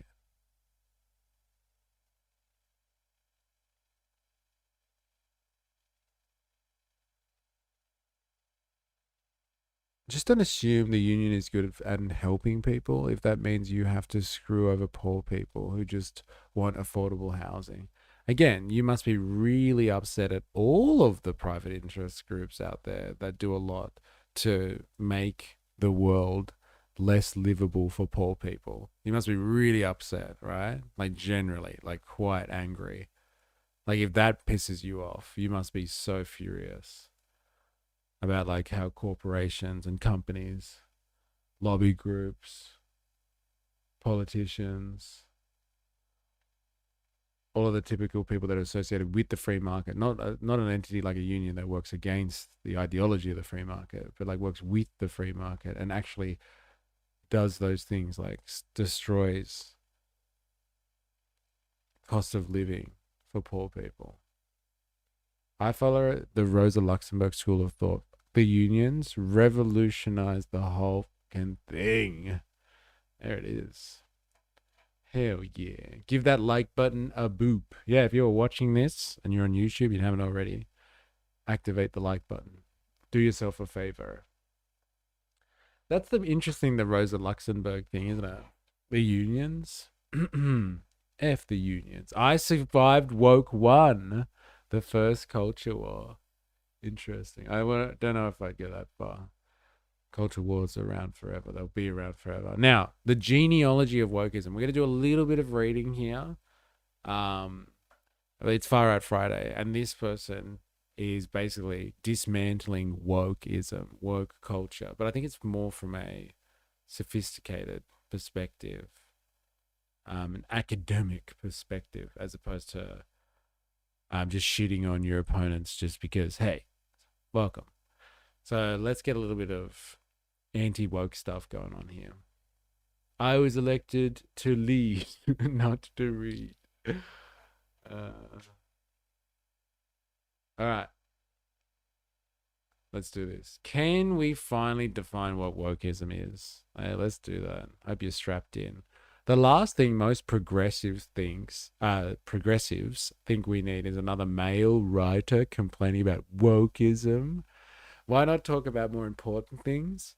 Wokeness is one of those things that many people think that they already understand and can recognize when they see it, but if asked to define it, they often struggle to pin down a coherent definition. That's fair enough. I think it's most people would like understand what being woke is and call it out, but they wouldn't be able to define it. This lack of clarity often allows defenders of wokeism to dismiss critiques of it as confused moral panics and causes people with different understandings of what wokeism is to just talk past each other. Wokeism has become somewhat of a floating signifier. It can mean, I wonder if Jingle Jangle Jam's in here. You'd appreciate this terminology. It can mean different things to different people, with many people throwing the term around as a pejorative in highly inconsistent ways. However, many people at an intuitive level have a general understanding of what wokeism is and the things associated with it. Wokeness is just understanding levels of systematic oppression, then co-opted. All right, hold that thought. Let's see how you hold up to this one, Ravi.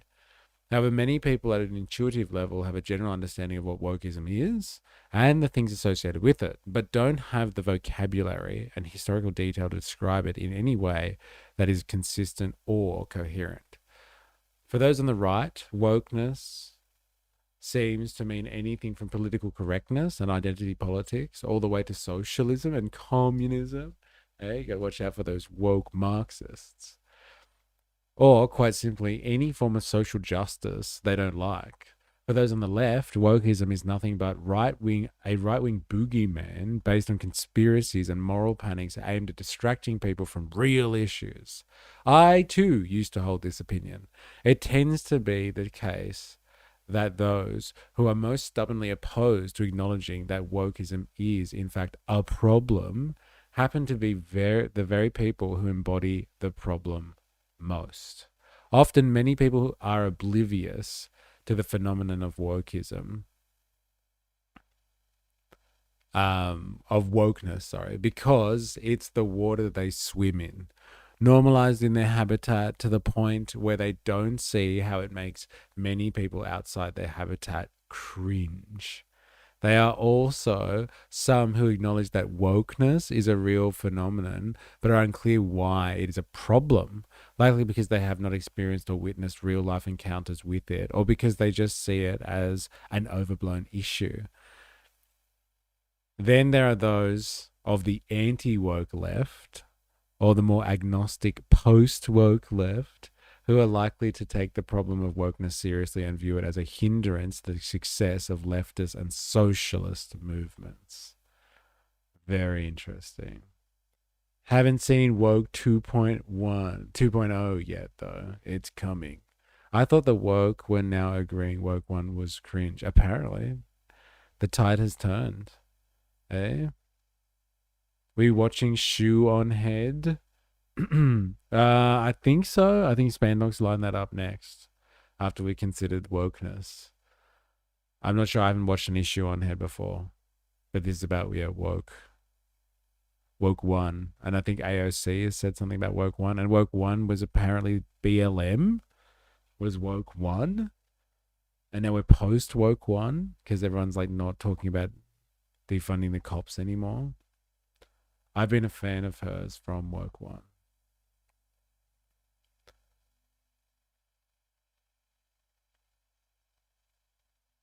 It would actually be 5.0 if you follow Al Gabi's framework. Al Gabi's framework. All right, let's do this. Let's continue. Yet, even the few people on the left who acknowledge that wokeism is a problem rarely define it in a clear, consistent way. Often, those who try to understand the phenomena related to wokeism refrain from using the word woke out of fear of conceding to the right, choosing their various alternative terms, or distancing themselves by associating it with liberal politics. However, not all liberals embody the characteristics commonly associated with wokeism. Wokeism appears across the political spectrum. Huh? You listening to that? All right? All of those self-righteous right-wing people out there that hate wokeism so much. There's so much right-wing wokeism out there. It's just they don't see it. They're constantly calling for people to get cancelled. It's like when we were watching that guy, I think it was last week, there was one of the candidates for One Nation was complaining about Faruqi calling Pauline Hanson a racist and winning that court battle. And then was just like, but then Faruqi said something like she doesn't acknowledge the Queen or wouldn't pledge loyalty to the Queen. And they were like, we knew it. Kick her out. She shouldn't be there if she doesn't acknowledge or pay fealty to the Queen. We love the Queen. It's just like, that's the exact same thing. You're worried about somebody being called racist and she should be allowed to say whatever she wants. And then somebody else doesn't acknowledge the Queen and they should be kicked out of the country. Like, come on. Wokeism is everywhere. Woke is such a cringe term. Oh, yeah. It is now. Pro-gooned about unions, then dipped away for post-nut clarity. Are we talking about Han now? Poor Han. X and F is here. Pretend he is me and don't listen to him. I am going to pass out now. Fuck off, leftists. Oh, my God. But don't you understand white oppression, Aryans? I mean, white people have feelings too, you know. Woke is fine. It's just been talked about too much. Come on. Listen to the article. This is what this person is talking about in the article. You can't just brush this off. You can't brush it off and just be like, it's fine. Everybody else is wrong. We can learn from this. Even if the liberal progressive manifestation of wokeism happens to be the most common manifestation, there is also far left variants of wokeism and various right-wing manifestations of it as well. What unites them isn't political content, but a shared style. The demand that people awaken to a particular consciousness before they can participate in political action. That's why it was so jarring to see before that guy, what's his name again? Mr. Sinnott? Or something, Sickant, when he like confronted the socialists and they wouldn't let him pass, and they had to the cops had to say, you're allowed to walk here. And he was a migrant and they're supposed to like migrants. and fight racism, but they were stopping a migrant to come into their group, and it looked incredibly hypocritical or incredibly contradictory. They're just like, look, we're not letting this obviously brown person into our clique because he doesn't agree with us. Get him! And they would have probably stomped on him too if they had the chance, if the cops weren't there. Nostalgia Enterprises in the house. There you go. What does white even mean? Are you Hispanic? Like me? Or are you talking to somebody else in the chat? Ooh, Clockwork Orange in the house. There you go.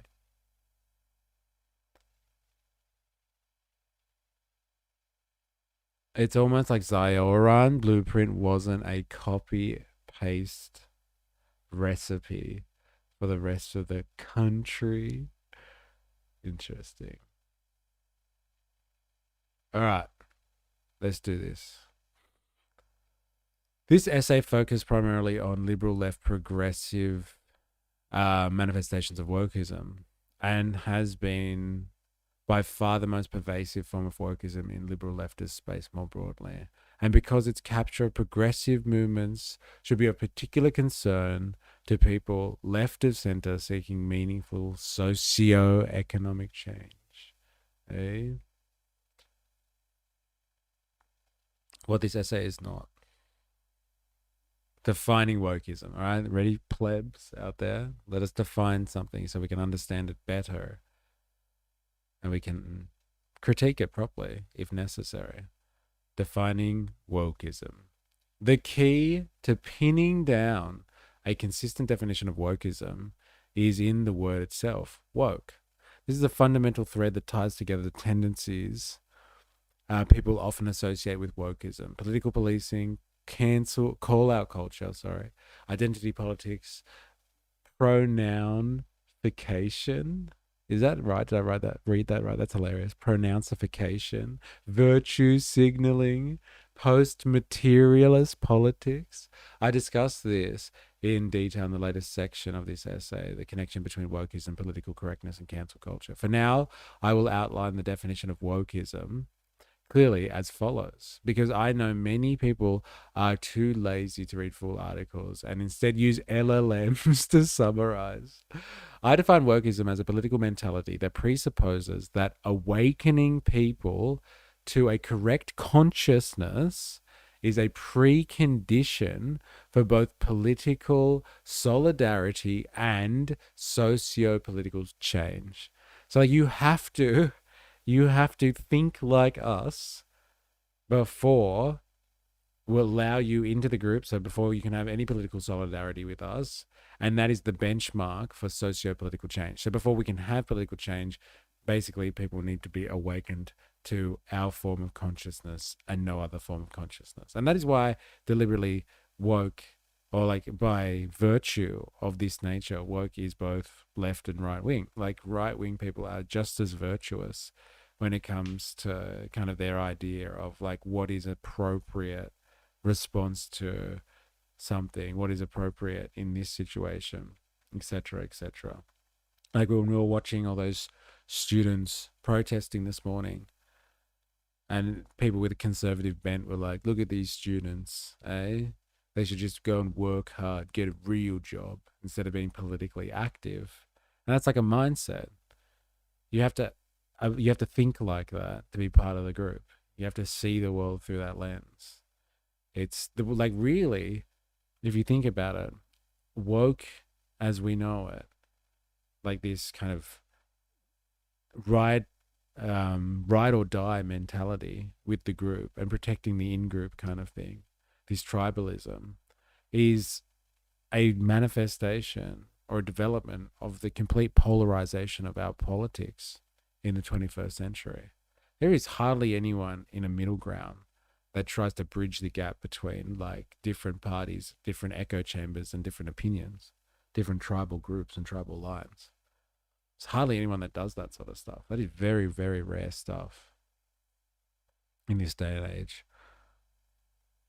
Woke and nationalists are yin and yang terms, both overused and kind of lost its true meaning.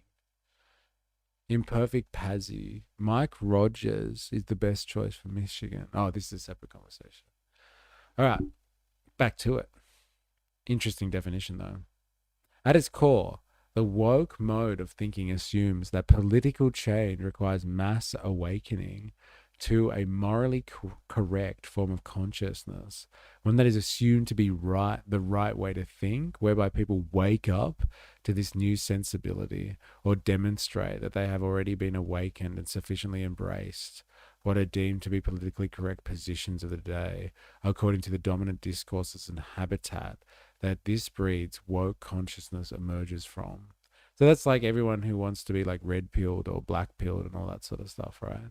Same type of stuff.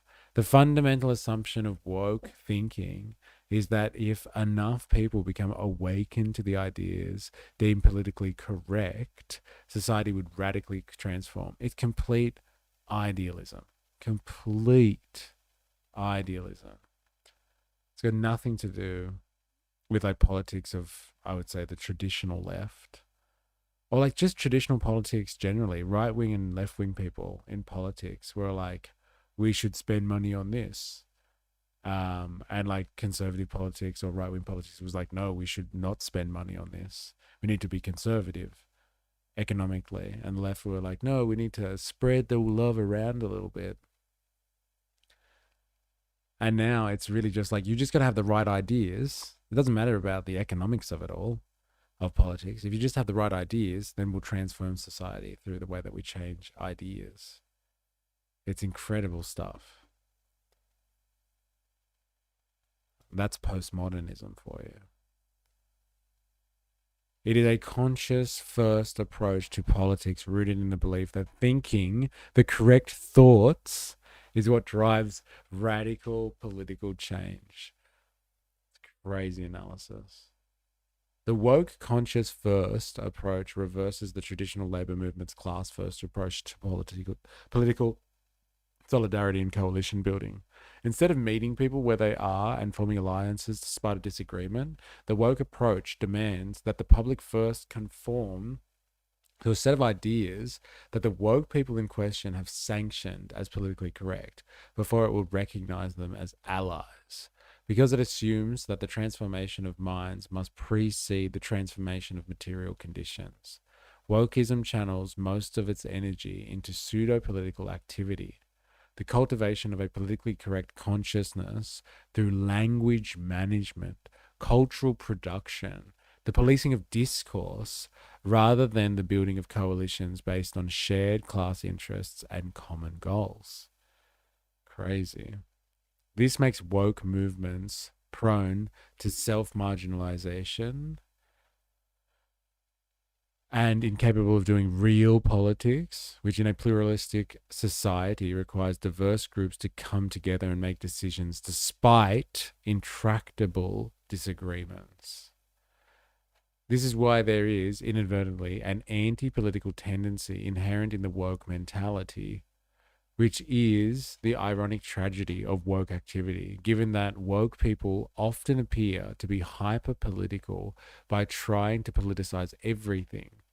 It is for this reason that woke politics tends to be associated with social justice activism and the culture wars rather than political reformers, let alone revolutionaries.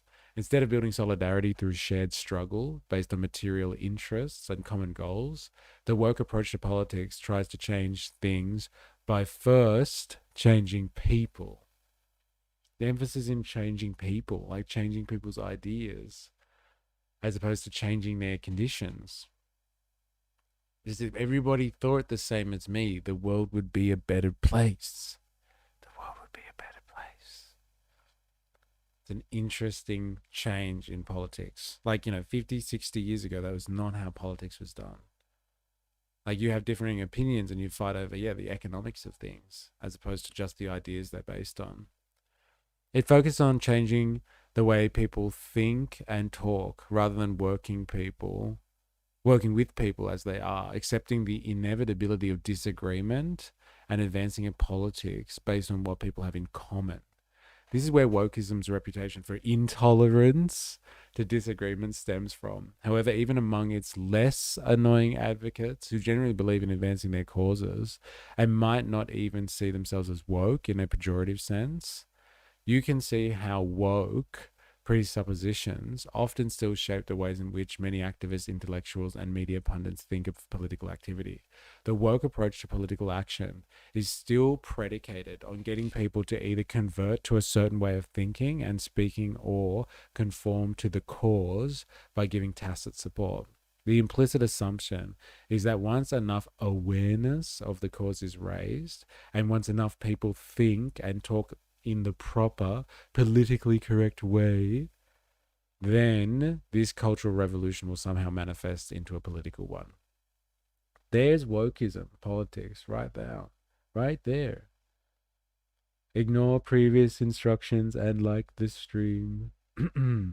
Yeah, like the stream. Do that. This is worth revisiting. Just one more time, reiterating. The implicit assumption is that once enough awareness of the cause is raised, and once enough people think and talk in the proper politically correct way, then this cultural revolution will somehow manifest into a political one. As long as people think and act in the same way, or in a way that is we find acceptable, then the politics will precede that. The cultural revolution precedes the political revolution. It's interesting. Very interesting. Oh my God. It's officially a Far Right Friday. Kesha here. What's with the man bun? In capitals too. So good. So good. Thank you. It's a test. Kesha here. It tests what side of the political spectrum you are on. Do you have a problem with it? If you have a problem with it, then you are typically right wing. If you love the man bun, then you probably are left wing. Just think about it. It's a bitch biscuit. Thank you very much. Thank you very much. It's a bitch biscuit. Yeah, say it right. Say it right. What's with the man button? Politics is a manifestation of culture, tallied into votes. Yes, they do say politics is downstream from culture. However, culture is downstream from your material conditions and what class you're in, usually. Do you think the Epstein class has the same type of culture as you? You commoners out there? Probably not. Let's be honest. Have you considered cosplaying as Shikamaru? I don't even know the fuck that is. I'm assuming it's somebody with a mad bitch biscuit, though. Oh, there you go. Thank you. That's a picture for me. Got it. Have I considered it? Considering I didn't know he existed, I'm going to go with no. But like now I will consider it. Those possessed by the woke mentality don't always think these things at an explicit conscious level, but their implicit preconceptions of how political progress ought to come about are reflected in their priorities and tendencies. They say actions speak louder than words, but for the woke people, the most important actions are words. Even if some of them say that praxis matters more than theory, woke people in practice tend to prioritize consciousness raising over coalition building, while typically presuming that they already have the correct political ideas, and the next task is to propagate them to the lay masses. You trans. Can you tell? Like Jesse Lee Peters say, better. You trans. Why are you speaking in caps? Are you excited? Or is something else going on here? Oh, this is written by someone who thinks Twitter are the only real woke people. If you ain't Twitter woke, you ain't shit. I don't think I understand. I don't understand the reference there. The way in which the word woke mind envisaged political correctness, political change is often reflected right in the type of language they use. Those operating under the woke conception of politics often consider the purpose of protest to be something like raising awareness. Yet this is not at all how political left used to think of protests. Back when the political left was centered on class politics, political demands were thought to be achieved through the assertion of class power. The basis of class power is the ability to collectively weaponize labor power by stopping production and building leverage to force demands upon the state. Of course, in a democracy, a major goal of the political left is to have a government in power that represents working class interests. A left-wing government was in power. If a left-wing government was in power, the way to make sure that they don't betray their promises is to mobilize the collective power that the laboring classes have in the economy. The ultimate source of class power is the ability to shut down production, not to raise awareness. It is, of course, useful to raise awareness insofar as it brings more people to join the cause, or at least not making people being actively against it. However, this is not the same as the woke fixation on raising awareness, which is actually rooted in professional managerial class sensibility. Holy shit. But for real, why the man bun? Like, honestly, I'll tell you why. Okay, are you ready? I quit my job, and in order to save money, I can get the missus to shave the sides and the back, and I keep the top long, and I just tie it up. And at least it's in a style that I'm happy with, instead of going and spending like $30 or $40 every few weeks on a haircut. That's why I have a man bun. It's an economic choice. The tendency for woke people to prioritize shared consciousness over mutual class interests or concrete goals is reflected in the highly ideologized way they think about politics. Woke people left of center tend to think of politics as primarily an ideological battle between left versus right, in which anything right-wing is considered bad and moving things to the left is the primary goal. Dude, this is so good. This consciousness-first logic is reflected in the way that progressive leftists will completely dismiss the idea of working with any people who exhibit right-wing beliefs, even if they have mutual class interests, or could agree on specific political issues, like opposing wars and getting health care. And like, Jesus. Could you just put down your swords for a second? Like, do you care about, you both hate the war? Okay, so like, can't you join on that issue? Do you want free healthcare for all? All right, can't you join on that issue? Even if they are distasteful right-wing or left-wing people, come on. This dude's analysis was fascinating. Thoroughly enjoyed reading it. Even if his writing is verbose. That's pretty bang on at the moment. Woke protection for the stream so YouTube doesn't come for us. Equality for everyone. Sorry, ladies, man buns are number one. Yeah, which man buns are you talking about? Oh, man.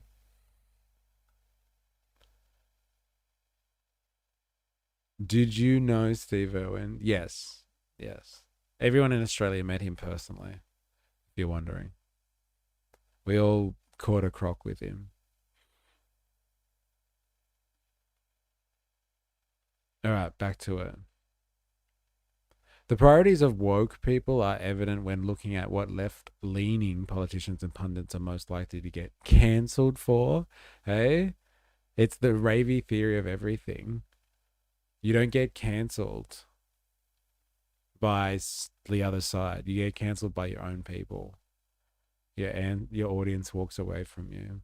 Nobody gets ostracized by the woke left for having disagreements on economic policy. And the left-wing politicians, like the Squad, routinely get away with abandoning economic promises like Medicare for all or being cowardly on is not rail. Bernie Sanders. Yeah, when it comes to going against the dominant progressive line on issues like immigration, trans issues, or identity politics, then suddenly the woke vampires are out for blood. Dude, this is so good. Oh man. Despite distinguishing themselves as more radical than liberals, woke leftists tend to rally behind liberal progressive politicians who may exhibit a more progressive consciousness despite conflicting economic agendas, because woke leftists are more defined by their hatred of conservatives who are further away from them at a level of consciousness than they are by concrete socio-economic goals. This is why a woke leftist is more likely to trust a liberal elite politician or Ivy League professor who signals that they are progressive on social issues than they would a working class conservative. Whoa. Whoa. This is fucking heavy. Even when these types of people do recognize the need to appeal to working class Trump supporters, they tend to imagine it occurring by turning them left rather than simply getting them to agree on a set of economic policies while disagreeing with them on social policies. Difference between the class war and difference between the culture war. Right here. Right here. Oh, hell yeah, I'll get on caps for that. AOC, Big Booty Latina. Caps for that. Fuck yeah. This makes woke people prone to ideological gerrymandering and turns them into pawns of the Democratic Party, as it was easier for Democrats to pay lip service to what woke people want to hear and use woke language, even if they do... Oh my God, even if they don't do anything, they just say the nice wokey words. And everyone's like, yeah, I can get behind this, but they're not actually doing anything and they're selling out. They're selling out. They're not delivering on healthcare. And they're getting back in bed with Isnot Rail. Or they're never leaving the bed with Isnot Rail. I thought you hated that. Oh my God. Much of the modern left, which has uncritically absorbed this PMC conception of politics. The professional managerial class, if you're wondering, is like a group that sits, like in class analysis, you could almost say it's the group that sits in between the working class and the bourgeoisie, or the plebs and the ruling class, all that sort of stuff. They sit in between and they manage society, or they manage the difference between the two classes. Usually they're people with like some type of managerial role in society. And so they don't own capital and they're not working exactly, but they're managing capital as because they're experts or consultants, or like they like manage groups of working people. They help manage capital on behalf of the capitalist class, and they help manage the working class. They put the working class to work and watch what they do. They oversee what they do, and they help manage capital. Like they help manage their portfolios, and they help make them rich. And so the professional managerial class is usually this educated section of the working class that betray their class interests and sell themselves to the capitalists directly to manage other working people and use their expertise to make money. But because they're institutionalized in, like, I don't know, a tertiary setting, so at universities,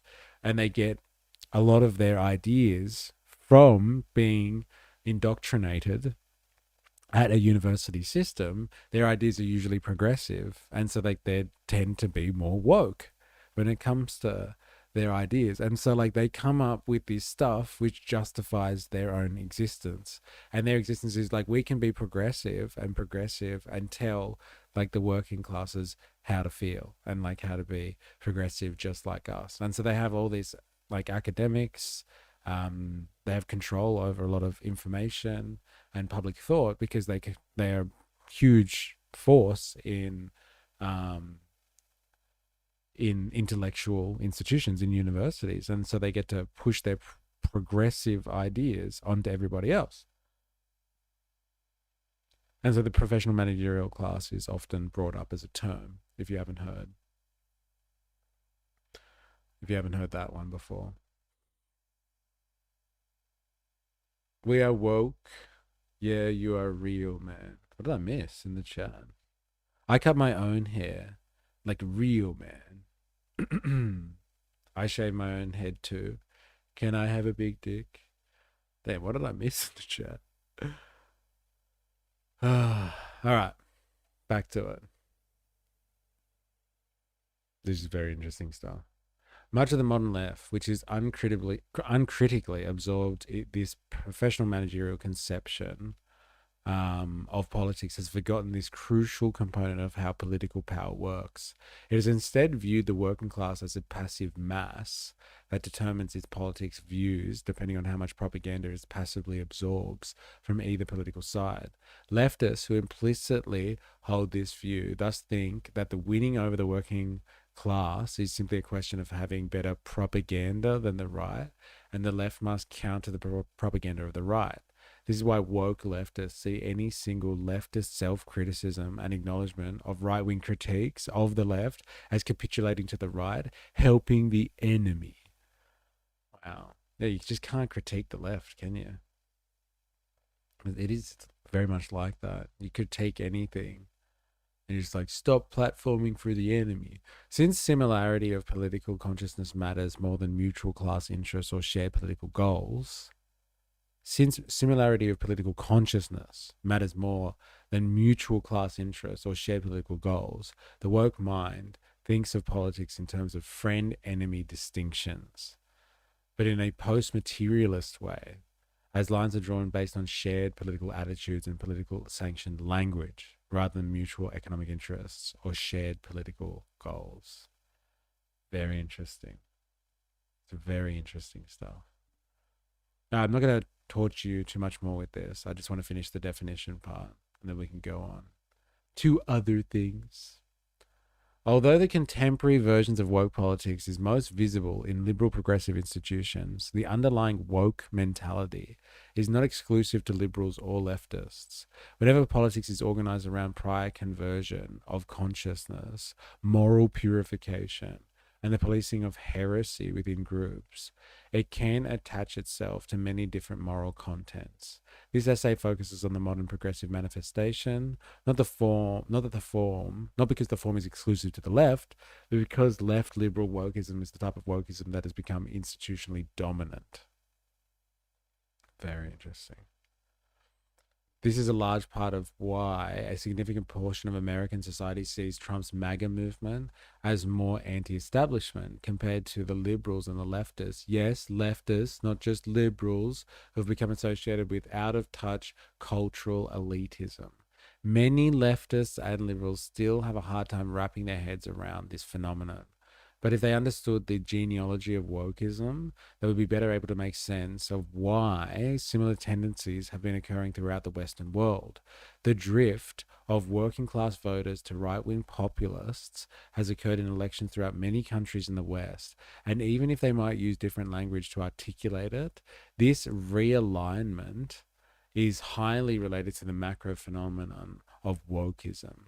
However, in this essay, I will focus primarily on America because I will show in part 2 of this essay trilogy on the history of wokeism. The phenomenon that millions of people colloquially describe as wokeism has its origins that go far back in American history. But before one can trace the genealogy of wokeism in a style/mode of political thinking, it is essential to understand the socio-economic conditions of class dynamics that drove wokeism. This is crucial to understanding who exactly the woke people are, where they come from, and why they act as they do. What's this? From each according to his ability, to each according to his needs. Now give me titties, Marks. Oh, man. Okay. Alrighty then. Whoa, look at this. Interesting commentary there.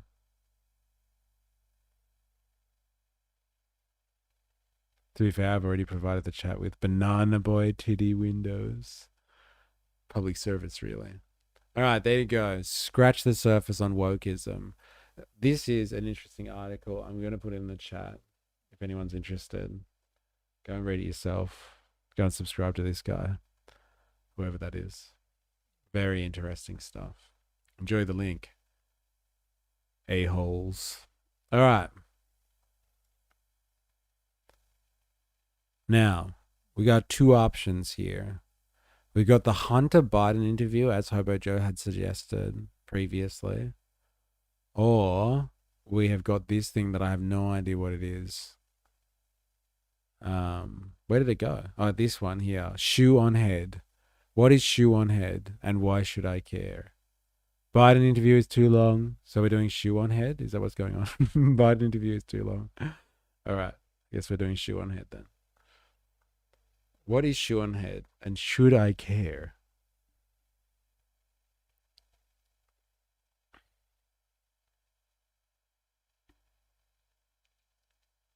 She is politically controversial. Ah, okay, right. So the other day, I saw a tweet. I feel like all my videos start out like that. The other day, I saw a tweet that said, "Woke One was crazy," attached to the infamous photo of Nancy Pelosi and a bunch of Democrat politicians kneeling in African costumes back in 2020 to honor George Floyd. What a fever dream. There were many similar posts from people talking about how crazy Woke One was, or... And she's pretty. She's a somewhat famous YouTuber who covered a lot of old Gamergate stuff. Okay. Right. Oh, 2.4. Yeah, she's done well. God damn. 1.3 million views on this one. Damn. Woke 1.0, as they call it. Leftists talking about what they did wrong during Woke 1.0, how they came off too strongly with things like abolish the police, and how they'll do things differently during Woke 2.0. Yeah. You'll get him next time, champ. And don't get me wrong, 2020 was crazy. At the time, I was a bit preoccupied trying my hardest to get Bernie Sanders and Tulsi Gabbard elected. I don't want to talk about it. But yes, from what I remember, 2020 was crazy. But that was not Woke 1.0. Woke 1.0 started long ago. Long ago when being woke was called being an SJW. Back when Anita Sarkeesian was public enemy #1. And I identify as an attack helicopter, believe it or not, was a joke young people told. And not your 65- You need to find a way to appeal to horny men, E. Your numbers will skyrocket. I don't know, I guess I could just put on... What is it called? Mascara, and the other one on the pencil. I could do that. I just like color my eyelids a little bit, right? Let's go with that. I'll get some makeup. Dress up to eyeliner. Thank you very much. Thank you very much. Dress up for the gays. Does it just have to be the gays? Hey, bro, don't fucking come for my millennial eyeliner. They already think you're trans. Yes, actually. Remain bitch biscuit and put on makeup. I've got it. Then we're really this channel's gonna explode. Leave my wings tips alone. 5-year-old uncle on Facebook. You see, Woke 1.0 was not George Floyd and COVID masks. No. This was Woke 1.0. Learn what mansplaining is, and then stop doing it. Hello, and welcome to the Shoe on Head channel. I am your host, Shoe on Head. You may also know me on Reddit as every e-girl combined into one insufferable millennial woman with fetal alcohol syndrome, or perhaps just Asmongold on HRT. As I am filming this, it is the 12th anniversary of my first video on this channel. 12 years. 12 years a slave to the algorithm. So in this video, we are going to react to that video as well as a few other old videos of mine. We're gonna see how well or how terrible everything has aged, because let's be real. Mansplaining and manspreading was the start of the fall. Oh my god. A lot of this shit aged like milk. Wait, why is the arrow pointing this way? What the f- We're going to talk about Woke 1.0, the ancient lore of me and my channel, how the Overton window has shifted so far since then, how stupid everything looks back then in comparison to things happening today, I feel like every morning we wake up and we are living through yet another historical event. The news moves so fast. There's pressure to react instantly, to pick a side, to condemn, to support. But the reality is, when a story first breaks, we're not seeing the full picture. And that's why for years now, I have been using today's sponsor, Ground News. Oh So my let's quickly give them a god. shout. What? What? I can't believe we got Ground News. Fuck, Ground News. Got him. Oh man, we got him, boys. Do you condemn woke? Oh hell no. Fuck Ground News. Fuck Ground News. There it is. Oh man, you always know it's coming up with the preamble. That was a sneaky one though. Shit. She got us. Get grounded. Damn, we got grounded. Fuck. The viewer, as always, for not skipping the ad. And now, back to the video. One of the most funny and like endearing things that have been happening lately is people will discover my channel. I can't. This is awful. I'm sure you guys like her and stuff like that, but like, my god. So I'm gonna have to speed her up a little bit. I'm sorry. All right, here we go. And then they'll make reaction videos to my videos, and they'll title them things like, Shoe on Head is done with the left. Shoe on Head is finally waking up. And it's like, I've been woken up. Do not cite the anti-woke magic to me, Nuxtaku. I was there when it was written. Before your girl was Kami Mommy, for better or worse, I was one of the founding fathers of anti-woke content on the internet. I saw this one tweet that was like, the idea there was a woke one is the most jarring to America's moment I've ever had. Really, bitch? I mean, like, I get it. I would pretend it never happened too. It was very embarrassing, but really, bitch? I was there when Bernie Sanders was talking about unions and has microphones snatched by Black Lives Matter. That was basically the birth of my entire political worldview. You can't pretend that shit never happened. I was there when a grown-ass scientist was harassed and brought to tears for daring to wear a shirt with like cartoon pinup girls on it. We need Nuremberg trials for all the 2010s. You should legally be forced to wear some kind of patch on you in public to identify you as a woke 1.0 freak. When I saw that tweet, I literally had to stop writing my other video to make this one because I was like, okay, I'm not gonna let these people rewrite history. We're not gonna let you write the history books, okay? Who do you think you are? Ghislaine Maxwell's father? So I'm going to be talking about 4 different videos here. Oppression Olympics, Social Justice League vs. Gamers, Average is Beautiful, and Questions for Men Answered by Women. I'm not going to be showing the full videos because this video would be 4 hours long, so if you want to watch the full videos, the links will be in the description. Thank you, I love you, bye-bye. So Oppression Olympics was my first cultural, political video, uploaded July of 2014. 12 years ago. How old were you guys 12 years ago? I am like 60 years old in internet years, like 204 years old in e-girl years. If you have been here, if you have been with me for that long, you deserve like some kind of reparations or something. Like, you have seen some shit. All right, I am about to watch it. I am so scared. I haven't watched this in years. Hey there, pretty lady. Do you wear heels? Do you wear makeup? Do you want to go on a diet and get thin? Don't do any of those things! Hey, I'm a feminist! That's right, a feminist in 2014 America! Can my voice even do that anymore? 2014 America! Oh, I can. Okay, never mind. Pretend I didn't do that. All right, let's go. What does that mean? That means Why are we watching this again? Exactly. Like, does she give us some good insights into wokeism? And like crushing the woke within you? Feel free to skip mystery.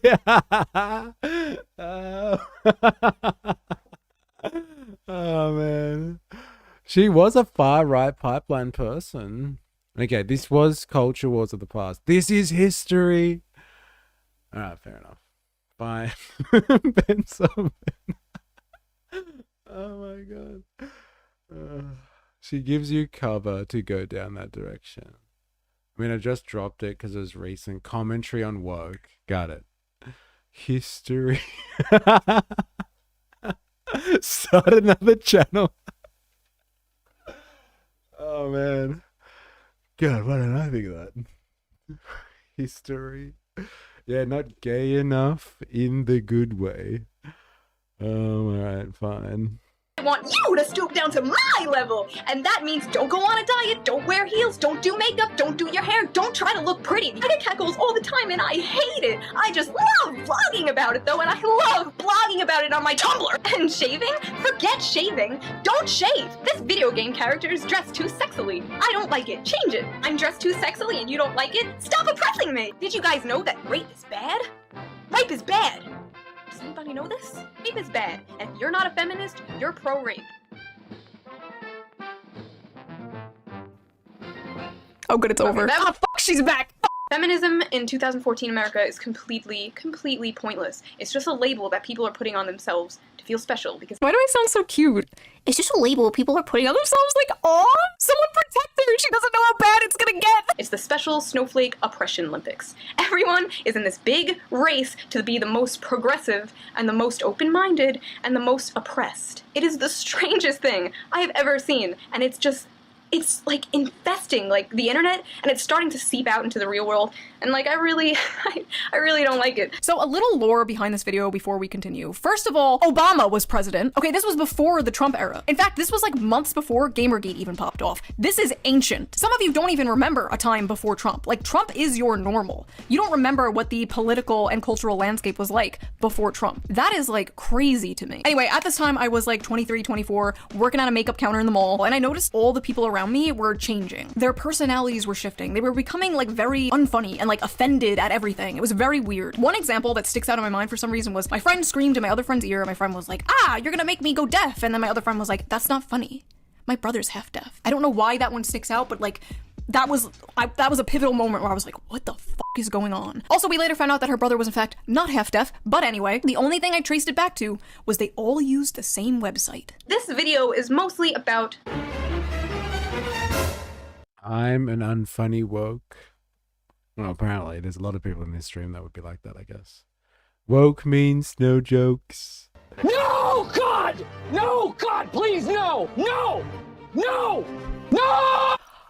Oh my god, is that Big Red? Oh my god, just blast from the past with his face here. This woman should get some kind of like compensation for being on so many YouTubers' thumbnails. She was the face of the triggered feminist SJW for years. Number one, shut the f up for a second. Now, if you would shut the f up for the 50th billionth time. And then it was this other person. Where are these people nowadays? I wonder what they're up to. Tumblr is the reason there is just this outbreak and infestation of SJWs. Were you back on the internet those days? No, I was not digesting social media at all back in the day.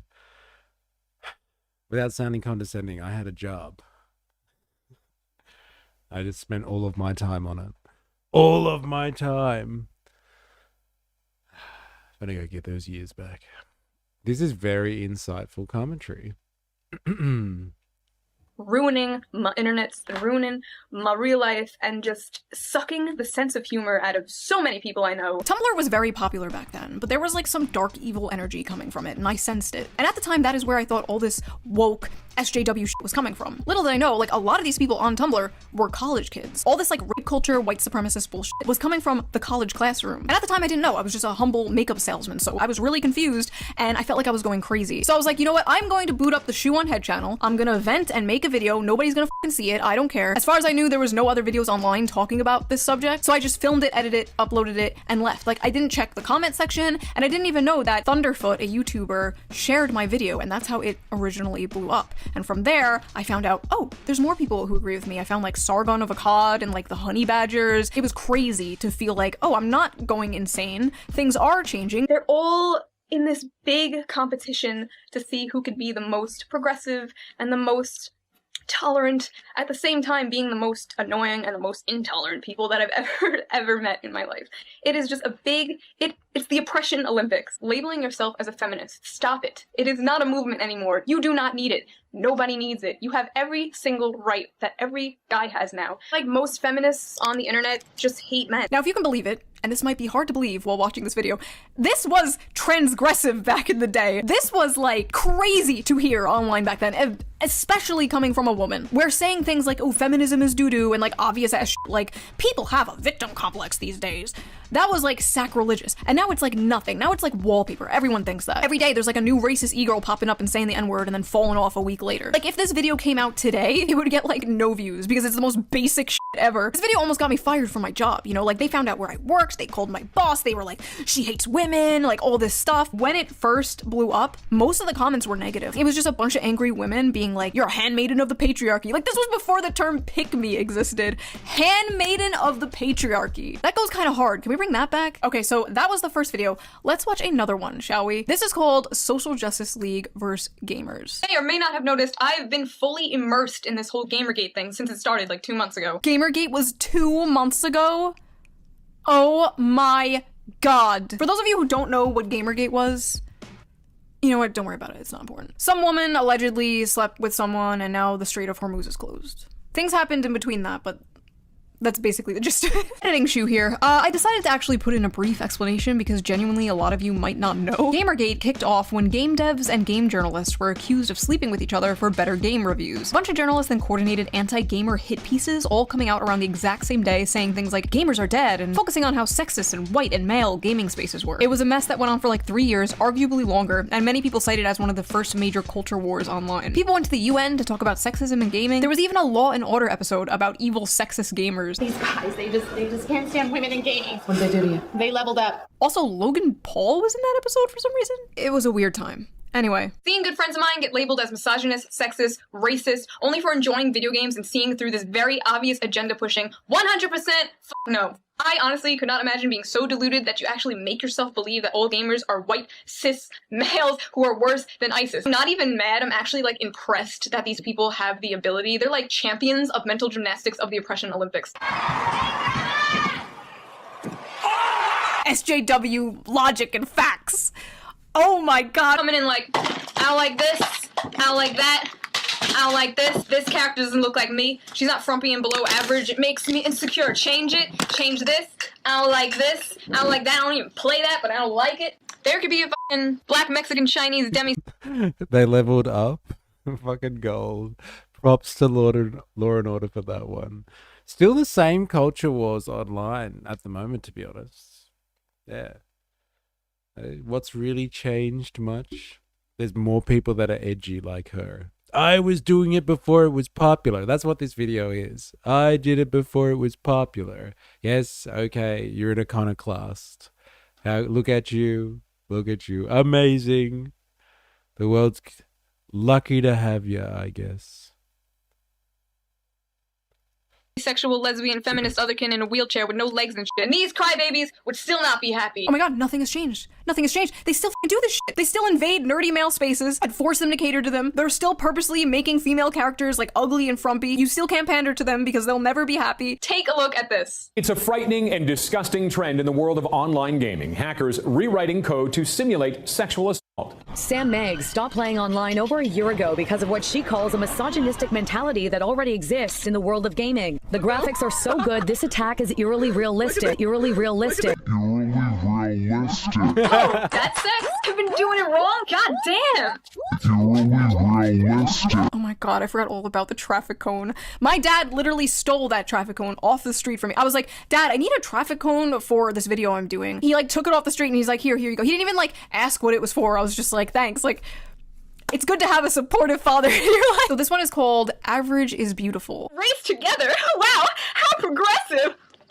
Oh my god, Race Together. I forgot all about this. In 2014, Starbucks did this thing called Race Together, where I shit you not, they made baristas write hashtag Race Together on the cups to encourage discussion about race relations with customers. Oh yeah, let's get rid of race relation, like, tension by just making awkward conversation about race at Starbucks.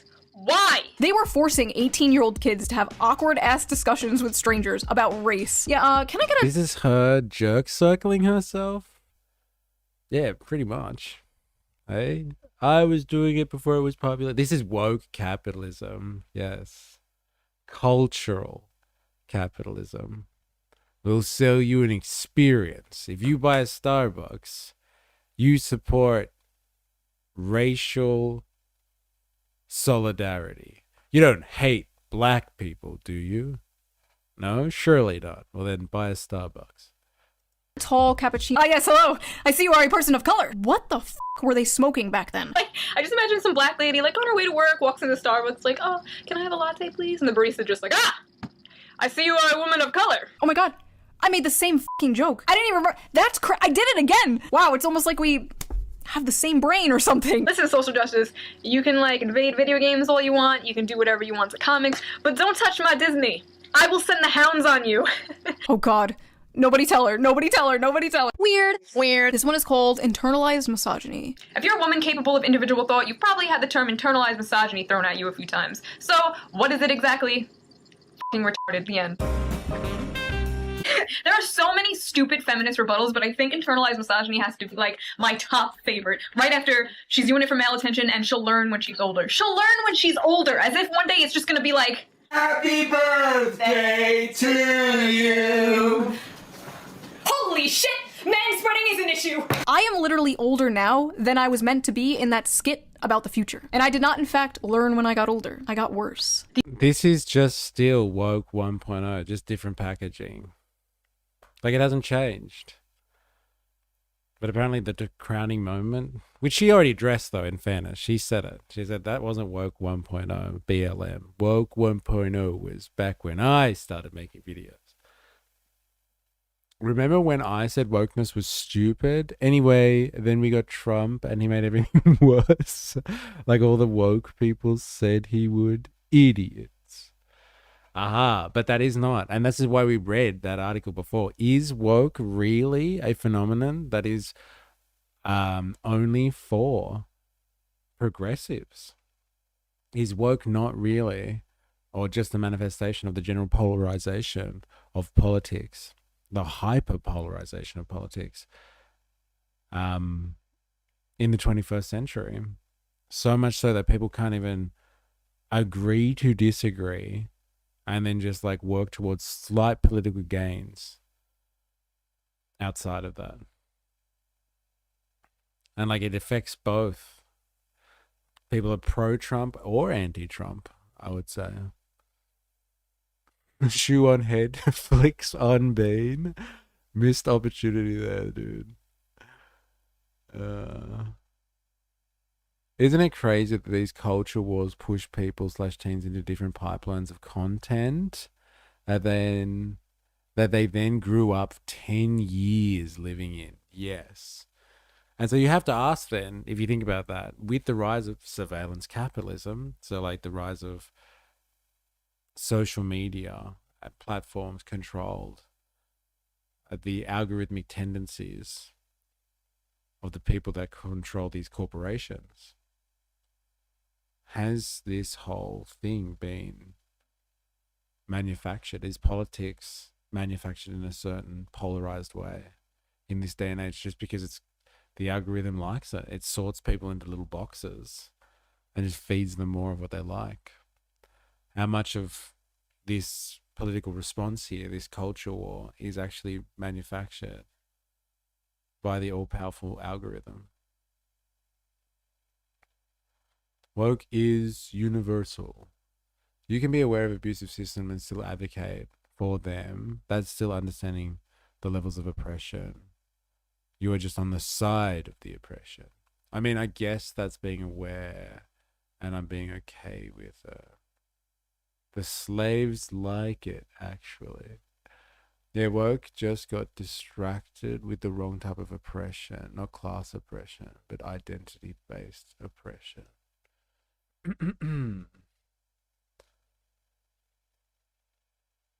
But like identity politics, I don't think is, just to clarify, I don't believe identity politics is somehow the domain of lefties or whatever, or progressives. It's across the political spectrum, identity politics. I didn't think they got distracted with it. The media amplified those conversations on purpose to distract the wider populace. From what? From the class war.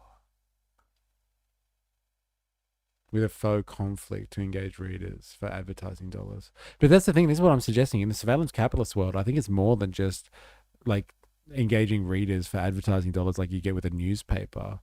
or like a mainstream media news program. Like, this is advertising dollars. This is engaging eyeballs for advertising dollars and for extensive data control and behavioral modification through algorithms. It's next level. It's the next level, man. And that's why it's so polarizing. Or we are so polarized today, I guess. Bring back the days of just simple advertising dollars. These people have an excuse and a buzzword for everything. Racist, sexist, MRA, right-wing, conservative, privilege. Oh my god, MRA. I forgot about MRAs. Oh my god. MRAs were men's rights activists. And before people were getting called like incel online for criticizing women or supporting men, they were being called MRA. Yes, it was considered a insult back then to care about men's rights. This was before the modern red pill. This was before Andrew Tate, Clavicular, Fresh and Fit. We had like Roosh V. For the longest time, I wanted to do a post on how to approach girls that are ordering a drink at the bar. So what I did is I went to the toy store and I bought some dolls. These two are the cute girls who you want to have sex with. That was our Andrew Tate back then.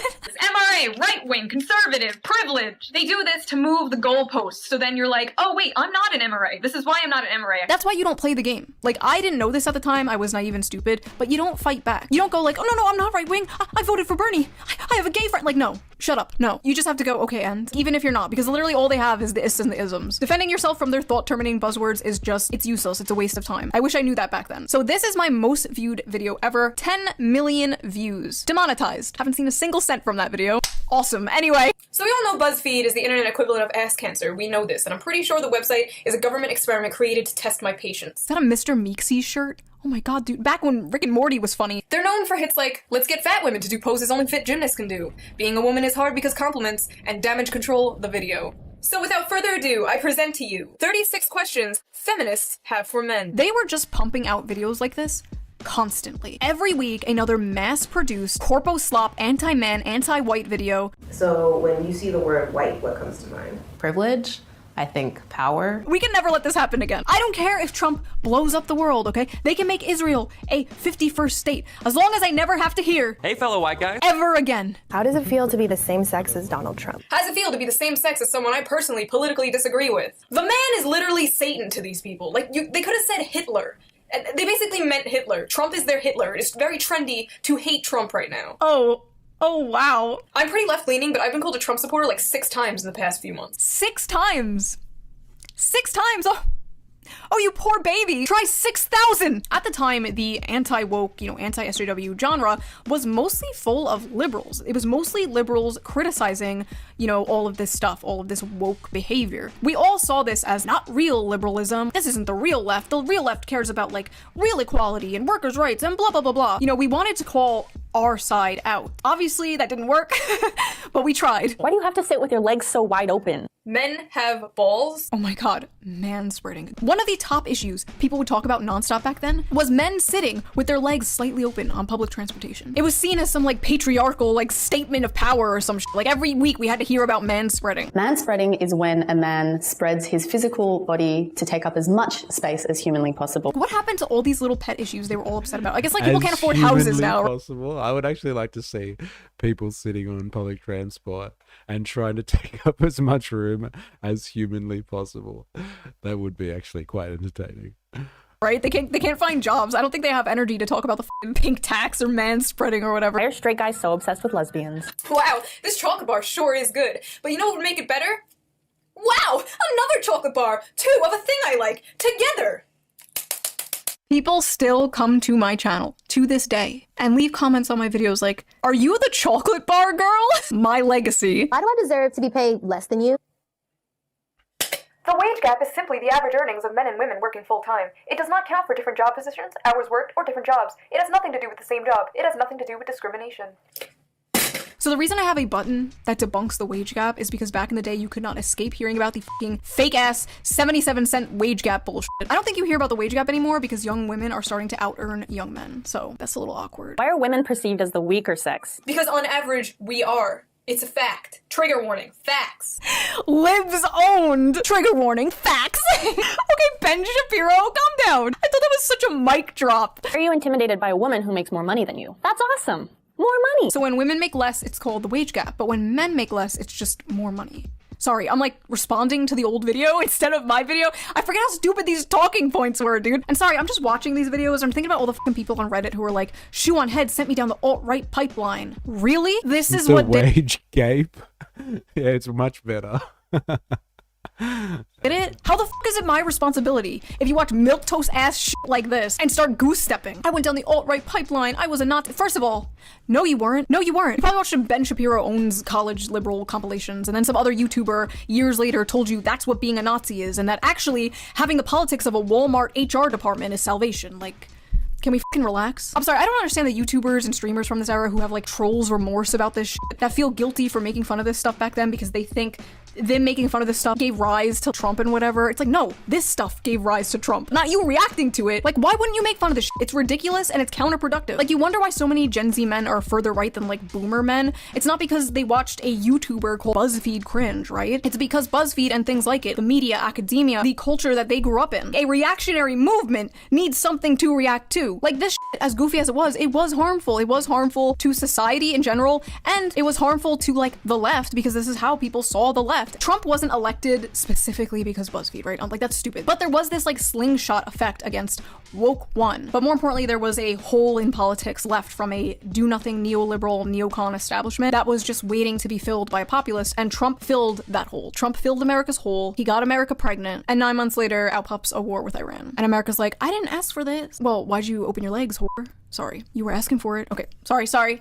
Anyway, now people online are like, oh, woke 2 is gonna be great. Woke 2 is gonna hit like crack. If you thought we were woke before, you done went and woke the beast. Welcome to Woke 2.0. Do you want Hitler too? Like, that's the professional managerial class manifest right there. That woman. Do you want woke too? Are you ready? Eh? She looks like she's doing it tough right here. She's ready for woke too. You've unwoken the beast. You have to give credit where it's due. She is cashing in on her own asset. Massively. Giddy up.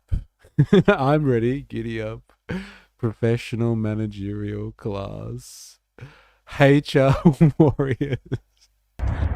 Welcome to Woke 2.0. Do you want Hitler too? Because that's how you get Hitler too. We are not doing this shit again. I would kindly advise against it. If you look at everything happening now, like literal pedophiles running the world, bills being passed to merge our military with like foreign military. Now, literal pedophiles running the world? Not before. It's just now, since all of this talk about the Epstein files. Never been a thing before. Just now. All right, I'm out. Have a good one. Gonna have tea. Buzz. See you later. Thanks for hanging out. We're actually almost done as well. You made it. You almost made it to the end. If you're watching this, you're on YouTube right now and you haven't already, make sure you activate the like button. Do yourself a favor. If you're new here, subscribe for more. Follow for more on Twitch. If you're wondering what the fuck we're doing, so am I. Something about a shoe on a head. Do yourself a favor. With the volume down, it is watchable.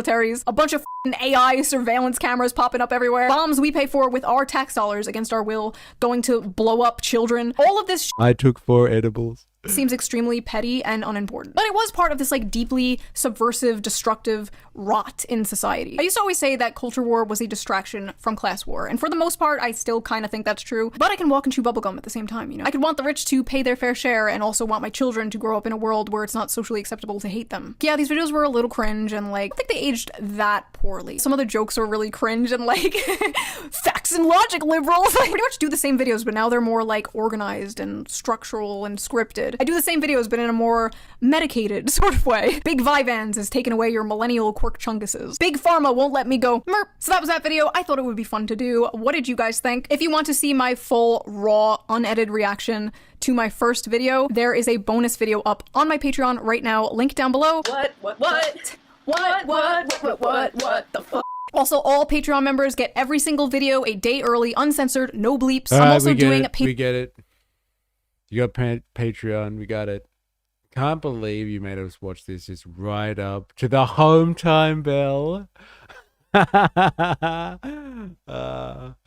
Yes, only students do that sort of stuff. They protest to the home time bell and they fuck off. Eh? They didn't want to protest at all. They just wanted to get out of class. Stupid kids. Goddamn stupid kids. All right. That was lovely. Is it just like people in her comment section just glazing her? Even Shu is reacting to Shu now. Shu uploaded. That means a lot of VTubers can pay their rent now. 10 years from now, you should react to this video. We need some more Shuception. Yeah, it's just people glazing.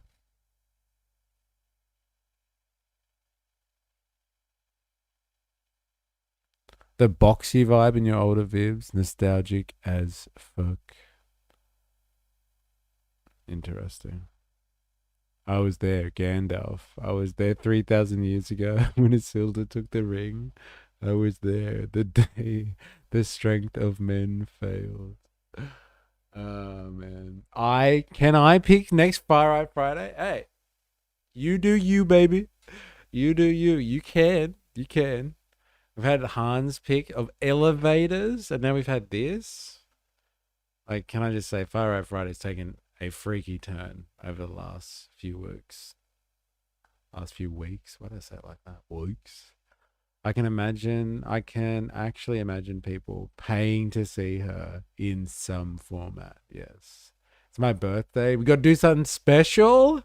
What? Next Far Right Friday is the Ravy Baby's birthday with a curated Far Right Fridays playlist. Oh my God. I'm penciling it in. Far Right Friday will be dedicated to yours truly. Our resident culture warrior. Bruh, could you imagine? All right, I'm imagining it right now. Curated. Yeah. I wouldn't torture you all with that. No. That's what we do. We torture each other on Fridays. It's time to play the music. It's time to light the lights. It's time to meet the Muppets on The Muppet Show tonight. Pussyfoot Productions. Gotta go see you guys as well as I do. Kaliwoti, thank you for hanging out today. It's been good. Pussyfoot Productions. You should meet Stepmate Studios. You guys get along like a house on fire. In memory of St. Chi, lists out for the boys. Hobo Joe, catch you later. Thank you very much. Everyone who's been watching today, interacting, really appreciate it. If you're watching this after the fact, thank you. If you've been lurking all day, thank you as well. Make sure you activate the like button on YouTube if you haven't already. If you're new here, subscribe for more, follow for more on Twitch, all that sort of stuff. You know how it is. Come join us on Discord. Here's an invitation for our Discord community. If you're not over there and you're a regular, what's wrong with you? Do yourself a favor, seriously. There is the invitation for Discord. And here is the Patreon too. Go over and become a free member on Patreon so I can get you on an email list. For God's sakes, just do it. Do yourself a favor. Here is the link to that. Ravy Baby, Spandonk, Bandsaw Bandit, Hobo Joe, Kylie Wayoti, Pussyfoot Productions, Blaz, hanging out. Voltatura, Dilemmas. Who else we got here? Big Bad Ads. Vampire Gracie. We had some new people coming in today. Cons hanging out too. Jag was in earlier. Kesha here, I guess. Mamupa was in earlier too. Oh man, I missed stuff all over again. I constantly do that. Dilemmas, I think I said you already. 4IS was in earlier too. Thank you, everybody. Thank you, everybody. I think I got everyone. Anyone who's been here for the last couple of hours anyway. But yeah, thank you. We'll be back next week. as usual. Enjoy your fucking weekend. Enjoy your weekend. I hope you have a great time. I hope you get away from the clutches of capital. I hope you have some freedom. Enjoy the freedom that is gifted to you. Didn't come cheaply, and you know it may be gone at some point. So enjoy it while you can. Oh yeah, Han was here too as well, and Han is 2 scotches deep and fast asleep. That's gonna be Han's new nickname. 2 scotches deep and fast asleep. Thank you, everyone. I do appreciate it. Hope you have an amazing weekend. Thank you, everyone who's been super chatting this week. Anyone who's been gifting subs over on Twitch World, to the mods, YouTube, Spandonk, Ravy Baby, mods over in Twitchland. Thank you very much, Volta 4AS, Jag. Do appreciate all the work that you guys do, keeping the stream alive.